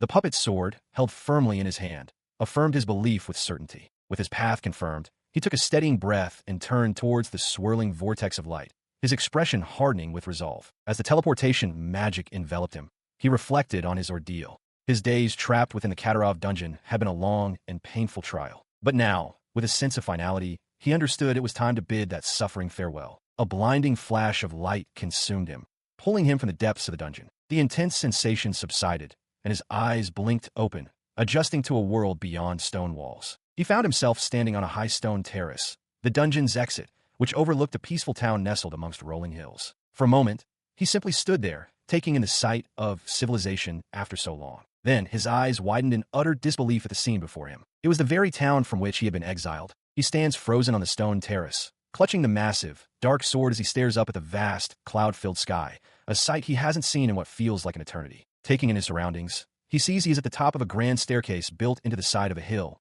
overlooking a dense forest. A lone guard stands watch at the bottom. His sudden appearance startles the two guards at the top of the stairs. One calls out in alarm, asking what is happening, while the other shouts that a dungeon returee has appeared. Someone has cleared the dungeon. Kiska, however, simply looks down, his expression somber and unreadable. As he begins his descent, the puppet sword speaks to him, asking its master how he feels now that he has finally returned to the surface. Kiska quietly responds, his gaze still fixed on the steps before him, mentioning the sky he saw after so long. He continues his thought, his voice heavy with emotion, admitting that the sky, it was too beautiful. The sword questions this sentiment, asking if the sky of Katarov village, the very place where he suffered so much, could truly be beautiful. Looking toward the town gates, Kiska affirms that in the end, the sky is still beautiful. Walking through the gates into the town, he feels a wave of calm, thinking that he might be able to forgive everything. His arrival, however, is immediately noticed by his former tormentors in the crowd, who recognize him with shock and disbelief, questioning how he could have possibly cleared the dungeon. His mind flashes back to his ordeal. He remembers the constant worry, recalling how even when he tried to use a jiha as a sacrifice, he was overcome with guilt and threw up on the spot. He then recalls standing among the shadowy forms of the monsters he'd slain, a faint, unsettling smile on his face as he wondered if he was the kind of person who simply couldn't bring himself to kill others. His expression hardens in the present moment. Sensing this shift, the puppet sword poses a critical question. So, does this mean you don't want to seek revenge anymore? He answers the sword's question with a chilling, predatory grin. His eyes narrow with malice as he confirms his intentions, stating that the thought of forgiveness is not on his mind at all. His dark resolve delights the puppet's sword, which erupts in a series of gleeful, echoing laughs, proclaiming that this is the attitude it was hoping for. As their murderous intentions align, a surge of power manifests as a notification before him. It announces that the parasite sword has leveled up to level 3, and through this evolution, he has obtained a new skill, Brutal Predator. He speaks the name of the new ability aloud, an aura of palpable menace emanating from him. The nearby villagers, witnessing this strange event, cry out in alarm, wondering what is happening. With the villagers distracted by confusion and fear, he gives a simple, brutal command to his weapon. Go. He orders the puppet sword. He then adds a horrifying clarification, his face contorted in a mask of pure hatred. He commands the sword to devour every single villager, leaving no one behind. The puppet's sword cheers with glee and lunges forward, its massive, tooth-filled maw descending upon a terrified villager, whose screams are cut short. While the sword begins its rampage, Kiska turns and sprints away from the scene. The commotion attracts the attention of two of his former bullies, who stare in disbelief at the monstrous entity. One urges the other that they need to flee immediately. Their escape is blocked as Kiska appears before them, moving with startling speed. He dispatches them with a series of swift, incapacitating blows, sending them sprawling to the ground. Standing over their fallen forms, he greets them with a cold smile, remarking that it has been a long time. Staring up at him from the ground, their expressions shift from shock to utter terror as they recognize their former victim. One of them stammers out his name, demanding to know why he has returned. He loomed over his defeated tormentors, a wide, unnerving grin stretching across his face. With a chillingly casual tone, he made his demand. Hey, tell me where Darga is. The spiky-haired bully stared back in disbelief, sweat beading on his brow. Are you kidding me? He stammered, his fear warring with defiance. Why the hell would I tell you anything? His words were cut short as a small flame from Kiska's sword flickered dangerously close to his cheek. In response to the defiance, Kiska admired his newly manifested weapon. This blazing sword is nice. He mused. It can burn anyone I strike with it. To prove his point, he pressed the fiery blade against the bully's face, eliciting a raw scream of agony. He leaned in closer, his expression a mask of sadistic pleasure as the other bully pleaded for him to stop. But just so you know, Kiska whispered, his voice soft yet menacing, I'll keep burning your faces until you do. Satisfied for the moment, he turned his attention to the monstrous form of his puppet's sword, which materialized beside him. I've got some errands to take care of, he informed the creature, so you can go wild as you please. The sword's main body quivered in understanding, acknowledging its master's command. Meanwhile, Darga strode through the panicked streets, his face a mask of irritation at the chaos. His eyes scanned the area until they locked onto Kiska in the distance. Found you, he growled, drawing his own blade and charging forward without hesitation. The two adversaries finally stood opposite one another. Darga's charge halted, his expression a mixture of surprise and disbelief, while Kiska simply waited for him, a confident, knowing smirk on his lips. Breaking the silence, Kiska offered a casual greeting. Long time no see. Darga, his former bully, could only stare, stammering in shock. Dubba, are you here? Darga quickly shook off his surprise, his expression hardening into annoyance. TCH, I don't have the time to be dealing with you, he snapped, gesturing to the chaos around them. We're busy dealing with the monsters that appeared in the village. His dismissal was met with a widening, predatory grin from Kiska. He posed a chilling question, revealing the horrifying truth of the situation. So, what if I'm the one who caused those monsters to appear? His confession was met with stunned silence. Darga's face twisted from disbelief to rage as he demanded to know what Kiska was talking about. Before Darga could react further, Kiska lunged forward, his face a mask of pained resolve, and drove a short sword deep into the larger man's side. The blade sank into flesh. As blood sprayed from the wound, Darga's own sword slipped from his numb fingers and clattered onto the stone ground. A raw cry of agony tore from his throat. He stumbled backward, his face contorted in a grimace of pure pain. He collapsed to his knees. Kiska looked down at him, his voice devoid of emotion, and clarified that Darga seemed to be misunderstanding the situation. He stated plainly that he could kill him any time he wished. Clutching the bleeding wound, Darga could only grit his teeth and force out a curse through the overwhelming pain. Enraged, he bellowed at his nearby men, ordering them to kill the silver-haired boy. Kiska watched them approach, a smirk playing on his lips. He mused that in the past, he would have been killed without a fight.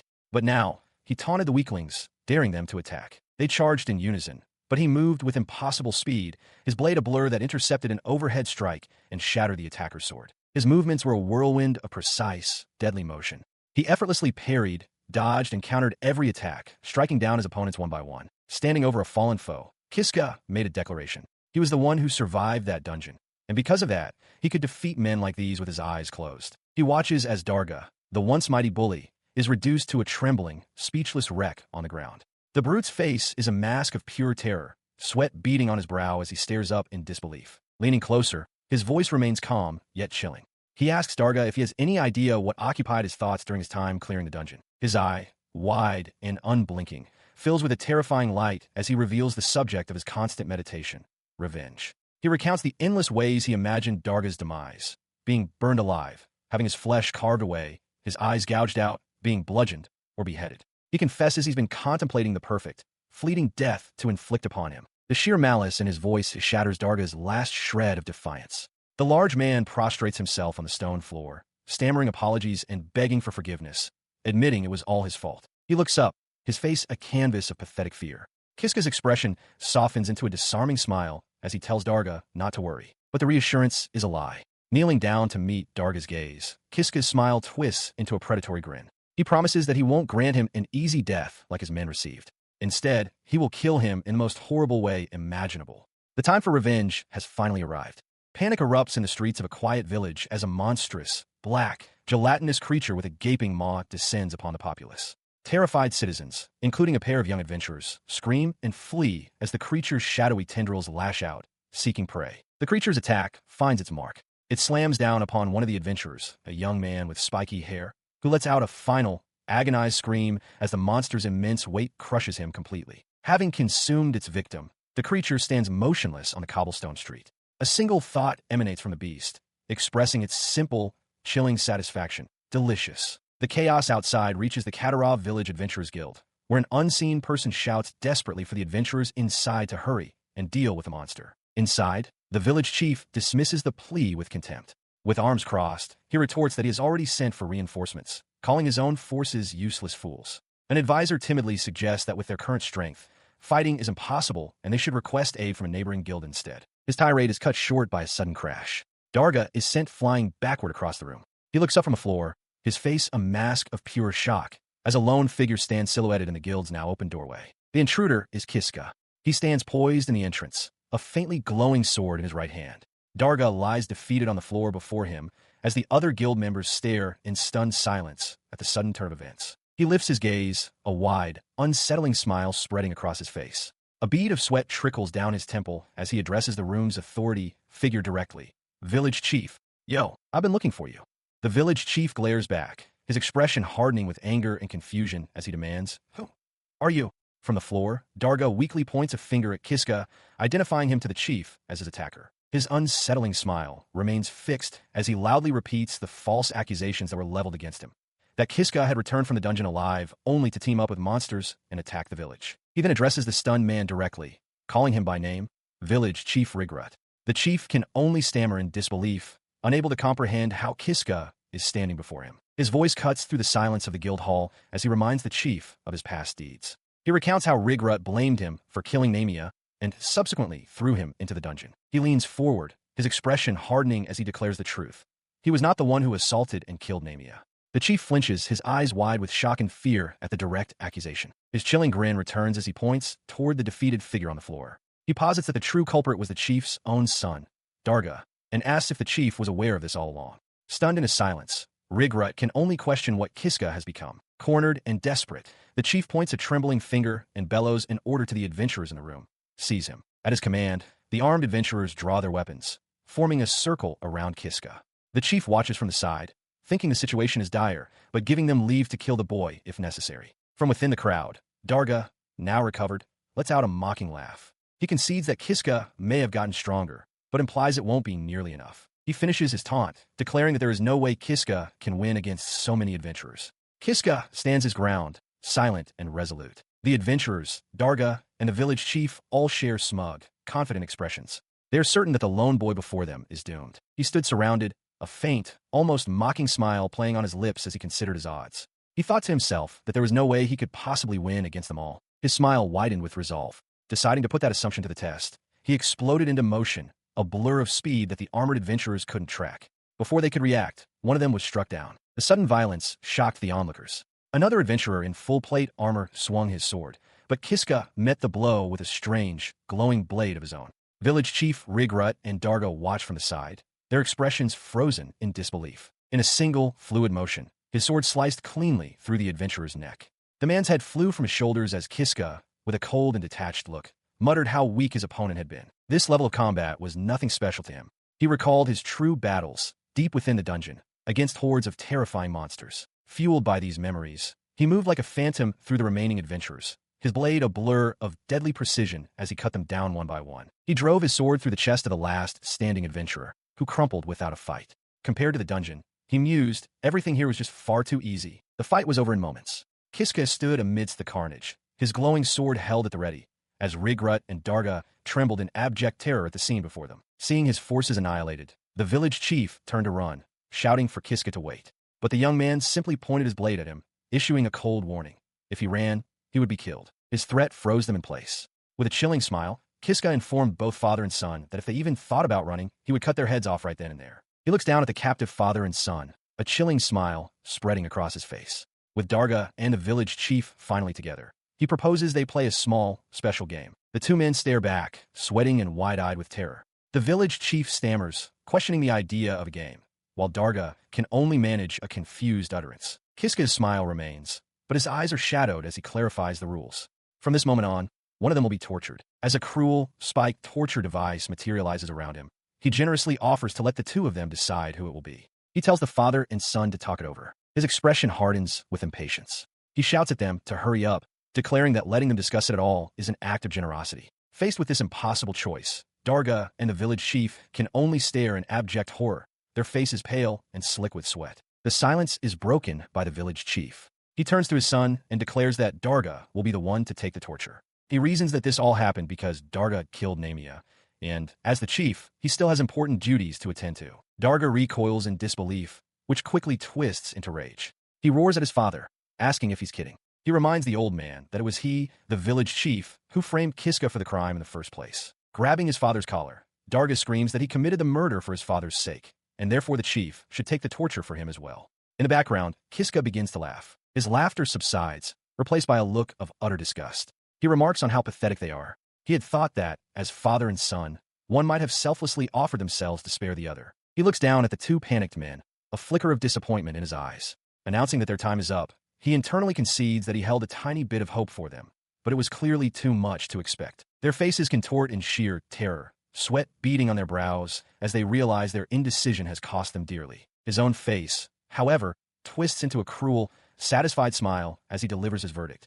Both of them will be tortured. At this verdict, the village chief immediately throws himself to the floor in a deep bow, loudly apologizing for all the trouble his son has caused. He continues his desperate plea, begging to be spared and offering up his own son for whatever punishment Kiska sees fit. This blatant betrayal brings a look of wide-eyed, almost gleeful, realization to Kiska's face. He looks down at the groveling man, a dark smile playing on his lips. He thinks to himself that there could be no more disgusting sight in the world than a father selling out his son to save his own skin. While his father remains prostrate, Darga erupts in fury, calling the old man a piece of trash. Kiska, observing the scene, remarks that the father and son are perfect and announces that he has made his decision. Hearing this, the village chief looks up with a sycophantic, hopeful grin, while Darga stares in horrified disbelief. Kiska's voice is heard, stating that he will grant the village chief's request. Darga, clutching his arm in shock, suddenly throws himself to the ground as well. He desperately apologizes, begging Kiska to torture him instead of his father. But with a cold, closed-eye smile, Kiska tells him it's too late. Both father and son are now pressed to the floor, their faces contorted in terror and defeat as they await their fate. He looked down upon the two prostrate men, a wide, unsettling smile spreading across his face. He declared that he was so moved by their deep bond that he would give them both a chance. Following his command for them to raise their heads, he tossed two short swords onto the stone floor between them, the blades clattering loudly in the tense silence. His smile never faltered as he delivered the cruel ultimatum. They were to fight each other to the death. The faces of both Darga and his father contorted in shock and terror. He then offered a twisted incentive for their compliance. The winner, he promised, would receive something special, an exemption from torture. Without a moment's hesitation, the village chief lunged, swinging his sword at a stunned Darga. The blade bit deep into Darga's shoulder, drawing a pained grunt from the larger man as his own father wounded him. Watching the betrayal unfold, Kiska threw his head back, a look of pure, ecstatic delight on his face. He found the spectacle utterly amazing. He savored the moment, remarking on the rarity of witnessing such a low display, a father and son willing to kill one another just to save their own lives. As the village chief held the sword to his son's throat, Kiska's satisfaction was palpable. He was glad, he mused, that they were both such trash. Just as the chief prepared to end it, Darga's hand shot up, grabbing the sharp edge of the blade. He stopped the fatal blow, his father gasping in disbelief at the sudden resistance. He stood panting over his father's defeated form. From nearby, Kiska began to applaud, offering congratulations to Darga for his victory. Kiska then calmly stated that he would no longer torture him. A wave of relief washed over Darga's face as he stammered, asking if this meant he was forgiven. Kiska simply affirmed it. He then presented Darga's reward for winning, a serious duel, to be held immediately. A strange, fiery energy now coated Kiska's blade. Darga's relief instantly evaporated, replaced by sheer terror. He stared in disbelief, stammering that there was no way he could possibly win against Kiska. Kiska's expression hardened as he began to list the reasons for this duel. He recounted how, for as long as he could remember, Darga had made his life a living hell, simply for being an Alcusian with silver hair, for ruining the fields for the constant beatings. Darga could only begin to apologize, his voice filled with anguish as he delivered the final, most damning accusation. Darga had made things even worse by taking away the person he loved most. He had killed Namia. Faced with this truth, Darga desperately tried to defend himself, claiming he had simply lost control in the heat of the moment. He insisted he was truly sorry for what happened. His apology was met with a calm, almost serene smile from Kiska, who confessed that he was actually very happy when Darga killed his own father moments earlier. The statement left Darga utterly bewildered. The reason, Kiska explained as his face contorted with rage, was simple. With Darga's father out of the way, he could now kill Darga with his own 2 hands. With that furious declaration, he lunged forward, driving the fiery blade deep into Darga's chest. His eyes, narrowed with grim finality, were splattered with the dark blood of his foe. As he withdrew his blade, the dark energy clinging to it lashed out, severing the top knot from Darga's head. The bodies of the village chief and his son lay still upon the stone floor. He stood in the sudden silence, the sole living person in a room now littered with the dead. His fiery sword cooled, its glow fading as the deed was done. His thoughts turned to the one he had lost. A vision of Namia's gentle smile filled his mind as he whispered her name. He had avenged her. His long-sought revenge was finally over. But the voice of the puppet's sword broke through his reverie, urging him to move. Agreeing, Kiska turned and ran for the exit, just as a deep, guttural rumbling began to shake the very foundations of the building. He burst out into the cobblestone street, the rumbling growing louder. He stopped short, a look of utter confusion spreading across his face as he stared at what stood before him. Dominating the street was a colossal, perfectly smooth, black egg. The puppet's sword spoke again, its voice emanating from the impossible object, leaving Kiska to stammer in disbelief, questioning if this was some kind of joke. In the middle of an empty village street, Alk stands frozen, his body rigid with shock and his mouth agape. His stunned gaze is fixed upon a colossal, dark, ovular object that has materialized before him.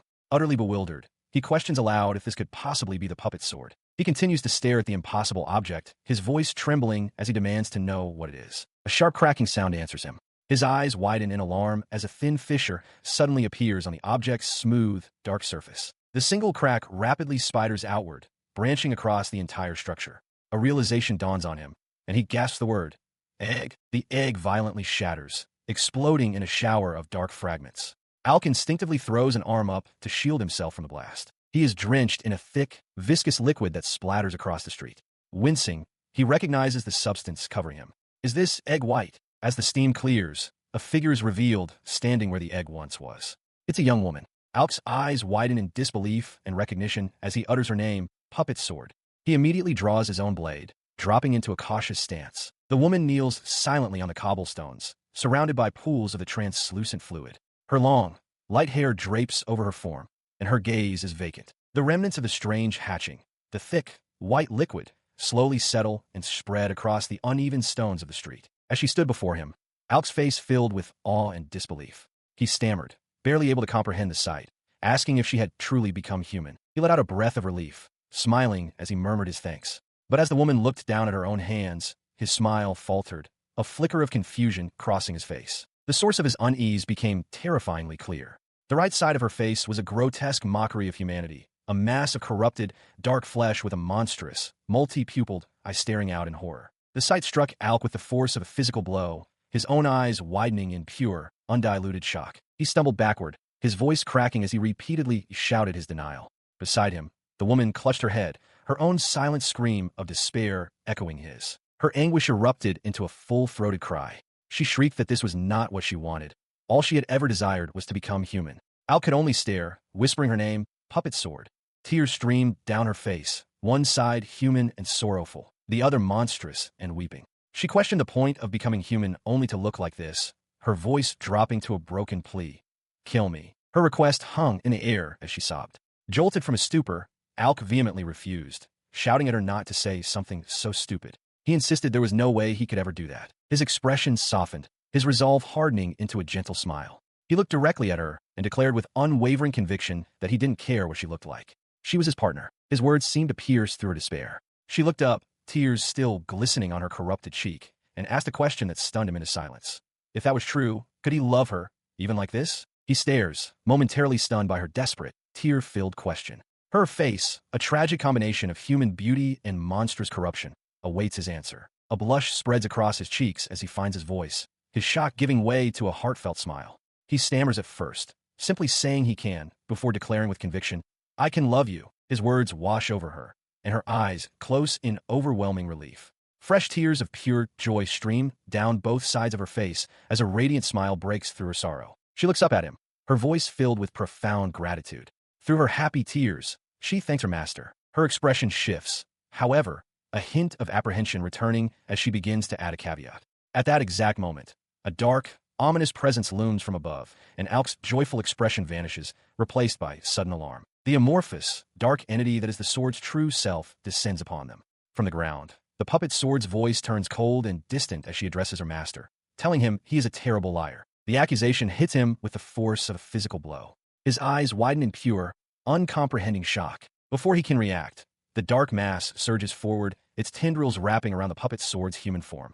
Her hand reaches out from the swirling darkness as she is consumed, and Alk can only stare, muttering her name in horror. The transformation completes in a violent eruption. The mass of darkness coalesces into a grotesque, monstrous form and lets out a deafening, distorted roar of its own name. The force of the cry blasting Alk backward. In the aftermath of the violent outburst, the scene shifts to the quiet exterior of a stately building, its domed roof stark against the daytime sky. In a quiet graveyard overlooking a vast mountain range, Alk kneels before a row of headstones, his sword resting by his side. His head is bowed in solemn remembrance. He looks up, a faint, sorrowful smile on his face as he addresses one grave in particular. He speaks the name, Namiya, informing her that he has finally avenged her. His gaze remains fixed on the stone as he continues his quiet report, recalling that in their village, she was the only one who ever protected him, the only one who was on his side. With deep emotion, he confesses that she was his everything. To achieve this vengeance, he explains, he risked his life trying to escape the Katarov dungeon, admitting that he died many times in the process. He then reveals that down in the dungeon, he met a friend. Her name, he says, was Puppet Sword. As an image of the sword's monstrous true form flashes in his memory, he tells Namiya that his new friend had a strange dream, to become human. It was because of this companion, he states with conviction, that he was ultimately able to escape the dungeon. He connects everything together, concluding that it was because of her help that he was able to fulfill his promise and avenge Namiya. With a final, bittersweet smile, he delivers the last piece of news. And then, the puppet sword finally became human. He continues speaking to Namiya's grave, his voice heavy with unspoken thoughts as he looks out at the horizon. His story, however, takes a turn as he admits to the cold stone that something went wrong. He looks down at the flower he placed by her headstone, lamenting that both she and the puppet sword are now gone. The weight of his solitude crashes down upon him as he declares that there's no one left standing beside him anymore. Overwhelmed by this profound loneliness, his composure shatters, and tears of anguish stream down his face. His gaze drifts to the empty sky as a desperate question forms in his mind. How is he supposed to keep living from this point on? In the depths of his despair, a memory surfaces, a voice from the past offering a lifeline. The voice belongs to a woman with a gentle, reassuring smile, her words echoing with a promise to grant him a single skill. The memory jolts him, his eyes flying open in sudden, breathless realization. As if summoned by the thought, a translucent, glowing panel materializes in the air before him. He stares at it, then clutches his chest, utterly stunned. He stared at the translucent panel floating before him. It displayed his status. Kiska, with 15 SP. Below, a list of his skills included Save and Reset, Provoke, Swordsmanship, and Appraisal, all at level 3. As he scanned the list, a dreadful realization struck him. The puppet sword skill was gone, but his despair quickly gave way to a flicker of hope. He still had one crucial ability left: save and reset. The thought solidified his resolve. He hadn't endured everything just to end up in this bleak reality. He stood amidst the graves, his grip tightening on the hilt of his sword. With his decision made, he turned his back on the tombstones and began to walk, each step firm and deliberate. His path led him to the edge of a precipice. He vowed to himself that to seize the future he truly wanted, he would redo this as many times as it took. A manic grin spread across his face. He shifted his weight, his boots scraping against the stone edge. He spoke into the wind, a promise to a lost power. "Wait for me." Puppet soared. His eyes narrowed with unwavering conviction as he continued his declaration. In the next timeline, a wild, almost desperate laugh erupted from him, his head tilting back towards the sky. "I will." His voice echoed as he threw himself into the abyss, his laughter trailing behind him against the backdrop of the open sky. As he fell, choosing to return by death, the world dissolved around him. Only a single, burning conviction remained, echoing through the end of one timeline and into the next, a promise to someone, a vow that he would make them human, no matter what it took. In a recurring vision of defeat, Kiska is on his hands and knees, helpless before a monstrous foe. He closes his eyes, a faint, determined smile on his lips. This is attempt number 560. Once again it begins. His resolve solidifies into a clear purpose. Standing tall, he clenches his fist and makes a solemn vow, promising the puppet sword that he will wait for it and that he will turn it into a human. He no longer cares about revenge. He accepts that even killing Darga will not bring Namia back. With this new purpose in mind, he stands before two large, intricate magic circles glowing on the floor of a stone chamber. He turns and proceeds down a long, torch-lit dungeon corridor, determined to save the only friend he has found in this place. His journey through the corridor leads him to a large, ornate stone sarcophagus.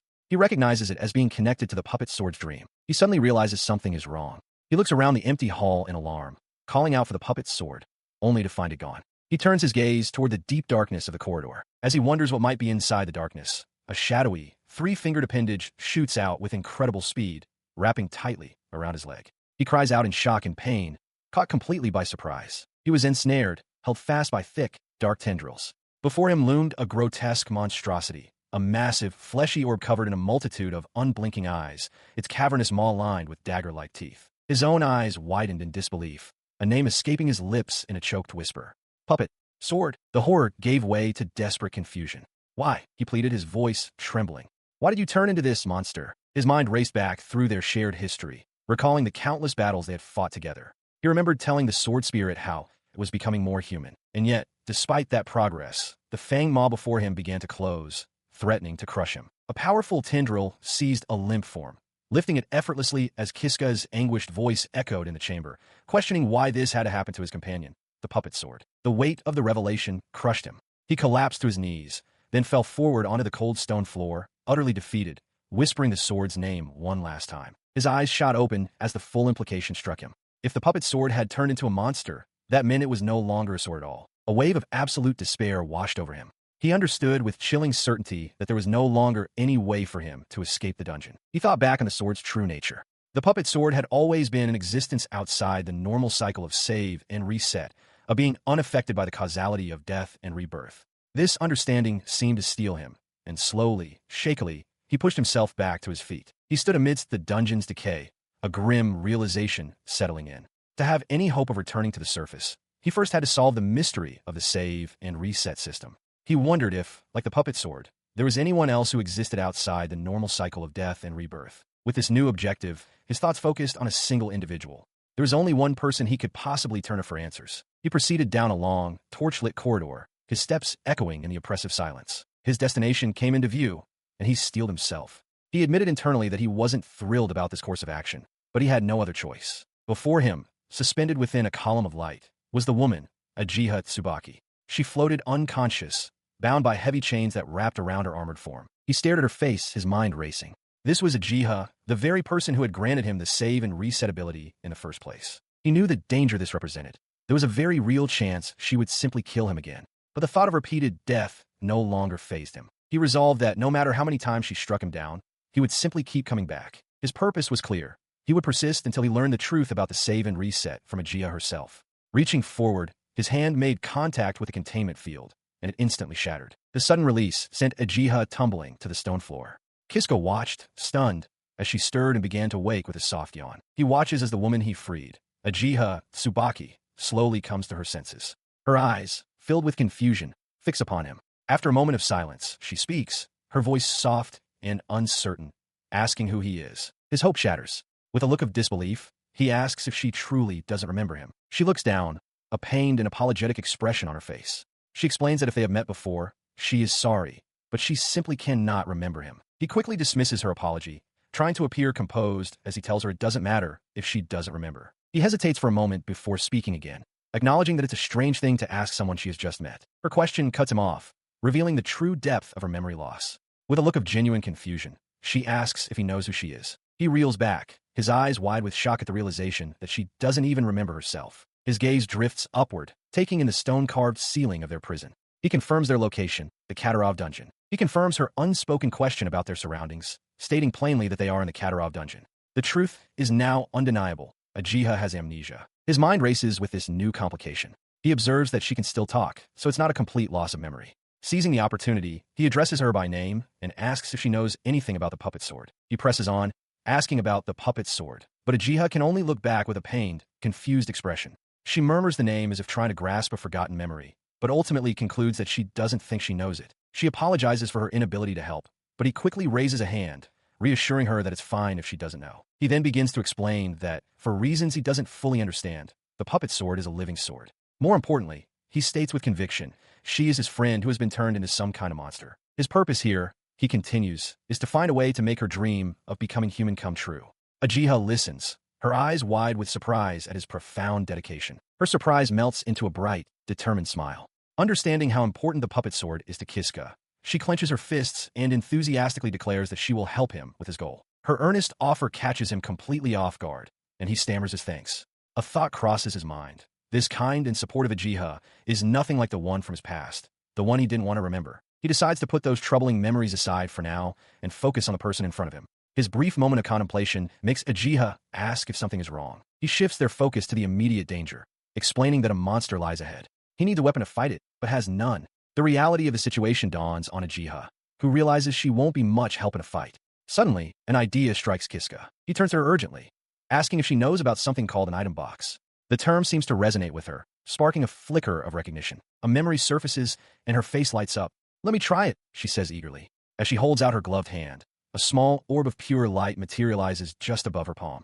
She exclaims in triumph, "It worked!" She concentrates, the glowing orb in her hands pulsing with light as she searches for a weapon. Kiska watches intently, asking if there might be a sword inside, his expression hopeful. After a moment, she exclaims that she's found one, materializing a long sword from the light. She seems surprised to have possessed such an item. Kiska's eyes widen in excitement, realizing that with this weapon, they can finally fight back. She presents the sword to him, handle first, admitting that she probably wouldn't be able to use it well herself. She insists that he should be the one to take it. He accepts the weapon, his grip firming around the hilt. A determined smile spreads across his face as he declares it's time to test the sword and press onward. Putting the blade to immediate use, Kiska charges down the corridor, engaging a group of monstrous, headless equine beasts. He dodges their attacks and slices through them with surprising strength, leaving Ajiha amazed by his power. After the battle, they find a moment to rest. Kiska reflects on the sword's power, noting that it allowed him to obtain a swordsmanship skill and even level up. Ajiha returns, holding some meat she gathered, and suggests they have it for dinner. His relief fades as he considers the path ahead. He knows that golden living armors await them, and a grim look crosses his face. He recalls the monstrous puppet sword, realizing that to defeat these powerful enemies, he will need its power, no matter the cost. The memory is vivid, the grotesque, many-eyed creature that the puppet sword becomes, and a knowledge of how to turn it back from that monstrous state. He wrestles with this thought, a bead of sweat on his brow. He concludes that there is only one person within this dungeon who might have knowledge about the puppet sword. Turning to his companion, he gets her attention. He informs Ajiha that they are about to go meet someone, though his expression remains serious, hinting at the gravity of the situation. He turned to Ajiha, a strained smile on his face as he explained that the person they were about to meet could be difficult to deal with.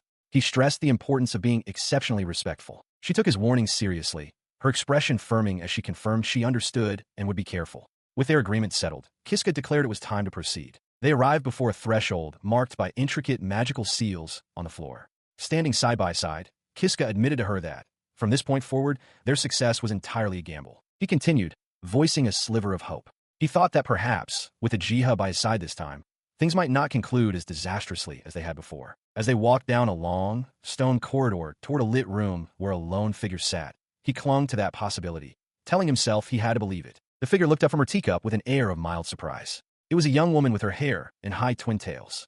Uh, uh, she murmured, her gaze fixing on them. You are. At last, they stood face to face. Ajiha stared, her eyes wide with disbelief as she identified the woman before them. The hero, she breathed. Kiska, however, looked utterly bewildered by her reaction, questioning her softly. Inside a stone-walled room, Judith sits calmly at a small table, a teacup in hand. Across from her, Kiska kneels on the floor, his hands placed reassuringly on the shoulders of a distraught Ajiha Tsubaki, who is huddled before him. Their faces, etched with worry and desperation, turn towards Judith, seeking answers. She processes their story, her expression serious. She understands now. The sword has become something far beyond a mere weapon, having transformed into a terrifying monster. A confident, knowing smile spreads across her face. This, she decides, may be a situation where she must personally intervene, a last hope appearing in their moment of need. Her declaration leaves both Kiska and Ajiha wide-eyed and speechless with shock. Recovering, Kiska leans forward urgently, his voice filled with a desperate hope. He asks Judith-sama if she knows how to turn the puppet's sword back to normal. She calmly explains that as a vampire who has lived for over 1,000 years, she has encountered many such items. She calls them puppet equipments, or what is more commonly known as the parasitic series. She continues, describing the vast and varied power of these parasitic weapons. Throughout history, many have sought to wield them. Some succeeded, harnessing the power to become legendary warriors. Others, however, were consumed by the very strength they coveted, their lives destroyed by it. Her gaze sharpens. While she cannot be certain about the nature of this specific puppet sword without examining it firsthand, she reveals with a sly smile that she does, however, have a theory on how to restore it. A wave of relief washes over Kiska. He knew it. Judith-sama truly is amazing. With his hand over his heart, he earnestly pleads for her to lend them her strength to restore the puppet sword. He pleads with his hand over his heart, while Ajiha bows her head deeply beside him. Together, they beg Judith for her assistance. Judith, seated before them, acknowledges that she has long contemplated how to deal with the puppet gear, but states that this is not the real issue. She has another concern. Her attention shifts from the weapon to the woman at his side. She asks if the girl beside him is, in fact, Ajiha. Judith's eyes narrow as she identifies Ajiha as a hero, a being with the power to change the world itself. As Judith questions why such a person was brought to her, Ajiha trembles, the realization dawning that she truly is a hero after all. Stunned by this revelation, he turns from his kneeling position to face Ajiha, demanding to know who she really is. A thought suddenly strikes him. He recalls Ajiha mentioning that Lady Judith was being hunted, and he understands now that her initial distrust of them was only natural. With this new understanding, he rises and introduces himself with a disarming smile. He states his name is Kiska, and that he is just a simple farmer. Judith's eyes widen in surprise. She questions aloud if a hero truly brought a simple farmer to her. He calmly confirms that is the case. He looks her directly in the eye, reiterating that he is just a man, nothing more and nothing less. He then adds a condition to his honesty, admitting that while he has been truthful, he cannot yet say that he fully trusts her. Judith listens, a faint, intrigued smile forming on her lips. She considers his proposal, a faint smile playing on her lips as she concludes that dealing with the puppet sword at this moment might not be a bad idea after all. Overwhelmed with relief, Kiska and Ajiha express their gratitude. Kiska is astounded, having never imagined such an outcome was possible. He marvels at the thought that the three of them, once adversaries or strangers, would ever join forces. But the moment of reprieve is shattered when Ajiha suddenly stops, her body tense. She warns them that something is coming. Kiska and Judith turn towards her, confused by her abrupt change in demeanor. From the shadows above, a figure descends upon them. It is a woman identical to Ajiha, but her face is twisted into a wide, malevolent grin as she lunges forward, a dagger in hand. Kiska and Judith can only stare in utter shock. The doppelganger's eyes are wide with manic glee as she closes the distance. Kiska and the real Ajiha cry out in alarm, while Judith's expression hardens in horrified realization. In a flash, the attacker strikes, her blade aimed directly at Judith. Kiska screams Judith's name as the devastating result of the ambush becomes clear. Judith blocked the blow, but at a terrible cost. Both of her arms have been severed at the elbow, sent flying through the air. The real Ajiha stares, paralyzed with disbelief, stammering out a question of why there is another version of herself. Her double, meanwhile, clicks her tongue in annoyance, her blade still dripping. The imposter turns her smug, cruel gaze upon the original Ajiha, demanding to know who she is. With a vicious strike, the attacker introduces herself as Dark Ajiha and declares the other fake. The real Ajiha cries out, insisting that she is the genuine one, as Kiska watches in helpless terror, shouting her name. The malevolent doppelganger of Ajiha stares down her counterpart with a predatory grin, declaring that they are one and the same. She commands the real Uchiha to merge with her. Sensing resistance, her expression twists into a manic fury. She vows to erase the original and take her place, lunging forward to attack while Kiska watches, paralyzed. Her charge is abruptly halted as Judith, a sly smirk on her face, intercepts the blow with a massive, dark blade that seems to have manifested from her own body. The force of the impact reveals Judith's sharp fangs. The real Uchiha gasps in shock, identifying her defender as a vampire. Now wielding two enormous blades, Judith holds the doppelganger at bay. She mockingly tells her foe that while she is free to run wild in her hideout, such rudeness will come at a steep price. Kiska can only call out her name in astonishment. The vampire presses her advantage, unleashing a furious flurry of slashes that forces the real Uchiha, caught in the crossfire, to desperately parry. As he watches the chaotic scene, Kiska has a sudden, startling realization. He exclaims that the woman who attacked them and the Uchiha he knows are two completely different people. His mind flashes back through all the painful moments and seemingly cruel actions he's experienced with Uchiha. With dawning horror, he wonders if it was all the work of the Dark Imposter. While he processes this, the real Uchiha, now free from the doppelganger, turns her aggression on Judith. She lunges forward, screaming for the vampire to die. Judith kneels, unimpressed, remarking that this is all she can do. Seeing this, he moves without hesitation. Declaring that he understands the situation, Kiska steps between the two women, blocking Uchiha's sword with his own as Judith watches with a surprised, fanged grin. He stands firm between the two women, his weapon held ready. With unwavering resolve, he declares his intention. He will stop Dark Uchiha. His words strike Uchiha with the force of a physical blow, her expression twisting into one of shocked disbelief and simmering rage. Her shock quickly hardens into fury. She brandishes a knife, ordering him to move aside and threatening to cut him down if he continues to defy her. He meets her threat not with fear, but with a chilling, confident grin. He taunts her, asking if she truly understands the consequences that would follow should she kill him. His unnerving calm only fuels her rage. She screams his name, her face contorted as she demands that he stop getting in her way. Ignoring her outburst, he turns his back on her completely. He walks calmly towards Judith and the dark doppelganger, musing aloud that he never intended to be an obstacle. He positions himself protectively before them, a gentle smile on his face as he clarifies his true motive to Uchiha. He simply wants to protect the people he considers close to him. This declaration shatters Uchiha's composure. She points accusingly, her voice cracking with desperation as she insists that she's the true hero who saved the world, and that the woman beside him is an imposter. Her frantic claims do not move him. He looks at her with a steady, unreadable gaze, stating that her status as a hero is irrelevant to him. He explains that there's only one thing he knows for certain. His gaze hardens as he points directly at her. He delivers his final, damning judgment. She is the one who does not belong here. He stood by as the woman he had chosen. The dark-haired doppelganger began to unravel. She lamented that even after saving the world, everyone's affection was still directed solely at Uchiha. Her face twisted in anguish as she cried out that no one, not a single person, had ever truly loved her. Her despair erupted into a piercing, desperate wail that echoed through the chamber. The raw sound of her grief stunned Kiska, Judith, and the true Uchiha into shocked silence.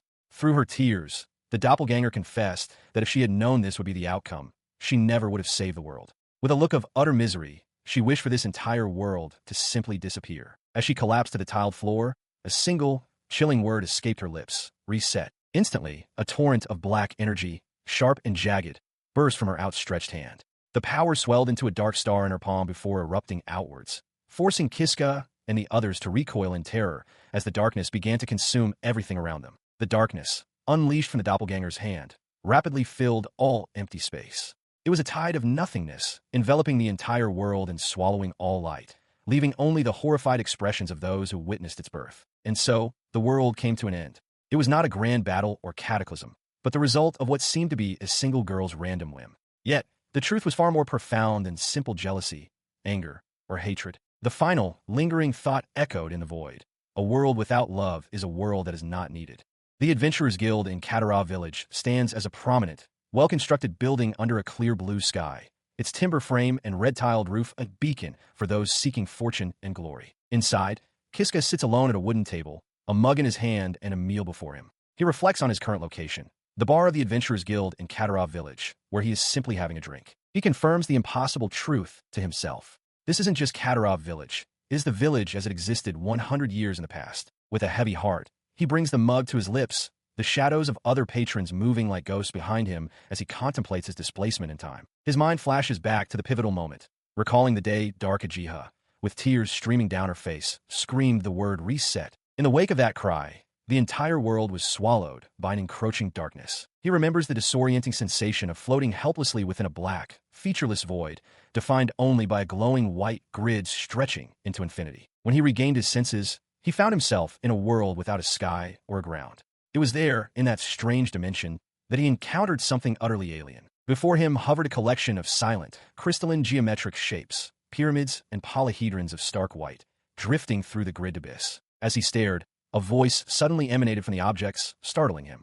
"Hey there," it said. "You look like you've seen a ghost."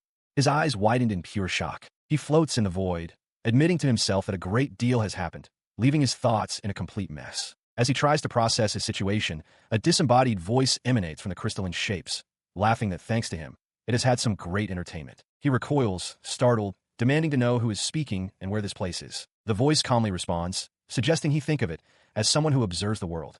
It tells him he can call it the Observer, and reveals that this place is the end of a ruined world. His eyes widen as the truth sinks in. He realizes the world truly was destroyed because Dark Uchiha rewrote causality itself. Confused, he asks why he is still conscious if the world is gone. The Observer explains it is because he exists outside the flow of causality, implying he should have some idea as to why. He reflects that while he doesn't fully understand causality, his ability to save and reset must be what is allowing him to hold on to his consciousness. The Observer then addresses him by name, Kiska, and prepares to ask a question. The entity's question cuts through the void. "Don't you want to save?" Uchiha Tsubaki, it elaborates, stating that she holds the key to the world's survival. If he can save her, there may still be hope for the world's rebirth. He processes this new mission, his mind connecting the dots between saving Uchiha, his own strange fate, and her connection to Dark Uchiha. He comes to a quiet realization. Everything truly began the moment he met her. He struggled to process the revelation, his mind racing with unanswered questions. The meaning behind Dark Uchiha's tears, the true nature of Uchiha herself, it was all a mystery. He had to admit, he didn't truly understand any of it. But if she was really the key to saving his world, then only one path lay before him. His fist clenched with newfound resolve. Then he would be the one to save her. The Observer seemed pleased by this declaration. A disembodied voice chuckled, commending his spirit before preparing to act. As a blinding light erupted from the geometric forms, the entity's final words echoed through the void. The fate of the world now rested in his hands. He was cast through time and space, sent to the world as it existed 100 years before its eventual destruction. Since that moment, he had been living in this past era. Now an adventurer, he sat alone at a tavern table, finishing a meal. He paused, lost in thought. It had been a few weeks since his arrival, and he had spent every moment searching for any sign of Uchiha. But his efforts had been in vain. He still hadn't found a single clue. As he mulled over his failure, a heavily armored woman approached his table from behind. The armored adventurer seemed agitated as a guild receptionist made an announcement, calling for a platinum-ranked adventurer who had cleared the Katarov dungeon. Kiska's eyes narrowed slightly as he realized she was looking for him. He stands at the guild counter, listening as the receptionist points out the armored adventurer eating nearby. The receptionist, flustered, realizes he is the very person she was just talking about, stammering in disbelief at his platinum rank. Kiska vaguely recalls someone mentioning this when he first registered to cover his living expenses. Before he can react, the armored adventurer is standing directly before him. With an intense gaze, she confirms his identity and demands to know why he didn't step forward immediately. He offers a nervous smile, sweating as he fumbles for an excuse, explaining that he was in a bit of a hurry. His flimsy excuse is met with a skeptical, flushed expression. The adventurer repeats his words, in a hurry, as if finding them absurd, while he glances down at his half-eaten meal. She seems to relent with a huff, accepting his explanation for the moment. She declares the situation an emergency, stating there is no time to waste. Without another word, she seizes him by the collar of his tunic. He cries out in protest, telling her to wait, but her grip is unyielding. Her strength is undeniable as she begins to drag him bodily across the guild hall floor, his feet scraping against the wooden planks. He struggles in her grasp, his face contorted with effort and disbelief. He can only marvel at how impossibly strong she is for a female knight. She pulls him out of the guild and through the city streets, heading towards a massive stone aqueduct that marks one of the main thoroughfares. After being dragged along, he finally finds his footing as she stops abruptly. "Ah, we're here," she announces. Confused, he looks around and asks where they're going. He is brought before a massive, fortified gate. The armored knight who escorted him, Kinaria, announces to her waiting party that this is the entrance to the Katarov dungeon and that she has brought the man who cleared it. Another knight, this one with her hair in a high ponytail, thanks Kinaria for the help. She sizes up the young man, remarking with a smirk, "So, this is the guy." The ponytail knight turns to him, stating that it's reassuring to have someone who knows the dungeon well before asking for his name.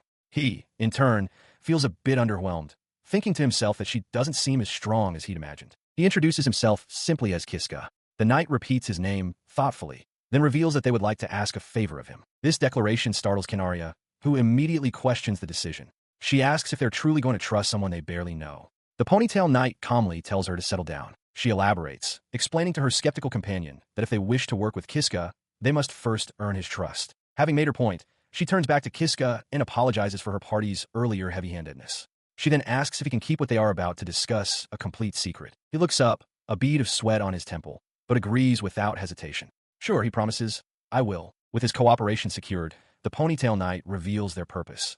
They have tracked a certain individual who is now hiding within the Katarov dungeon. That is why, she explains, they need someone like him who is intimately familiar with the place. Kiska's eyes widen at the mention of target, and he immediately asks who it is. Before she can answer, his expression shifts to one of confidence. He confirms that he knows the dungeon's layout better than anyone. He stared at the group of adventurers, and a woman with a ponytail spoke, revealing the identity of the person they were tracking. It was she claimed the Demon King. The words struck him with the force of a physical blow. His eyes widened in utter disbelief, his mind reeling from the impossible declaration. Sweat beaded on his temple as he turned back towards the party, unable to form a coherent thought, managing only a choked syllable of confusion. The woman simply smiled, unfazed by his shock. Finding his voice, he stammered, asking just who these people were. A tale known throughout the land began to surface in his mind. The story of a legendary hero party who had once defeated the Demon King. The woman's voice cut through his thoughts, confirming the unbelievable truth. She introduced herself as the hero Elijah, and her companions as that very same legendary party. She then asked if that revelation satisfied his curiosity.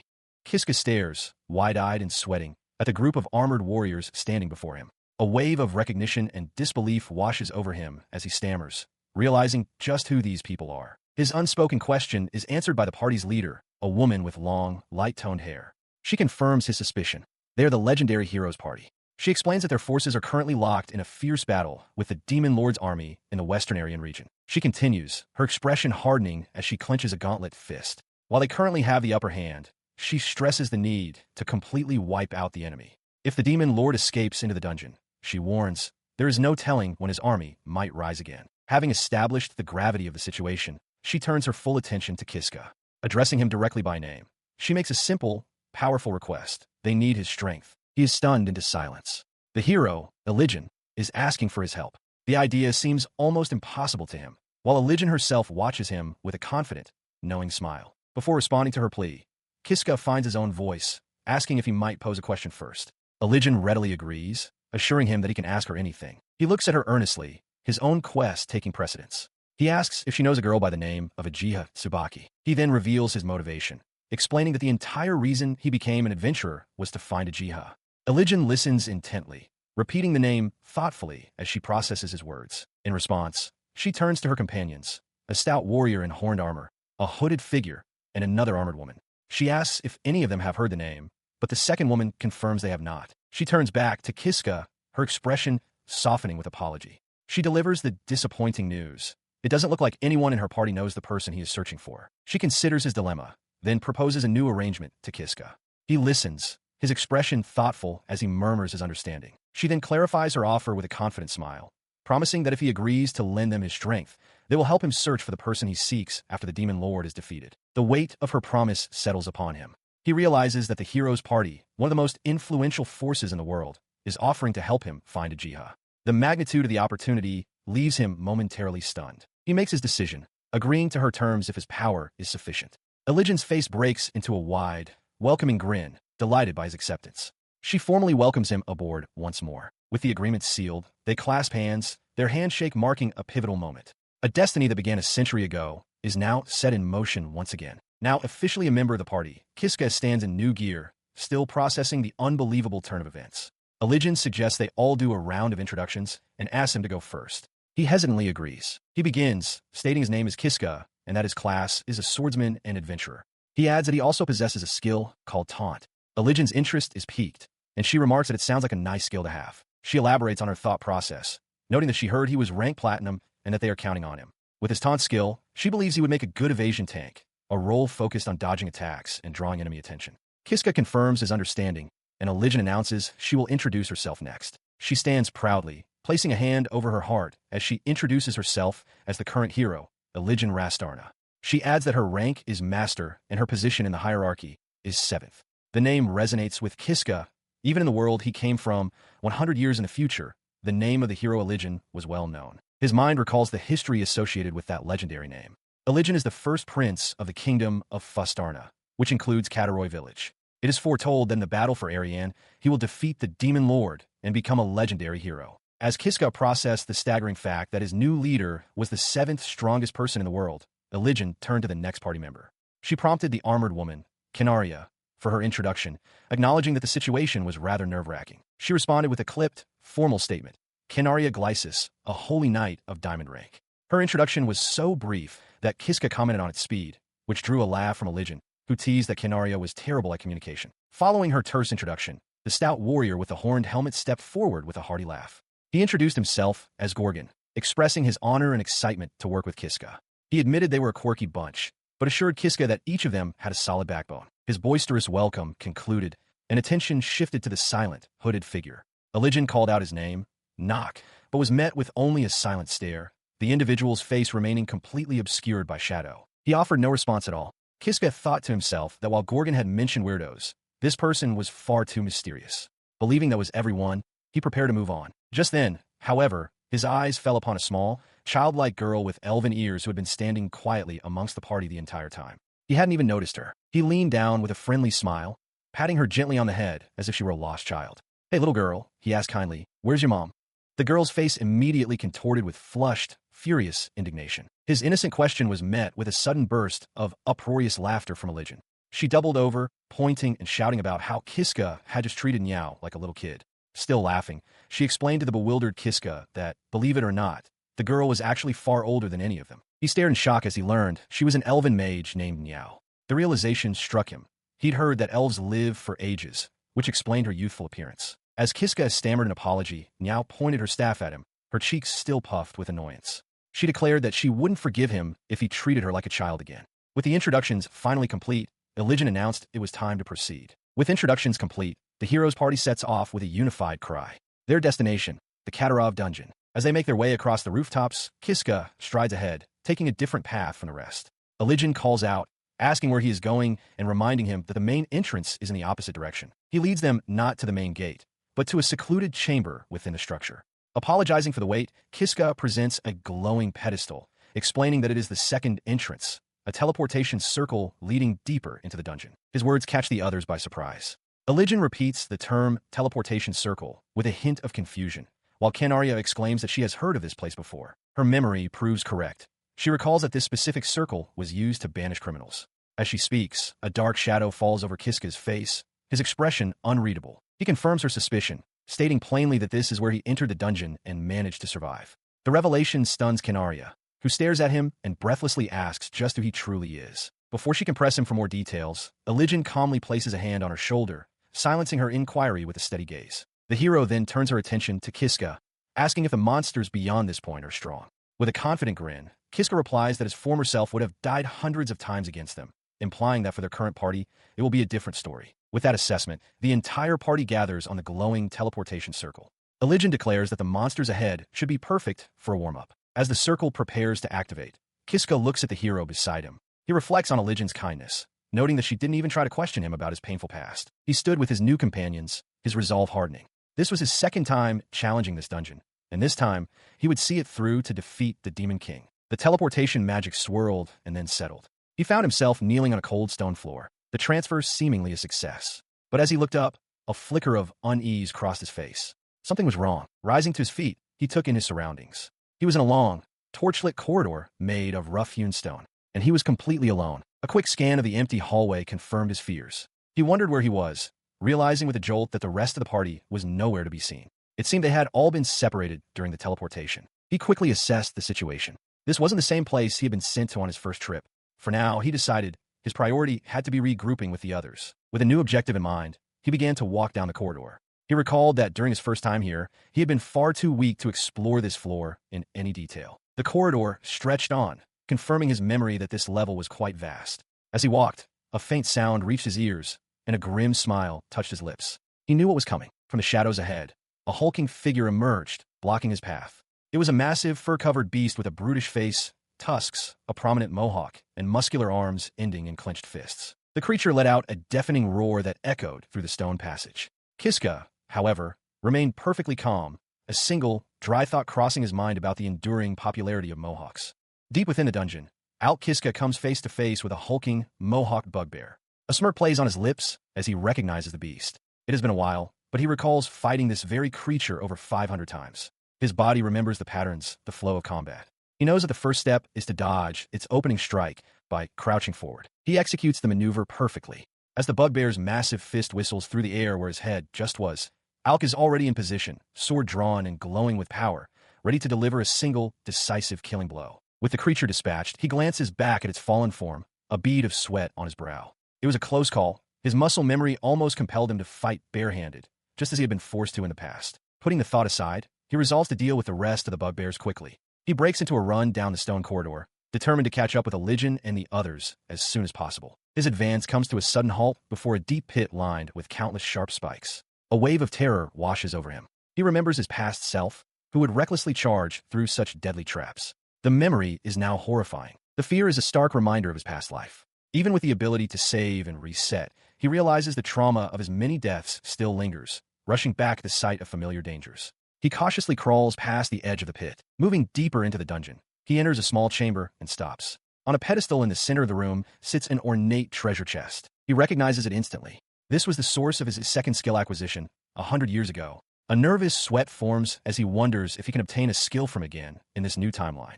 He opens the lid. A glowing panel materializes before him, displaying a long list of skills sorted by rank, from S down to C. He breathes a sigh of relief, realizing he can indeed use it. Now, he faces a critical decision. What skill should he choose? As he scans the options, a crucial memory surfaces. The last time he was here, he was unarmed. He had to survive by cleverly provoking monsters into fighting each other. This time, however, is different. A look of understanding dawns on his face as he realizes the new possibilities open to him. He reflects on his new assets, the flaming sword and his recently acquired sword skills. From the list of abilities offered by the treasure chest, his finger decisively taps on the word acceleration. His choice is driven by the memory of the creatures that had killed him most often in this dungeon during his past life. Putting his decision to an immediate test against a group of bugbears, he grins, declaring it's time for a test slash as he invokes the new skill, acceleration. The result is instantaneous and shocking. Surrounded by the dismembered remains of the monsters, he stands in stunned silence, wondering aloud if they were always this weak. He looks down at his enchanted blade, realizing the profound difference the flaming sword and his skills have made compared to when he struggled barehanded. As this realization dawns, a heavy stone passage rumbles open nearby. A confident smirk crosses his face. He is now absolutely certain that the monsters in this dungeon are no longer a threat to him. His confidence secured, his thoughts turn to the larger mission. He reminds himself that his goal isn't just to clear the dungeon, but to defeat the Demon King. Normally, he would hurry to regroup with his party, but he acknowledges there is something else he must do first. He proceeds down a stone corridor, arriving in a chamber distinguished by 3 large, intricate magical circles glowing upon the floor. Staring at the glyphs, his expression hardens with resolve. He knows there is one thing he absolutely must check before moving on. Without hesitation, he steps onto one of the glowing circles, causing it to flare with a brilliant surge of magical energy. He stands within the activated magic circle, a desperate hope forming in his mind. If he could just get there, maybe, just maybe, he'll find what he's looking for. The possibility steals his resolve, though a bead of sweat reveals his underlying apprehension. In a flash of light, he is transported to a vast, dark chamber dotted with what look like stars. Before him stands a massive, glowing cylindrical seal, humming with latent power. He stares at the empty vessel, a memory of a Jiha, Tsubaki bound in chains flashing through his mind. The truth dawns on him with a jolt. In this era, she hasn't been sealed yet. A Jiha isn't here. With this new understanding, he turns away from the seal and scans the unfamiliar architecture, his mind racing with a single question. Where could she possibly be? He proceeds down a long, stone corridor when a sudden noise breaks the silence. He stops, listening intently, recognizing the distinct sounds of a fight. Cautiously, he peeks around the corner and his eyes widen in shock. Someone is engaged in combat just ahead, in what he recognizes as a bugbear den. The warrior is Canaria, and she is fighting with breathtaking power. She leaps through the air, her blade a blur as she effortlessly parries a werewolf's attack. He is stunned by her incredible strength. His shock gives way to tactical analysis. He knows this area is filled with numerous werewolf dens. While a single beast isn't a major threat, the true danger of this room lies in venturing too far inside. He realizes the dire consequence. The werewolves will inevitably circle around and surround any intruder. Just as the thought crosses his mind, Canaria activates her acceleration skill, dodging a lunging werewolf that attempts to flank her. He leaps into action, slashing a werewolf just as it lunges for Canaria. Landing beside the startled adventurer, he flashes a determined grin and announces he is there to help. Canaria looks back, surprised by his sudden appearance. Following his intervention, they stand back to back, surrounded by the remaining beasts. With his strange, dark sword at the ready, he declares that together they will wipe them all out. Acting on his words, the pair launches into a fluid, coordinated assault. They weave through the monsters, their blades flashing as they cut down the werewolves with brutal efficiency. The battle concludes swiftly, leaving the chamber floor littered with the bodies of the defeated werewolves. Alk turns to Canaria, stating with some relief that they somehow managed to take them all down. Instead of thanking him, Canaria turns to him with a stern expression. She admonishes him not to stick his nose where it doesn't belong, questioning why he interfered when he is supposed to be just a guide. Her sharp rebuke leaves him momentarily stunned. A bead of sweat forms on his temple as he stares back, utterly confused by her reaction. She continues, her voice laced with pride and annoyance. She states plainly that she is a diamond-rank adventurer and asserts that she would have defeated the monsters on her own, even without his help. His confusion gives way to a somber understanding. He lowers his gaze, realizing that Canaria does not see him as an equal or an ally, but as something else entirely. The reason for her suspicion suddenly becomes clear. His face darkens as he recalls the nature of his arrival, through a teleportation circle used specifically to exile criminals. He turns back to her with a look of weary resignation. He concedes that it's only natural she wouldn't trust him, as he must look like a criminal. He then clarifies his identity. He is just an alk farmer. He responds to her suspicion with a weary, pained smile, admitting that he is quite used to facing discrimination. His quiet admission is met with an unexpected response as Canaria speaks his name, Kiska, causing him to look up in surprise. She continues, her back still turned to him, stating plainly that his death would be a problem for her. The declaration leaves him momentarily speechless, his eyes wide with disbelief. Turning to face him, Canaria elaborates on her reasoning, explaining that as an adventurer party, it is their duty to protect ordinary citizens. Her expression becomes more intense and slightly flustered as she adds that, beyond her general duty, she personally forced him into this situation. Therefore, she declares, he is now her responsibility and must make it out of the dungeon alive. Overwhelmed by her fierce declaration of responsibility, he calls out her name, his voice filled with emotion as he begins to speak. He lowers his gaze, a shadow of sorrow crossing his features as he confesses that his past was full of misery. Despite this, he continues with a pained smile. He gave everything he had but still failed to protect the one person he loved. Before he can elaborate on the painful memory, Canaria raises a hand, gently cutting him off. She tells him that he doesn't need to say any more. She walks ahead down the stone corridor, a gentle, knowing smile on her face. She muses aloud that everyone has a past they can't forget, or memories they wish they didn't have to remember. Her words reach Alk, who watches her go. A small, genuine smile touches his lips as he calls out her name and apologizes for his earlier behavior. After a moment of silence from him, Canaria simply responds with a soft humph, privately thinking to herself that he is a better person than she had initially believed. As they walk down a long, tiled corridor, Kiska turned to his companion.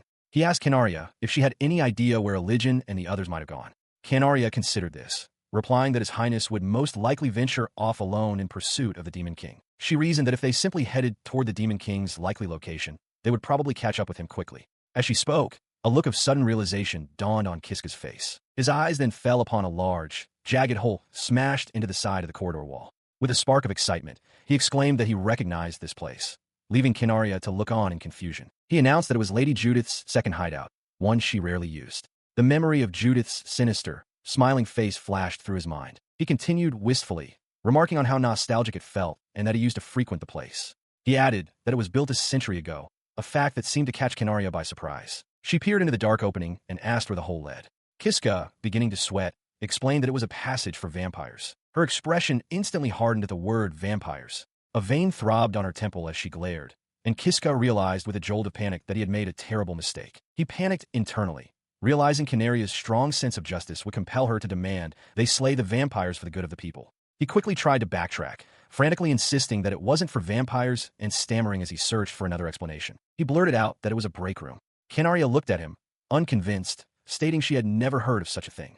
Sweating profusely, Kiska insisted it was true, though he knew he was only telling a half-truth. He pressed the lie, adding with a wink that the room had a kitchen and beds, and that he had used it often himself. Canaria considered his words. She noted that they weren't exhausted, and that time was of the essence, implying they should continue on without delay. He internally grappled with the conflicting truths about Lady Judith, a potential vampire, yet his cherished benefactor. As Canaria urged them to keep moving, he felt a wave of relief, save for the moment from having to explain his lie. As they proceeded down the long, torchlit corridor, he observed the stonework with an unsettling familiarity, noting to himself that the passage remained unchanged, even from a century ago. The heavy, coffered stone slabs of the ceiling passed overhead, cracked with age but still holding firm. Breaking the silence, he turned to Canaria, his mind shifting back to their primary objective. He asked for her thoughts on why the Demon King would have fled into the Katarov dungeon in the first place. She explained her theory. During the battle at Ariane, the Demon King sustained heavy damage from an attack by His Highness. She believes it retreated into the dungeon to heal its wounds, but also suspects another, more sinister purpose. Her suspicion pointed toward a grim strategy. She believes the Demon King plans to devour the powerful bosses lurking within the Katarov dungeon. The goal of this monstrous consumption, she concluded, is to absorb their power and amplify its own strength. This realization visibly startled Kiska. Processing this information, he quickly formed a plan, suggesting they head directly for the boss room, where they might encounter Religion and the others. Canaria agreed, but cautioned him that they might find the Demon King itself waiting for them instead. Despite her warning, he set his jaw with determination, declaring that they must be ready for any outcome. Canaria watched him, seemingly in silent agreement. Their path forward culminated at a massive, reinforced door. Suddenly, a loud clang echoed from the other side, signaling that they were not alone. He hears the distinct sounds of combat coming from behind the massive, reinforced door. Realizing it's the golem's chamber, he shouts that someone is fighting the boss inside, and that they must open it immediately. He and Canaria immediately throw their weight against the heavy doors, straining to force them open. As he pushes, his mind races with possibilities. Is it Religion and her party fighting in there? Or have they arrived too late and found the Demon King? Their combined strength is useless. With a grunt of frustration, he realizes the chamber must be sealed until the battle is over. Canaria confirms his suspicion, stating that the door won't budge at all. Then, as suddenly as it began, the noise of fighting stops. The abrupt silence hangs in the air. Canaria, ever practical, urges him to try opening the door again now that the conflict has seemingly ended. This time, the heavy doors swing inward with a low groan, the magical seal having been released. The sight within is one of utter destruction. The chamber is filled with the shattered remains of a massive stone golem. Seated calmly upon a large piece of rubble, sword resting across her lap, is Religion, looking entirely unscathed. Overcome with shock and relief, both he and Canaria cry out her name in unison. She looks up, greeting them with a casual smile, as if nothing is out of the ordinary. Canaria rushes to her side, asking if she's hurt, but Religion simply laughs, boasting that she doesn't have a single scratch on her. Leaning back, Religion expresses her relief that the Demon King was prevented from consuming the golem. Kiska can only stare, awestruck by her power. He marvels that she single-handedly defeated the same monster that Ajiha had struggled against. Her moment of rest is brief. She turns her attention back to the mission, asking Kiska if the main boss room is located further ahead, and more importantly, if it is still intact. He confirms with absolute certainty, a determined look on his face. As far as he knows, there are 2 more bosses left to face. His thoughts race as he maps out the path ahead. He recalls that the Griffin's chamber is next, followed by the chamber of the giant centipede. His knowledge impresses Religion, who remarks that she was right to trust her instincts about him. She recalls Judith mentioning that the centipede only moved into this dungeon about 50 years ago, leading her to speculate that in this era, a different boss might occupy that chamber. She rallies the group with renewed vigor, declaring their intent to defeat the remaining bosses before the Demon King can devour them. Turning to Kiska, she affirms that they are counting on his guidance, and he readily agrees. Their confidence shatters the moment they step through the next doorway. All 3 adventurers, Canaria, Kiska, and Religion, stare forward, their faces masks of stunned silence. Before them lies a vast, empty chamber. The floor is stained with dark pools of fluid and littered with stray feathers. Kiska voices the grim reality. The Griffin isn't here. Religion quickly realizes the truth. She admits to underestimating the Demon King, not expecting him to find the bosses so easily in such a large dungeon. It's not that the Griffin is missing, she concludes, but that it has already been devoured. She immediately turns her attention back to Kiska, demanding to know the location of the next boss. With a serious expression, he reveals that the next chamber is the final one, at the very end of the dungeon. His declaration sends a wave of shock through his companions. Both Religion and Canaria stare, their eyes wide with disbelief at the sudden realization that they are already at the threshold of the final confrontation. Her shock gives way to fierce resolve. Religion commands Kiska to lead them to the final boss chamber. Clenching his fist, he acknowledges the order, ready to proceed. He hurried down the stone corridor, calling out to the hero ahead of him. He questioned the decision to press on, asking about their other companions, Kalgano, Niao, and Nok, and insisting they should regroup with him first. She turned back, dismissing his concerns with a confident smile. She declared that time was of the essence, and, more importantly, that they did not need to regroup. Her statement left him stunned. He asked if she was serious, unable to believe she would leave even Canaria behind. Elijin's expression hardened as she confirmed it, stating that she alone would be the one to fight the Demon King. She then proclaimed her status as the hero, asserting that only she possessed the right to face the Demon King.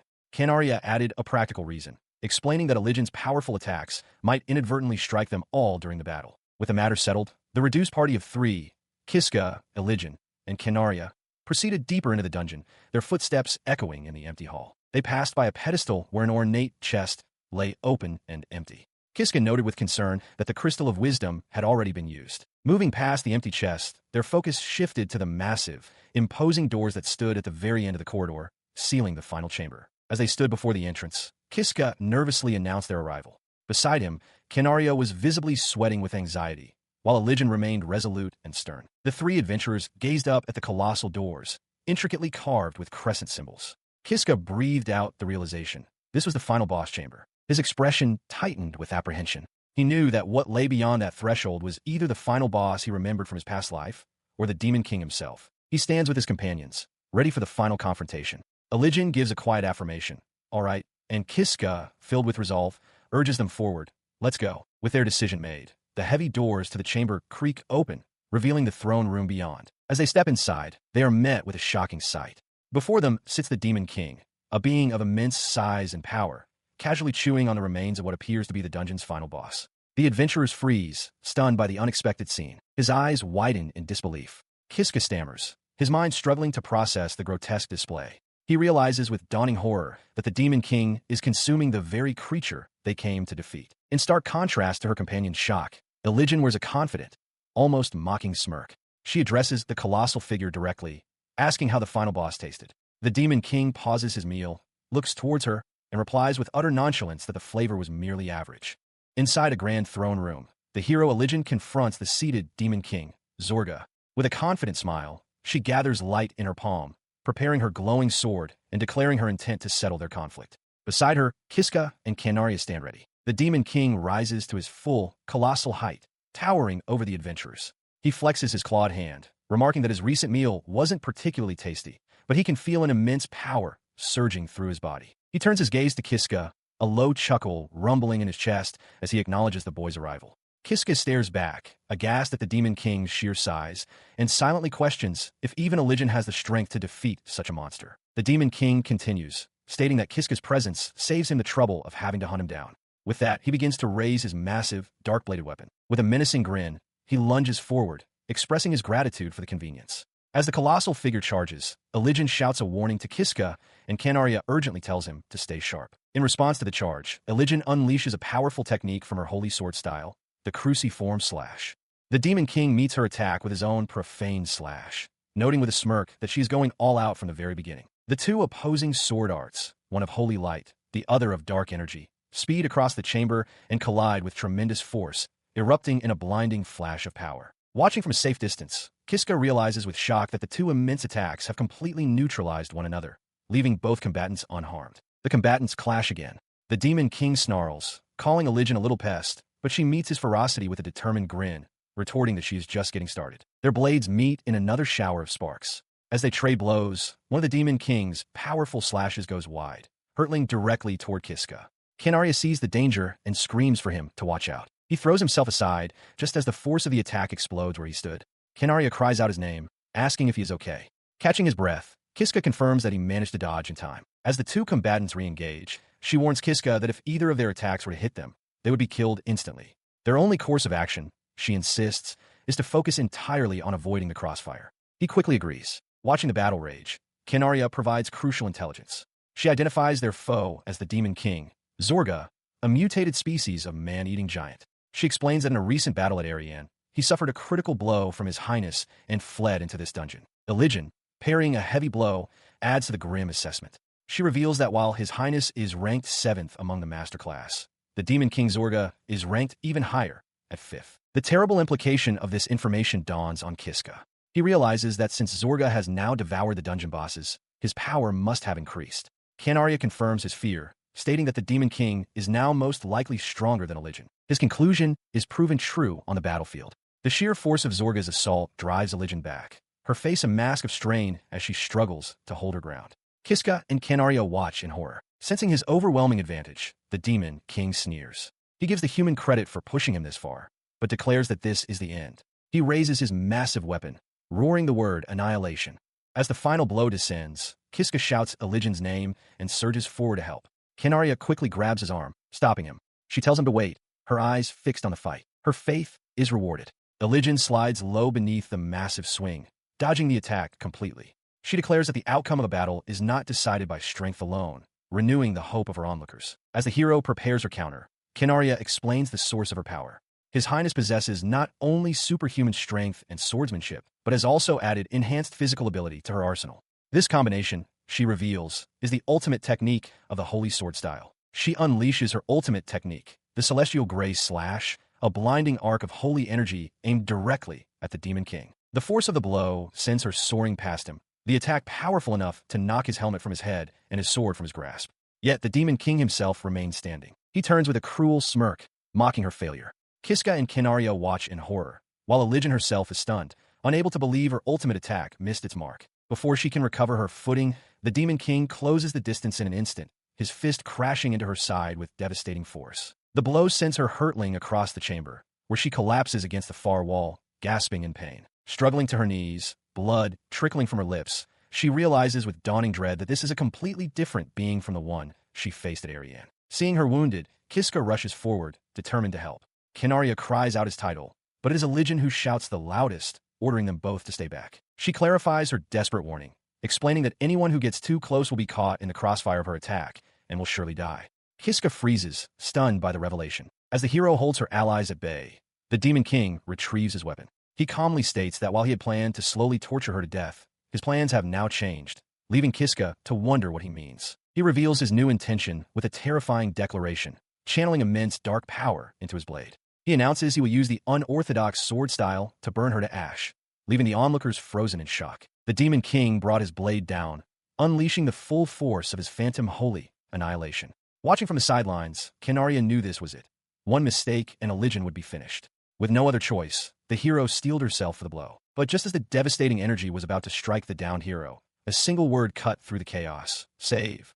The unexpected command left Alk and Kinaria stunned. He stared in disbelief, wondering if he had truly heard someone say save. Before he could process it, the Demon King's immense attack vanished completely, leaving only a crater of smoldering rubble where Elijin sat, untouched. The sudden disappearance of his ultimate technique sent Zorga into a fit of mocking laughter. He scanned the area, sneering at the foolish hero, questioning if she had simply been turned to ash and vanished. His taunts were cut short as, impossibly, dozens of spectral copies of Elijin materialized around him, striking from every direction at once. Alk gasped in shock, while Kinaria observed that the hero was somehow multiplying. He quickly realized his first impression was wrong. No, he thought, his eyes wide with astonishment. It only looks like she's multiplying.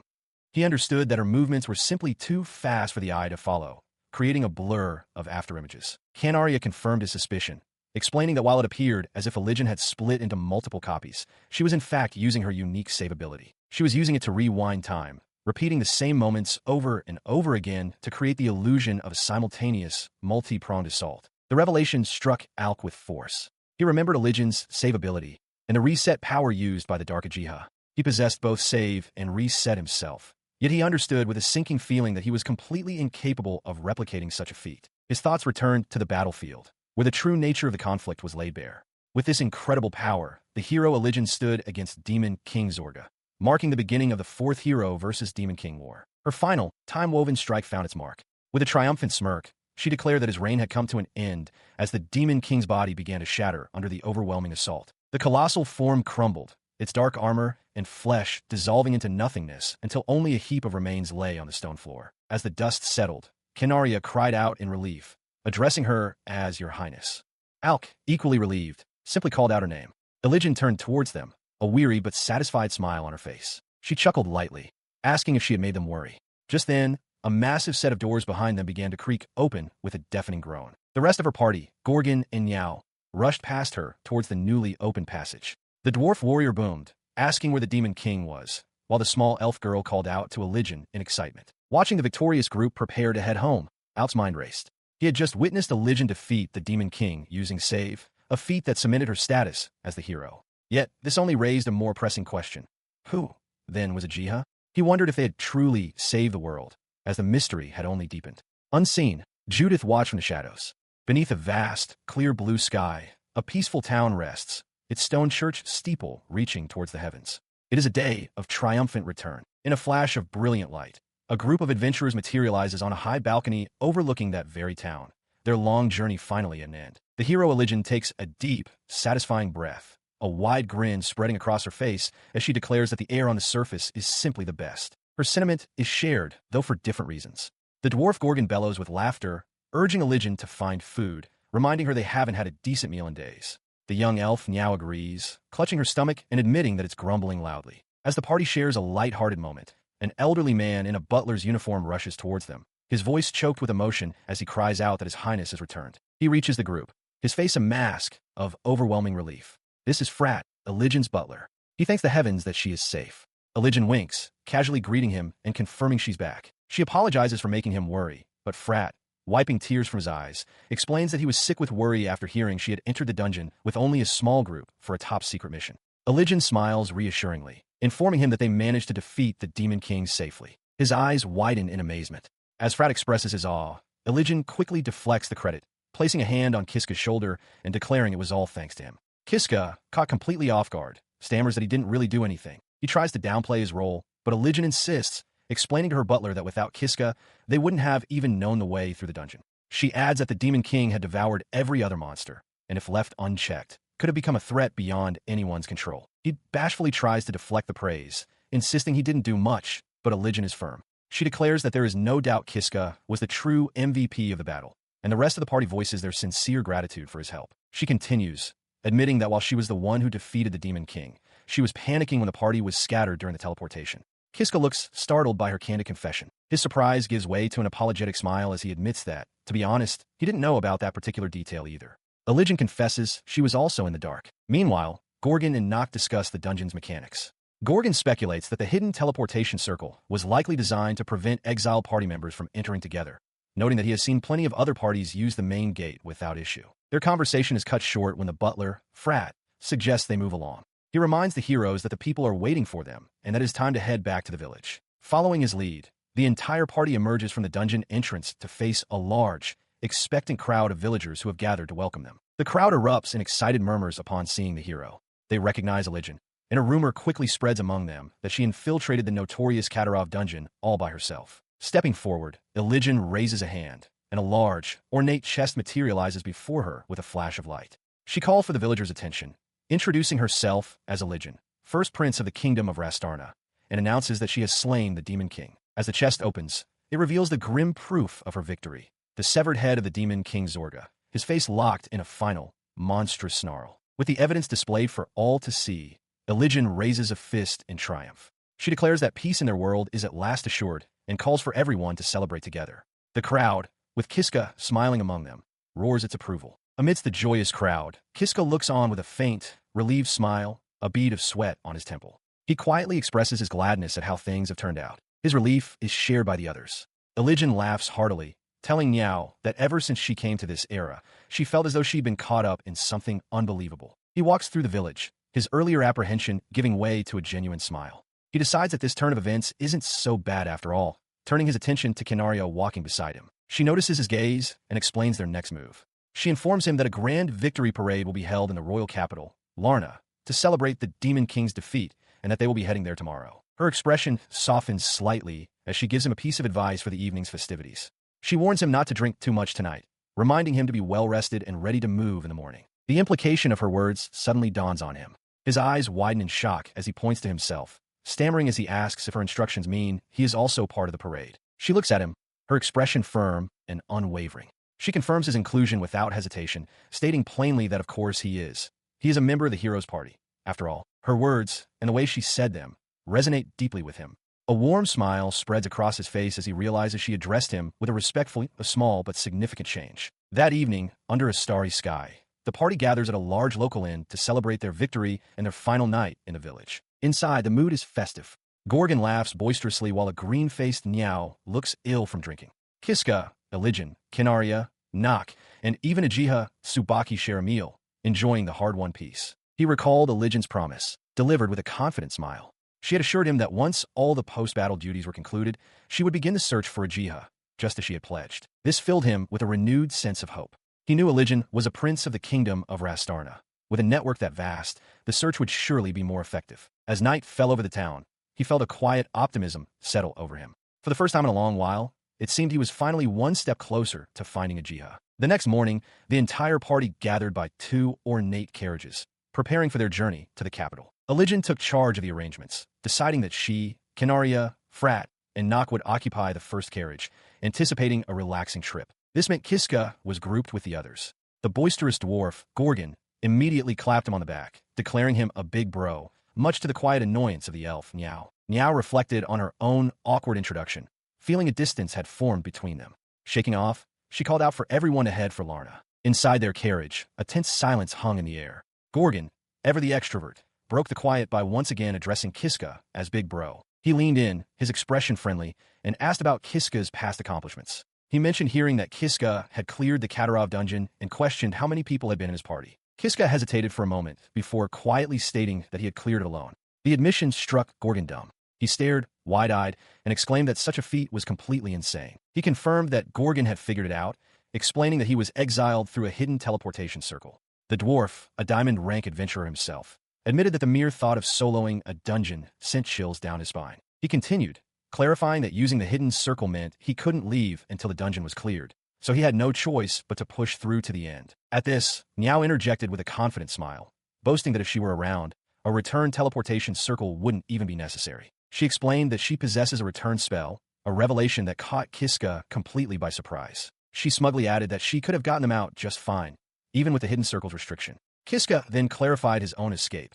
After defeating the Demon King, who had devoured the original final boss, a new teleportation circle appeared, allowing him to return to his village. Gorgon laughed heartily, turning to Niao and teasingly accusing her of just wanting a bit of credit for the dungeon clear. Kiska chuckled, reassuring a flustered Niao that he understood. Gorgon then lamented that he himself had lost time in the dungeon after being chased by a headless horse. Gorgon continued, noting that despite the delay, he still made it to the final boss room, even showing up late to Elijin's fight with the Demon King. Kiska quietly affirmed this. He then recounted how his own party formed, explaining that he and Niao met early on and traveled together for a while before they ran into the hooded adventurer, Nock. He concluded that they simply followed Nock's lead, and before they even realized it, they had arrived at the final boss's chamber. Hearing this, Kiska remarked that he had never actually spoken with Nock himself. He glances over at the hooded figure, Nock, who seems to be observing him intently. Within the shadows of their hood, Nock muses that Kiska is a strange one, wondering if he possesses some kind of special skill. Suddenly, the carriage lurches to a violent stop, throwing everyone off balance. Kiska cries out in surprise as Gorgon shouts for them to check outside. Without a moment's hesitation, Kiska throws open the carriage door and leaps out. He lands on the dirt road, his companions emerging behind him, and his eyes widen in disbelief at the scene ahead. In a clearing, two figures stand in opposition. He cannot comprehend what he is seeing. The figures come into focus. It is the Demon King, Zorga, massive and imposing with a greatsword resting on his shoulder.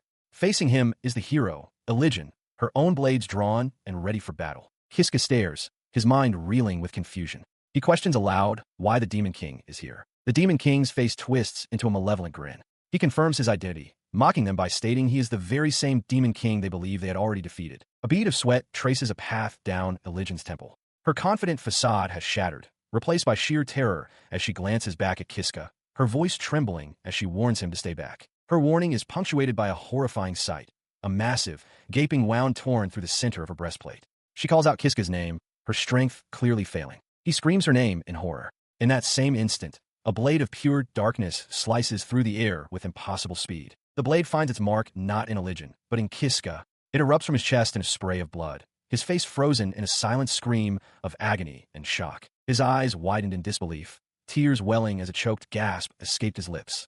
The world around him seemed to fade, consumed by the searing agony in his chest. He forced his gaze downward, his mind struggling to comprehend the sight. A blade of pure darkness, pulsing with malevolent energy, was buried deep within him.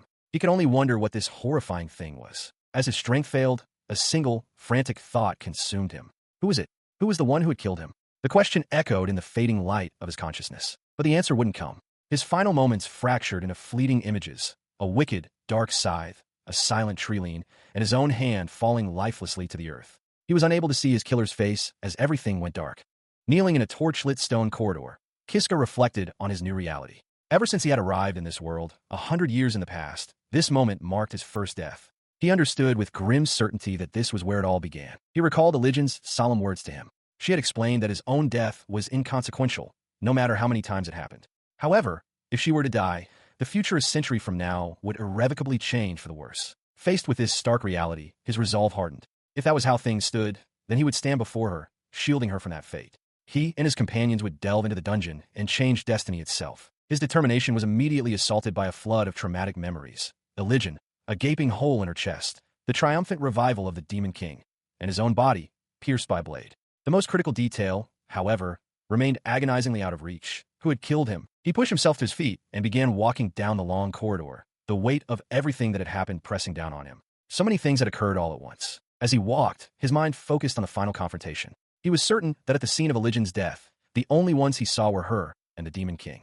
Yet, there was one piece of the puzzle he knew for sure. He reasoned that Elijin's carriage, which had been traveling ahead of his own, should have contained Kinaria, Nock, and Frat. But in his memories of the final battle, they were nowhere to be seen. The implication was chillingly clear. Everyone who had been riding in that lead carriage had been killed by someone else before the final battle even began. He mentally reconstructed the sequence of events. An unknown assailant had first eliminated the party members in the lead carriage. That same person then revived the Demon King, before circling around to ambush his own carriage from behind. And with that tactical realization, the final, brutal memory slammed into him. The assailant had come up from behind and killed him. He continued to puzzle over the events of his death, his mind racing through the facts.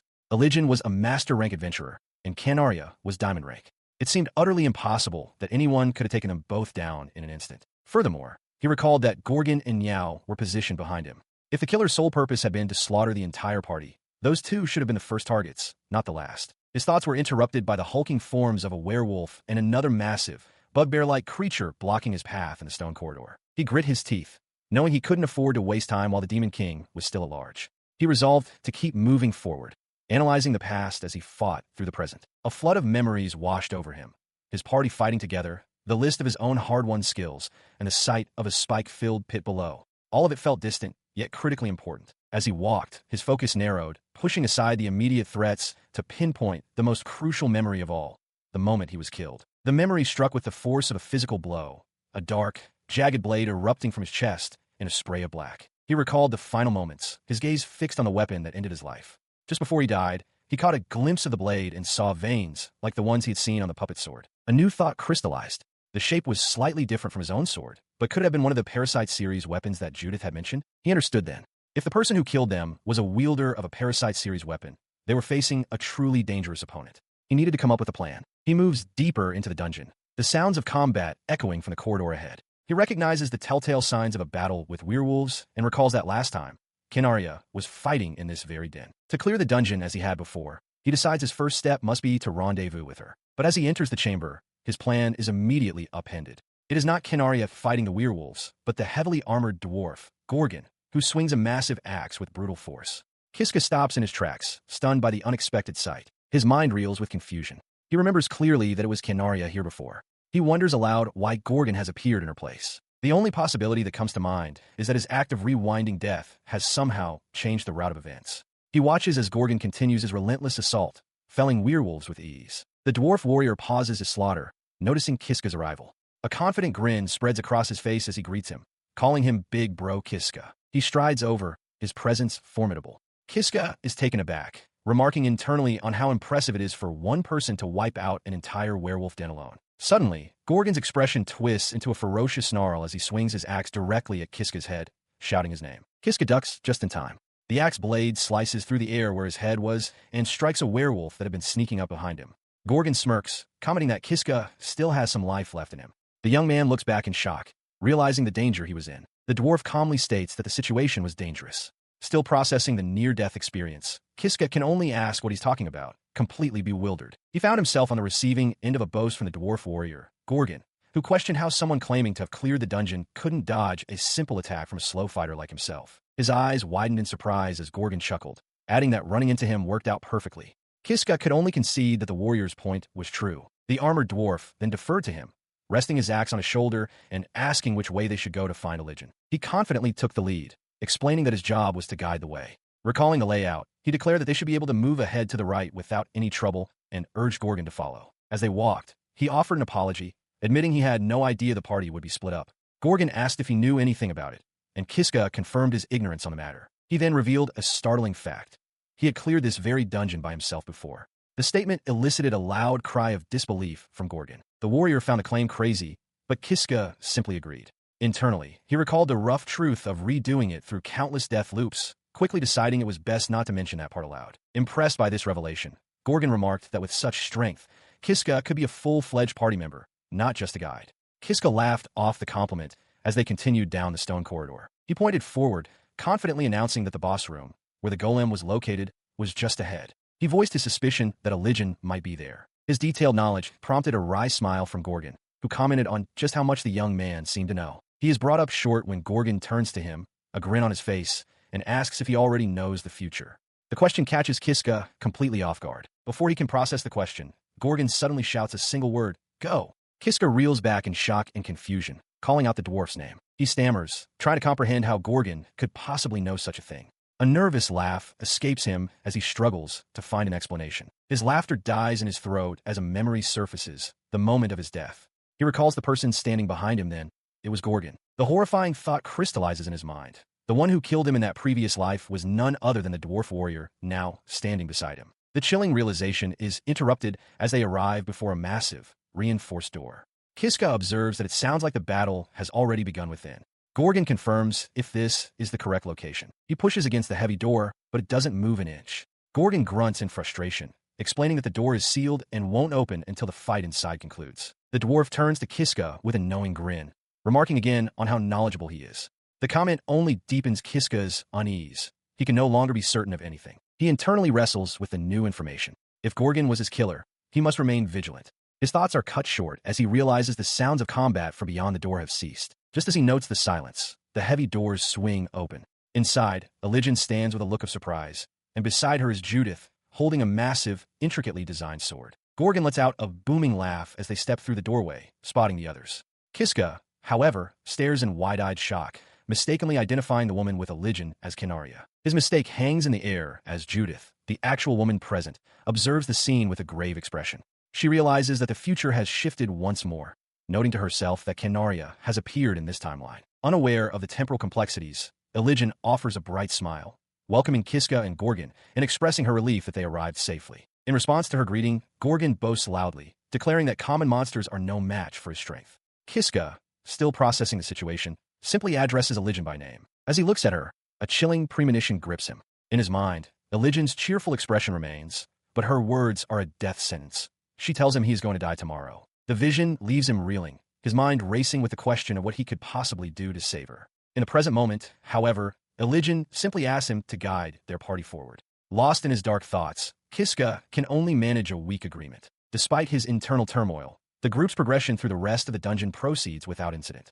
Their journey is marked by fierce battles, with visions of the Demon King Zorga and other powerful foes flashing by as they press onward. The memory of Elijin's desperate struggle against Zorga in the previous timeline serves as a constant, grim reminder of the stakes. Eventually, their travels lead them to a town, where they find lodging for the night under a cloudy sky. Morning arrives, and with it, the day of their departure for the city of Larna. On a dirt road leading out of the city, two elegant, dark carriages stand ready for departure. Each is drawn by a pair of white horses and attended by drivers, prepared for the journey to Larna. As the party gathers, Elijin takes charge of the travel arrangements. She notes that with two carriages, they should have a comfortable trip, and begins assigning passengers to the first vehicle. She turns her attention to Kiska, explaining with a smile that both carriages were arranged specifically to save him. He looks up at her, a mix of gratitude and uncertainty on his face, and begins to speak her name. Before he can finish his thought, Elijin interrupts with a fierce declaration. She announces that she will ride with him, vowing to personally rewrite his destiny. Kiska is stunned into silence,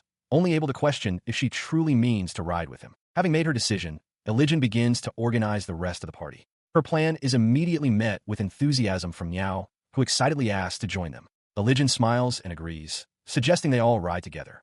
Two ornate carriages, drawn by pairs of white horses, make their way along a dusty country road. The rhythmic clatter of wheels and hooves echoes through the tranquil landscape. Inside one of the carriages, Kiska sits with a tense expression, sweat beading on his brow. He reflects grimly that this time, he is traveling with a different group of companions than before. He sits across from Elijin and Niao, his gaze distant. He notes that so far, Nothing unusual has occurred, but a deep-seated anxiety prevents him from letting his guard down. His mind is consumed by a horrific memory, the image of Elijin with a fatal, gaping wound in her chest. He hardens his resolve, determined to discover what truly happened in the carriage that day and change the outcome. His intense preoccupation does not go unnoticed. Elijin leans forward slightly, her expression kind, and asks if something has happened, pointing out that he has looked quite serious ever since they boarded. He flinches, startled that his anxiety was so obvious. Flustered, he quickly concocts an excuse, stammering that he's just nervous because he has never been to a large city like Larna before. She smiles, accepting his explanation. She tells him she can understand the feeling, but that he has no need to worry. Trying to appear casual, Kiska forces a laugh and rubs the back of his neck, agreeing that he's just nervous. Elijin continues, her tone reassuring. She reveals that the ruler of Tarna is her father, King Varian Rastarna, whom she describes as a kind and gentle man. She assures Kiska that someone who contributed so much to defeating the Demon King will be warmly welcomed by everyone. Her words seem to soothe his frayed nerves. A genuine smile touches his lips as he says that hearing her say so puts him at ease. Elijin's expression softens, but she adds, "But I'm the only one." He reflects that, of course, Elijin has no way of knowing what truly happened on the last journey. Observing the cheerful atmosphere now that the Demon King is defeated, he resolves to simply play along to avoid suspicion. His thoughts are interrupted when Elijin calls his name. She turns to him, asking if he has ever been to Larna before, and if he has truly lived in Katara village his entire life. Kiska confirms that he has for the most part. He elaborates, explaining that although he was born a farmer, he would sometimes travel to nearby towns like Graal or Fiat as a peddler. The term seems to catch Elijin's attention. With a hint of self-deprecation, he adds that he felt he wasn't someone who should be speaking on equal footing with heroes such as them. His comment is met with a thoughtful gaze from Elijin, who remarks that a farmer clearing the Katarov dungeon is an unbelievable achievement in its own right. She continues, reminding him that Canaria is from a commoner background and Gorgon was once a rogue mercenary. More importantly, she says she saw what he was capable of during the fight to subjugate the Demon King. With a warm, reassuring smile, she tells him that he is loyal, dependable, and someone who could be truly trusted, asking if that isn't more than enough. Her sentiment is clearly shared by Frat and Niao, who smile in agreement. Elijin herself thinks that he is an incredible person, a man with a big heart. He thinks her genuinely moved. As he turns to look out the carriage window, his resolve hardens with the knowledge that someday she will be the one leading the kingdom, and that is precisely why he must change his fate. He gazes out at the passing trees, his mind fixed on their destination. They're drawing near the forest area, the very place where the incident occurred before. Sensing his tension, Elijin tells him that if they pass through this area without incident, he should feel free to rely on her and the rest of the party from now on, should he ever find himself in trouble. Her offer catches him off guard, and he stammers out his thanks. With a confident wink, Elijin promises to do everything in her power to help him find his girlfriend as quickly as possible. The assumption leaves him speechless, his mind blanking on the word girlfriend. Beside him, Niao stares with wide, curious eyes. As their carriage continues through the woods, he hastily tries to clarify, stammering that Ajiha is not his girlfriend. From within the carriage, Elijin's voice expresses surprise, questioning why he would search so desperately for someone who isn't his romantic partner. He struggles to find the right words, admitting that when it comes to him and Ajiha, too much has happened. He confesses that there isn't a perfect word for it. He doesn't even know how to describe their relationship, as images of both her gentle and her terrifying forms flash through his mind. He elaborates with a strained smile, explaining that they aren't family, nor are they lovers. It's a connection that's hard to put into words, but he knows with certainty that if he had never met Ajiha, he would never have made it to where he is now. Listening intently, Elijin grasps the depth of his feelings. She understands now. Ajiha is someone incredibly precious to him. Kiska confirms this, his expression firming as he declares that he came to this era for the sole purpose of saving her. With the truth revealed, a thoughtful silence falls over the carriage. He turns his gaze back to the window, his thoughts drifting. He came here to save Ajiha, and now he finds himself trying to save the hero of this era, Elijin. A question forms in his mind. Is it his fate to save heroes? The carriage rumbles onward, leaving the forest behind as it crosses a sturdy stone bridge, steadily approaching the town visible in the distance. He looked up from his thoughts as the carriage came to a stop. Elijin announced their arrival in Larna, a statement her butler, Frat, quickly affirmed, noting they were almost at their destination. Kiska's eyes widened in realization. Stepping out of the carriage, the party stood before the towering stone walls and massive wooden gates of the city. Beyond the gates lay their destination, the capital city of Larna, the heart of the kingdom of Rastarna, a sprawling metropolis of countless buildings and bustling streets. The sheer scale of the capital left Kiska stunned. He could only stare, wide-eyed and sweating slightly, muttering to himself about its immense size. His awe was interrupted when Elijin pointed out that the rest of their companions had also arrived. Gorgon and the others approached, looking relieved to have finally reached the city. The dwarf warrior, Gorgon, stretched his stout frame, loudly complaining that traveling by carriage was murder on his backside. Beside him, Canaria and the hooded Nock remained composed. The three adventurers, Gorgon, Canaria, and Nock, stood together, a formidable part of Religion's retinue. As the full party assembled, Frat watched them all with a discerning eye. For Religion's sake, he knew he couldn't lower his guard. He reasoned, however, that the small, childlike Niao and the similarly built Ajiha were likely innocent. His private assessment was drowned out as they entered the city proper. A crowd of citizens had gathered, cheering enthusiastically for the return of Elijin Sama and Canaria-san. Walking amidst the adoring public, Kiska remarked on Elijin's incredible popularity. She let out a weary sigh, acknowledging that while she wanted to rest after the long journey, her first duty was to report to her father. She and her companions kneel in the grand throne room of Larna. Before them, seated on a raised dais, is the king, flanked by his royal advisors, prepared to receive their report. Lifting her gaze to meet the monarchs, she formally announces her return to his majesty. The ruler, King Varian Rastarna, smiles warmly, informing her that he has already received her report and commends her for a job well done. Elijin expresses her gratitude in return. She then directs the king's attention to a large, ornate box that materializes before the throne, urging him to take a look. The lid of the box vanishes, revealing the grim contents within. The severed head of a horned, demonic figure, its face frozen in a silent snarl. A wave of shock ripples through the court. The king identifies the trophy as the head of the Demon King, marveling that it was taken not from a battlefield, but from within the infamous high-difficulty Katarov dungeon. His gaze returns to the adventurers, acknowledging the immense difficulty of their mission. Elijin concurs, but clarifies that their success was due to an exceptional individual who lent them his strength. She places a hand on Kiska's shoulder, declaring to the entire court that it was his power that enabled them to defeat the Demon King without incident. Flustered by the sudden attention, Kiska internally laments his awkwardness in such situations. The king's focus shifts entirely to the young man, addressing him by name and offering his personal thanks. A nervous Kiska deflects the praise, insisting he only did what he was capable of. Pleased by this modesty, the king offers to grant him a reward, asking if there is anything he desires. Startled, Kiska stammers for a moment before revealing that he is searching for someone, a matter he has already discussed with Elijin. He initially informs the king that he doesn't have any particular reward in mind. King Varian listens, a thoughtful expression on his face, as Elijin smiles warmly at Kiska's side. His mind, however, is fixed on his true objectives, preventing Elijin's death and stopping the Demon King's revival. He inwardly considers what he could possibly ask for that would help achieve those goals. He then hesitates before the throne, admitting that his request might not truly qualify as a reward. Finding his resolve, he stands before the open box containing the Demon King's head and declares to the king that he does, in fact, have a suggestion. Behind him, Elijin and her party watch with curiosity. The king's interest is piqued. He leans forward, repeating the word. A suggestion, you say, as the view pulls back to show the spires of the royal castle. Night descends upon the capital, the sky above the castle rooftops filled with clouds and stars. Later, a celebratory banquet is held.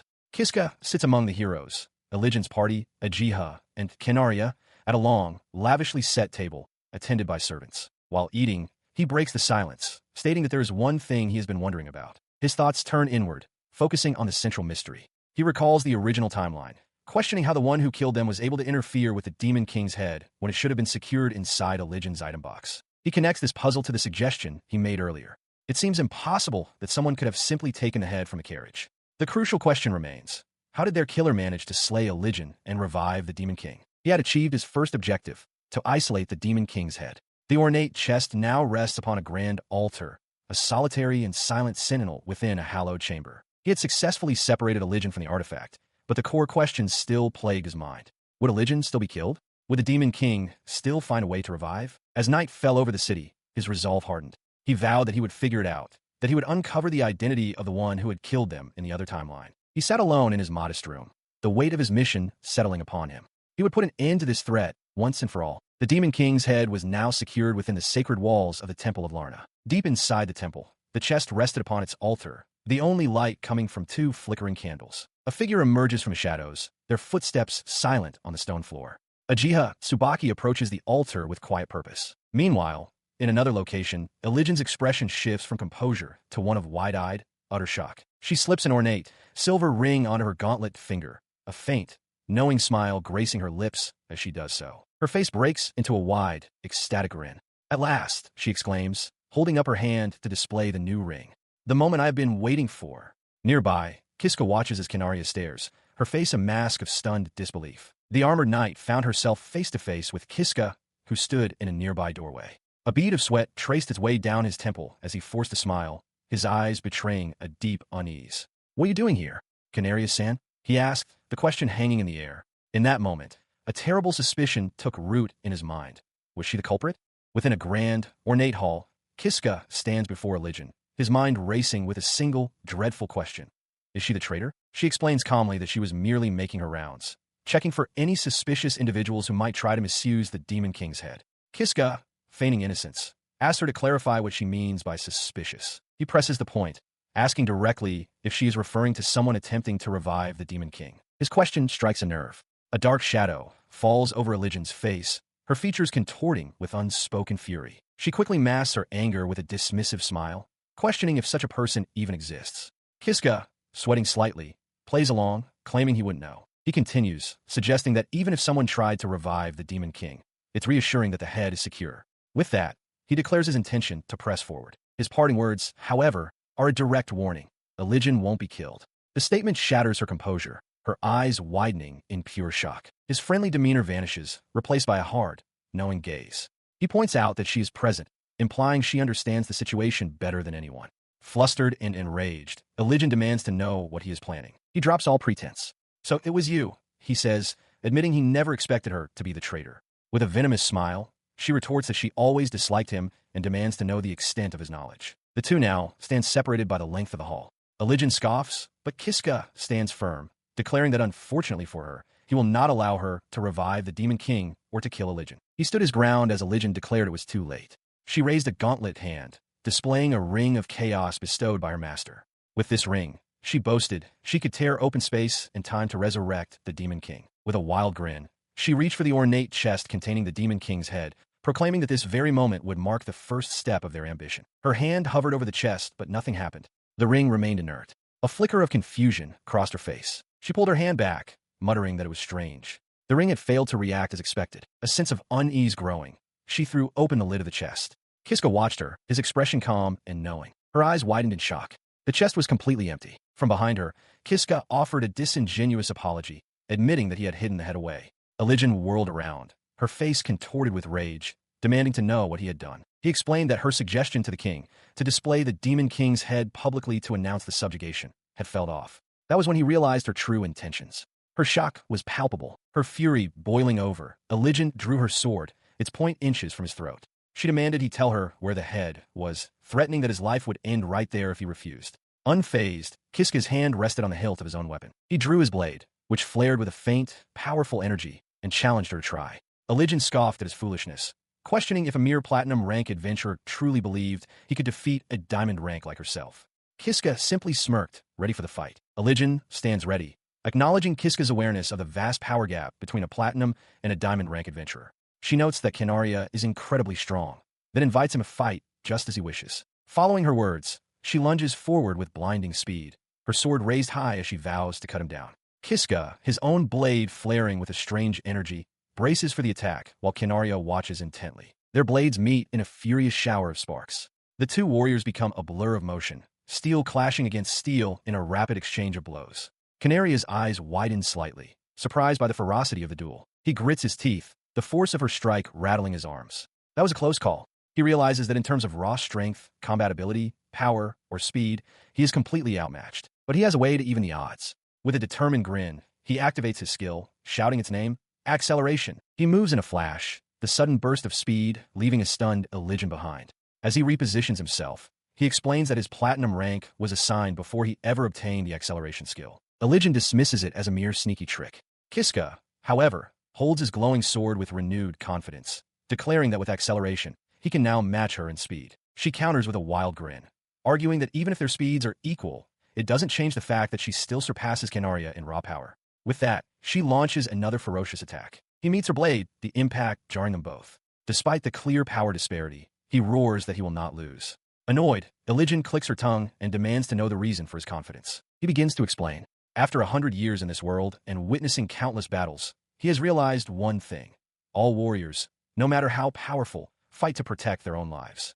But he is different. Having died more times than he can count, he has become someone who doesn't hesitate to die. In other words, he declares with chilling certainty, he does not fear death. He brings his flaming sword down in a powerful arc. His opponent, the Knight Canaria, raises her own blade to parry, but the force of the impact shatters her weapon, sending shards flying as she cries out in surprise. Her defense shattered. Kinaria stares up from the floor in utter disbelief. She can only stammer in confusion at the sudden, overwhelming display of power. Ignoring her shock, he levels the tip of his burning blade at her face. With a snarl, he demands that Kinaria answer him. He presses his interrogation, his voice tight with accusation. He reminds her of her oath of loyalty to Eligen, questioning why she would betray that trust and attempt to resurrect the Demon King. Her initial surprise fades, replaced by a cool, knowing smile. She concedes that she doesn't know how he uncovered her plan, but since he has come this far, she agrees to tell him everything. Kiska watches her, his expression grim, warning that her fate hangs on her next words. She begins her confession,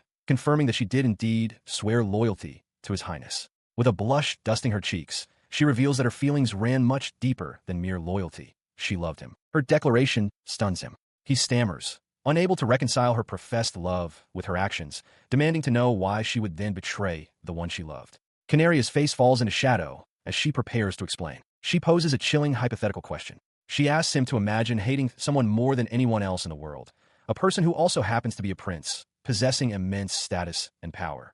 What, she asks, would one do to guarantee that such a person is killed? The horrifying implication dawns on him. He realizes with a jolt that she is talking about Eligen. Her gaze intensifies, her voice low as she asks how one can possibly eliminate the greatest killing intent in the world. Her expression twists into one of ecstatic madness. Clutching her head, she reveals her twisted logic. The only choice, she declares, is to love them. Her twisted logic left him reeling, his eyes wide with shock and disbelief as sweat dripped down his face. She continued with a chillingly serene smile, explaining that she had suppressed her killing intent toward Eligen by overriding it with love. He recoiled, internally branding her a terrifying woman. He pleaded with her to abandon these thoughts immediately, his voice filled with a desperate resolve to protect Eligen. His resolve hardened into a direct threat. If she still intended to revive the Demon King to kill Eligen, he declared, then he would have no choice but to kill her. She met his threat with a burst of manic laughter, her eyes wide with amusement. You'll kill me, she mocked, daring him to try if he thought he could. Her amusement vanished instantly, replaced by a cold, shadowed expression. I'm sorry, she stated, claiming it was for the sake of the world as she lunged forward, her hand clamping down on his wrist. A burst of dark energy erupted from her grip. He cried out, stunned by the sudden assault and questioning why she was attacking him. As the energy coalesced, a sinister black sword materialized in her hand. Its crossguard was fashioned into a malevolent, unblinking eye. It was the puppet sword. She confirmed his unspoken horror with a triumphant smirk. She was the one who possessed the puppet sword in this era. The revelation struck Kiska with the force of a physical blow. He couldn't believe it. Her smirk widened as she explained her strategy. She had let him run loose for a while, but he had gotten carried away, forcing her to act so she could finally figure out who he truly was. She presses her attack, a manic grin spreading across her face as the puppet's sword clashes against Kiska's blade with overwhelming force. He stumbles back, gritting his teeth as he realizes the dire situation. Against the puppet's sword, his own blazing sword puts him at a significant disadvantage. He knows all too well that even in its initial state, the weapon supports its user's movements and provides statistical bonuses to both their attack and defense, raising their overall combat ability. Parrying another blow, he understands it's a hopeless struggle. At this rate, he will lose. Kinaria confirms his fears, declaring that as a former user, she understands the puppet's sword better than anyone. Seeing no other option, he decides to retreat for now, turning to flee towards a large set of doors. Kinaria shouts for him to wait, her expression a mix of shock and frustration. Before he can reach the exit, a massive figure blocks his path. A heavy blow strikes him from behind, sending him sprawling. He looks up in shock, recognizing the dwarf warrior, Gorgon. The warrior scoffs at him, calling him pathetic for being hit by such a slow attack. Kiska can only groan in pain, unable to rise. He turns to Kinaria, apologizing for his late arrival. She calmly tells him to wait. She instructs Gorgon not to kill Kiska yet. The dwarf warrior is confused, pointing out that Kiska is already near death, but Kinaria explains that he is the one who has hidden the Demon King's head. She looks down at Kiska's unconscious form, noting he's on the verge of death and realizing it's too late to interrogate him. After Gorgon's sheepish apology, Kinaria decides they will simply eliminate Eligen first before reviving the demon. He knelt in the cold stone corridor, the weight of the truth finally settling in. Everything was starting to connect, and the realization was a bitter pill to swallow. The faces of those he once trusted, Kinaria and Gorgon, flashed through his mind alongside the malevolent grin of the doppelganger. The sting of their betrayal was sharp. They had been working against him all along. He focused on the memory of Kinaria, understanding now that she wasn't just a skilled warrior, but a puppet controlled by a parasitic weapon. This revelation made the situation even more dire than he had imagined. Memories of his previous death resurfaced, specifically the scythe-like blade that had ended him. It was the same type of weapon Gorgon used, confirming that both were part of the same deadly series of parasitic tools. Standing alone in the dim light, he braced himself for the inevitable confrontation. Facing two users of such powerful, cursed weapons would require more than just strength. He needed a desperate plan to survive. He began to move, retracing his steps toward the werewolf's nest. If he was to change his fate, he had to navigate the familiar dangers of the dungeon with newfound caution. He recalled their previous skirmish, noting how Canaria's prowess had increased exponentially with the parasitic sword. While he could hold his own against her normal blade, this new power was on an entirely different level. Suddenly, he froze as a strange silence washed over the corridor. The usual sounds of the dungeon, the growls and the distant echoes of combat, had vanished completely, replaced by an eerie stillness. Rounding the corner, he gasped at the sight before him. The room was a graveyard of werewolves, their massive bodies strewn across the floor in a bloody display of absolute slaughter. He scanned the carnage, but there was no sign of Canaria or Gorgon. It appeared the battle had ended long before he arrived, leaving him alone with the remains of the beasts and more questions than answers. He stops dead in his tracks, eyes widening in shock as he comes face to face with the woman who betrayed him. Canaria stands before him, her expression unreadable as she acknowledges his presence with a cold, detached greeting. He quickly masks his alarm with a strained, artificial smile, realizing that any shift in his behavior could alert her to his knowledge of her treachery. The weight of her betrayal hangs heavy in his mind, yet he knows he must play the part of the unsuspecting ally to avoid immediate suspicion. He heaps praise upon her, feigning relief at her safety and marveling at her supposed feat of single-handedly clearing the werewolf nest. She remains silent, her gaze fixed forward, offering no reaction to his hollow compliments. He watches as she dismisses the accomplishment as a trivial, everyday task, her voice devoid of emotion as she expresses a desire to reunite with the king.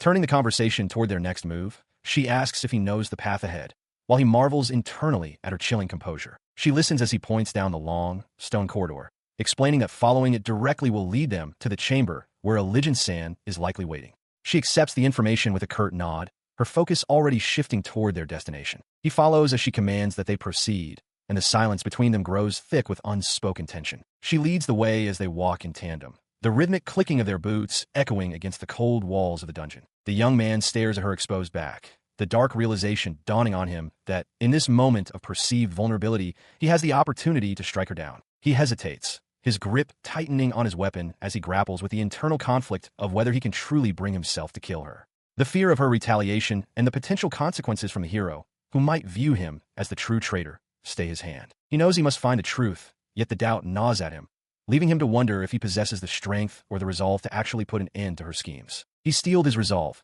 his hand tightening on the hilt of his blade. In his mind, the necessity of the act was clear. It was for religion, and for the sake of the entire world, that he had to follow through with his grim task. His internal monologue was shattered by a booming voice echoing through the stone corridor. Someone was calling out to them from the darkness ahead, their shout filled with a boisterous energy that felt out of place in the oppressive atmosphere. The dwarf warrior, Gorgon, came charging into view with a wide, toothy grin. He laughed heartily, expressing his immense relief at having finally regrouped with his companions after their chaotic separation. He stood frozen, his eyes wide with disbelief at the unexpected arrival. While Canaria calmly observed that their comrade appeared unharmed, Kiska struggled to process how his carefully laid plans were being derailed. They exchanged brief words as the initial shock wore off. Gorgon remarked on how unlikely it was for the party to have been scattered so thoroughly, while Kiska offered a quiet apology for the confusion, his mind racing to adapt to the new dynamic. He took the lead once more, suggesting they continue their descent into the depths. Internally, he noted with a sense of weary repetition that this was a conversation they had navigated several times before,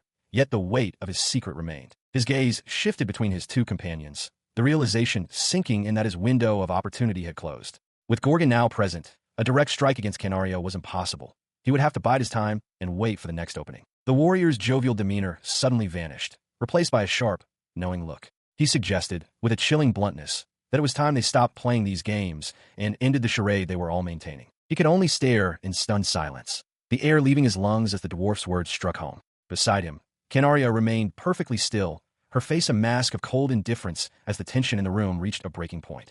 Alk stares at the dwarf warrior, his voice trembling as he asked what the man could possibly mean. Gorgon simply offers a knowing, unsettling grin in return, his eyes glinting with a hidden knowledge. He continues, explaining that he can feel a distinct tingle, dismissing the boy's previous words as mere delusions. The dwarf's expression hardens, his predatory focus making it clear that the conversation has taken a dark turn. Suddenly, the warrior heaves his massive, ornate polearm from his back, the heavy metal clanking against the stone floor.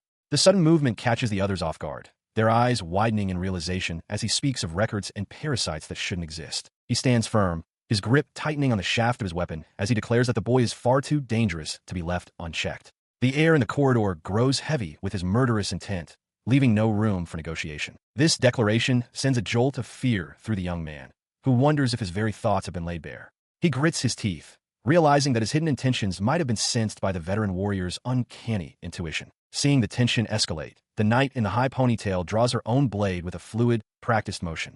She admits that she had a feeling something was off, mentioning the influence of a parasitic sword and the records that bind them to this fate. Now caught between two formidable opponents, the silver-haired youth finds himself at the center of a deadly standoff. The sound of steel sliding against scabbards echoes through the hall as the two adventurers prepare to strike simultaneously. As the pressure mounts, the dark, amorphous spirit of the sword manifests behind him, its jagged mouth twisting into a cruel sneer. It whispers of destiny and the lies of masters, its presence a cold, suffocating weight on the boy's soul. The two warriors remain focused, their expressions grim as they discuss the nature of the parasitic entities.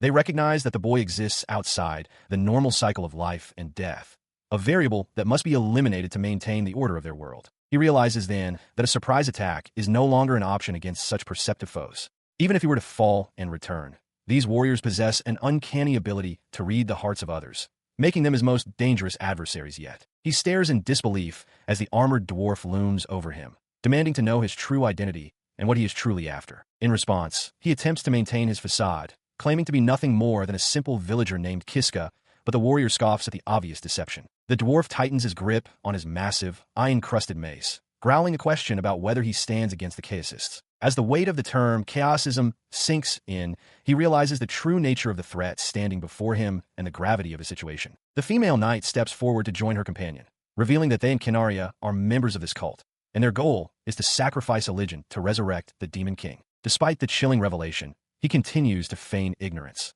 though the dwarf notes that his calm demeanor in the face of such danger is a clear sign of his hidden power. Suddenly, the dwarf lunges, his heavy weapon whistling through the air as the young man barely manages to leap out of the way of the crushing blow. He grunts in pain as the relentless assault continues, with the armored giant now aiming a low sweep at his legs to pin him down. The force of the confrontation sends him reeling back, his breath hitching as he struggles to find an opening against two superior opponents. Collapsed on the ground and cornered, he grits his teeth in frustration, realizing that escaping both Gorgon and Kanaria is impossible and that his only path forward might be through the cold embrace of death once more. He stares up in horror as Elysian prepares to deliver a final blow, her face twisted in a sadistic grin while she muses about starting their plan anew. However, Gorgon suddenly halts the execution, his gaze narrowing as he considers the possibility that their captive might actually be an apostle of the hero. The massive warrior leans in close, his grin widening as he explains that if their prisoner truly is an apostle, simply killing him could lead to unforeseen complications. Because of this risk, he decides on a different fate, raising his hand to reveal a sinister ring and declaring his intent to seal the boy away instead. As the ring begins to pulse with a malevolent light, the dwarf notes that its magical reserves are perfectly charged for the task at hand. With a sudden, forceful gesture, he unleashes the artifact's power, a blinding flash of energy erupting as the word seal echoes through the chamber. The young man can only scream in pure, unadulterated terror, his voice cracking as he pleads for them to stop the encroaching darkness. Moments later, his vision begins to blur and his body feels weightless, leaving him to wonder in a daze what is becoming of him while his captors look on with cold satisfaction. Ultimately, the process is completed, leaving the silver-haired youth suspended in a crystalline pillar, bound by heavy chains and lost to the world in a forced, magical slumber. All that exists is an endless, simple darkness. A single thought pierces the void. Where am I? A young man's face materializes from the black. A slow, dawning horror spreads across his features as he understands. Ah, I see, he murmurs. The darkness is not around him. It is everything. It is a void that expands in all directions. He floats in the abyss, a world with no sky, no earth, not even a horizon. The terrible truth solidifies in his mind. This is the sealed world. The memory of his sealing flashes before his eyes. The triumphant, manic grins of the dwarf warrior Gorgon and the hero Elysian, juxtaposed with his own face, contorted in absolute terror. He recalls Gorgon's booming voice, declaring to Elysian that he, Alk, had been recognized as an apostle of the hero. Because of that mere possibility, Gorgon himself had sealed him away. The memory fades, leaving him once again in the silent void, grappling with the betrayal. Right now, he tries to move his legs, but he remains fixed in space. He raises a hand, only to find it lacks any true substance. The final, horrifying piece of his new reality clicks into place. He is nothing but a consciousness. That is all that remains. He drifts, a powerless specter in the infinite black. This is the seal. Utterly helpless, he wonders, what am I supposed to do? Time loses all meaning. He sits, hunched over in the void, contemplating his fate. Weeks may have passed since he was sealed. In a world without clocks, without morning, noon, or night, he has no way of knowing how many days have truly gone by. He was adrift in an endless expanse of solitude. The boredom was a palpable force, stretching into an eternity that promised no end. In this void, he felt no hunger nor the pull of sleep. The basic needs of the body were gone, leaving only his consciousness to face the crushing tedium. To keep his mind from fracturing, he sought refuge in thought. He recited the stories of the gods his mother had told him as a child and forced himself through difficult mathematical calculations, endlessly doubling numbers into oblivion. Thinking was his only remaining pleasure, the sole activity to occupy the endless, silent expanse. As the numbers spiraled into the millions, he sat hunched in the darkness, wondering how many more he would have to count before he could finally escape this prison. He had lost all sense of how much time had passed since he was sealed. Was it a year? A decade? He no longer knew. He only knew the profound agony of this existence. The most horrifying realization dawned on him. He could not even die. The solitude and boredom would continue eternally. In that moment of absolute despair, a memory surfaced, the determined face of Uchiha Tsubaki. The thought of her sparked a question. Uchiha, had she also managed to overcome such a cruel seal? His mind flashed back to a battle from their past. A monstrous, sentient tree lunged, its wooden limbs twisting, as he and Uchiha stood together, ready to face the threat. His memory continues, focusing on the fight. He strains against the thick, woody tendrils of the treant, pulling with all his might until one of the vines snaps under the immense pressure. Seizing the momentary slack, he lunges forward and drives his hatchet deep into the creature's trunk-like body. The powerful strike fells the monster. Watching him, Uchiha Tsubaki gasps in admiration, remarking on how strong Kiska is. As they look at the defeated creature, Uchiha admits she's never seen a monster like it before. Kiska, with a hint of pride, identifies it as a dryad, calling it a somewhat rare find. She laughs, observing that it looks so much like a tree that they likely won't be able to harvest any meat from it. Kiska agrees, but then adds with a knowing smile that there's more to this creature than meets the eye. He reveals that this monster actually produces fruit, presenting two small, striped, melon-like orbs. Uchiha is astonished. He offers one to her, and she enthusiastically accepts. He takes a bite, explaining it's a small reward the dungeon provides. As Uchiha tastes hers, her expression lights up with surprise and pleasure. It's incredibly sweet and delicious. She turns to him with a radiant smile, confessing that even in a dangerous dungeon, being with him makes everything fun. Taken aback by her sincere joy, he can only stammer her name, Uchiha. As they walk on, Uchiha, still enjoying the fruit, looks at him thoughtfully. She muses aloud about his true self, wondering which of the faces he shows is the real him. He doesn't answer directly. Instead, his gaze fixes on the path ahead. He declares that a treasure chest of brilliance lies ahead and suggests they go open it. Uchiha readily agrees, ready for the next challenge. Within a stone corridor, Kiska and Uchiha Tsubaki stand before an ornate chest. He identifies it for her, stating that this is a hero's treasure chest. He explains that the chest grants a random skill to whoever opens it. Uchiha and her young companion listen, their faces alight with excitement. Uchiha murmurs with anticipation, wondering what might be inside. However, Kiska tempers their expectations, admitting that he's only ever received useless skills from these chests before. Resigned, he tells himself not to get his hopes up as he lifts the lid, releasing a brilliant flash of light. As the light subsides, a formal notification materializes in the air before them. Both Kiska and Uchiha stare, stunned, at the words, "Skill, pledge acquired." Uchiha turns to him, asking if he received a good skill. Kiska, a bead of sweat on his temple, can only stare at the notification and mutter the word to himself, "Pledge? What in the world is this?" He internally dismisses it, thinking it sounds like another useless skill. Uchiha, however, offers a different perspective, noting that a pledge is an important promise. Her face breaks into a radiant, joyful smile as she continues her thought. She declares that it must surely mean that she and Kiska will be together forever. Her earnest interpretation catches him completely off guard. A blush spreads across Kiska's face as he stammers, wondering if that could possibly be what the skill implies. The scene shifts, revealing a memory. Kiska, now clad in armor, recalls that moment. At the time, faced with Uchiha's words, he could only offer a bitter smile. He remembers his confusion. He had suffered terribly at the hands of a cruel, malevolent Uchiha so many times, yet he also knew the pure, bright Uchiha. He simply couldn't understand which of them was the real one. He stood alone, his back to the world, lost in thought. He wondered why Uchiha had been so fixated on someone like him. But now, after so much time had passed, he felt a sliver of understanding finally dawning. The realization brought no comfort, only a fresh wave of sorrow as tears began to stream down his face. That sorrow quickly curdled into raw, overwhelming anguish, his face twisting into a silent scream. A single, desperate thought echoed through the pain. He missed people. He was lonely. The yearning was so powerful it brought him to his knees, collapsed on the cold ground. He just wanted to see someone. In this desolate place, time had lost all meaning. He no longer knew how many years had passed. He knew nothing at all anymore. The endless void threatened to consume his sanity. He felt himself going mad as his mind filled with an unrelenting tide of negative emotions. Gripping his head as if to hold his fracturing mind together, a single, desperate wish took hold. He wanted to die. This overwhelming desire was born from a single, all-consuming feeling: despair. He stares at his own trembling hand, a horrifying realization dawning on him. Is this what despair feels like? He quickly dismisses the thought, tears streaming down his face. The word despair, he realizes, is a luxury, a term created by humans who have the option to die. For him, there is no such escape. The thought echoes in his mind, a single, terrifying truth: he cannot die. This realization brings a new level of horror, twisting his features into a mask of pure agony.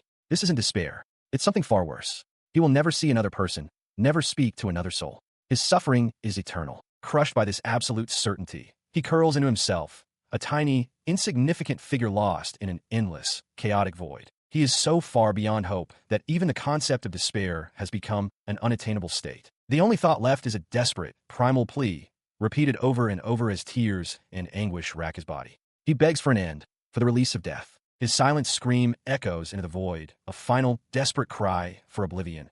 Someone, kill me. In the wake of his plea, there is only silence and an oppressive, absolute darkness. But then, the void is pierced. A sudden, brilliant flash of light shatters the unending blackness. He watched as the flash of light shattered the void around him with a deafening crack, the darkness breaking apart like shards of glass. The sudden brilliance stunned him, tears still tracing paths down his cheeks as he stared in disbelief. He could only manage a single, whispered thought: light. As his vision cleared, he found himself not in the endless void, but on his hands and knees on a solid floor. A figure stood before him, and he looked up, his expression a mixture of shock and confusion. The woman, with her long twin tails and elaborate dark dress, gazed down at him. A confident, almost predatory smile played on her lips as she held his gaze. He remained frozen, looking up at the imposing figure who had seemingly pulled him from his despair. The ornate ceiling of the room was a stark contrast to the featureless abyss he had just escaped. A single tear welled in his eye as recognition dawned. He whispered her name, a question filled with disbelief and awe. On the tiled floor of a dungeon, Kiska remains on his hands and knees before a large, circular seal. Before him stands a young woman with long, pink hair styled in twin tails, looking down at him from behind. Tears stream down Kiska's face as he stares in disbelief, wondering if this is all just a hallucination. He is stunned, unable to comprehend how he could have possibly broken her seal. The woman, meanwhile, observes him with a subtle, smug smile. Leaning closer with a sharp, inquisitive grin, she poses a question directly to him. She asks why of all things he was sealed away in this place. Kiska is overcome with a rush of emotion, rendering him speechless. He can only stammer, unable to form a coherent response as he looks at the woman he has just freed. She looks at him, her expression unreadable, and asks for his name. With a trembling voice, he manages to introduce himself. Kiska, my name is Kiska. He then gathers himself enough to ask who she is. She explains that the beings sealed within this dungeon are entities possessing power so great it can influence the entire world. Her words spark a memory of Ajiha Tsubaki. He recalls her gentle face and realizes that he now understands what she had tried to tell him before. The name Ajiha echoes in his thoughts. His mind races with the implications. After years, even decades of being sealed away, someone has finally appeared before him and saved him. The realization dawns on him as he looks at the woman with newfound awe. It was her.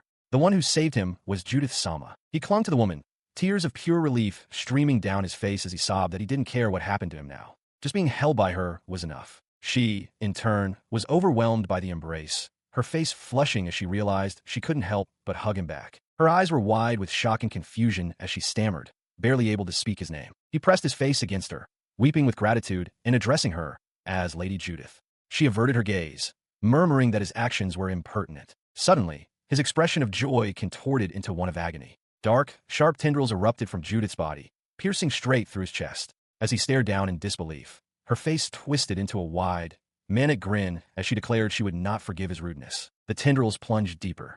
With a sadistic smile, Judith listened as Kiska, in his final moments, thanked her for killing him, professing that he loved her. His body went limp, collapsing onto the cold stone floor of the dungeon. The corridor was suddenly empty.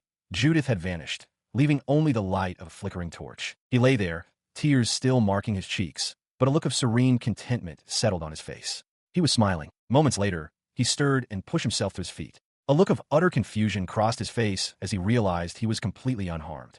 He couldn't believe it, to be saved by Lady Judith in this era of all times. A new resolve hardened his expression. He knew now what he wanted. Even if for just a moment, he had to see Lady Judith again. He rationalizes his decision to the dark-haired woman beside him, concluding that if he goes to see Judith, he likely won't be killed by this version of a jiha. And even if she were to appear while he was with Judith, it would be acceptable. He continues, explaining that for him, who is currently searching for a jiha. Meeting her there would actually be quite convenient. The woman simply offers a faint, knowing smile in response. With his mind made up, a look of pure determination crosses his face. He resolves to go see Lady Judith and sets off down a long, stone corridor with renewed purpose. As he walks, he reflects on his situation. Although he has now taken on the objective of helping the hero Eligen, for him, in this moment, he feels that surely he won't be punished for acting on his own feelings just this one time. A hopeful, almost nervous smile touches his lips. His hopeful expression vanishes in an instant. His eyes widen as he stares down the corridor, seeing something unexpected at his destination. He reaches the room he was heading for, only to find it empty. A small, round table and a single, unoccupied chair are all that greet him. His heart thumps in his chest as he looks around the vacant space, a wave of shock and confusion washing over him. He realizes with a start that Lady Judith is gone.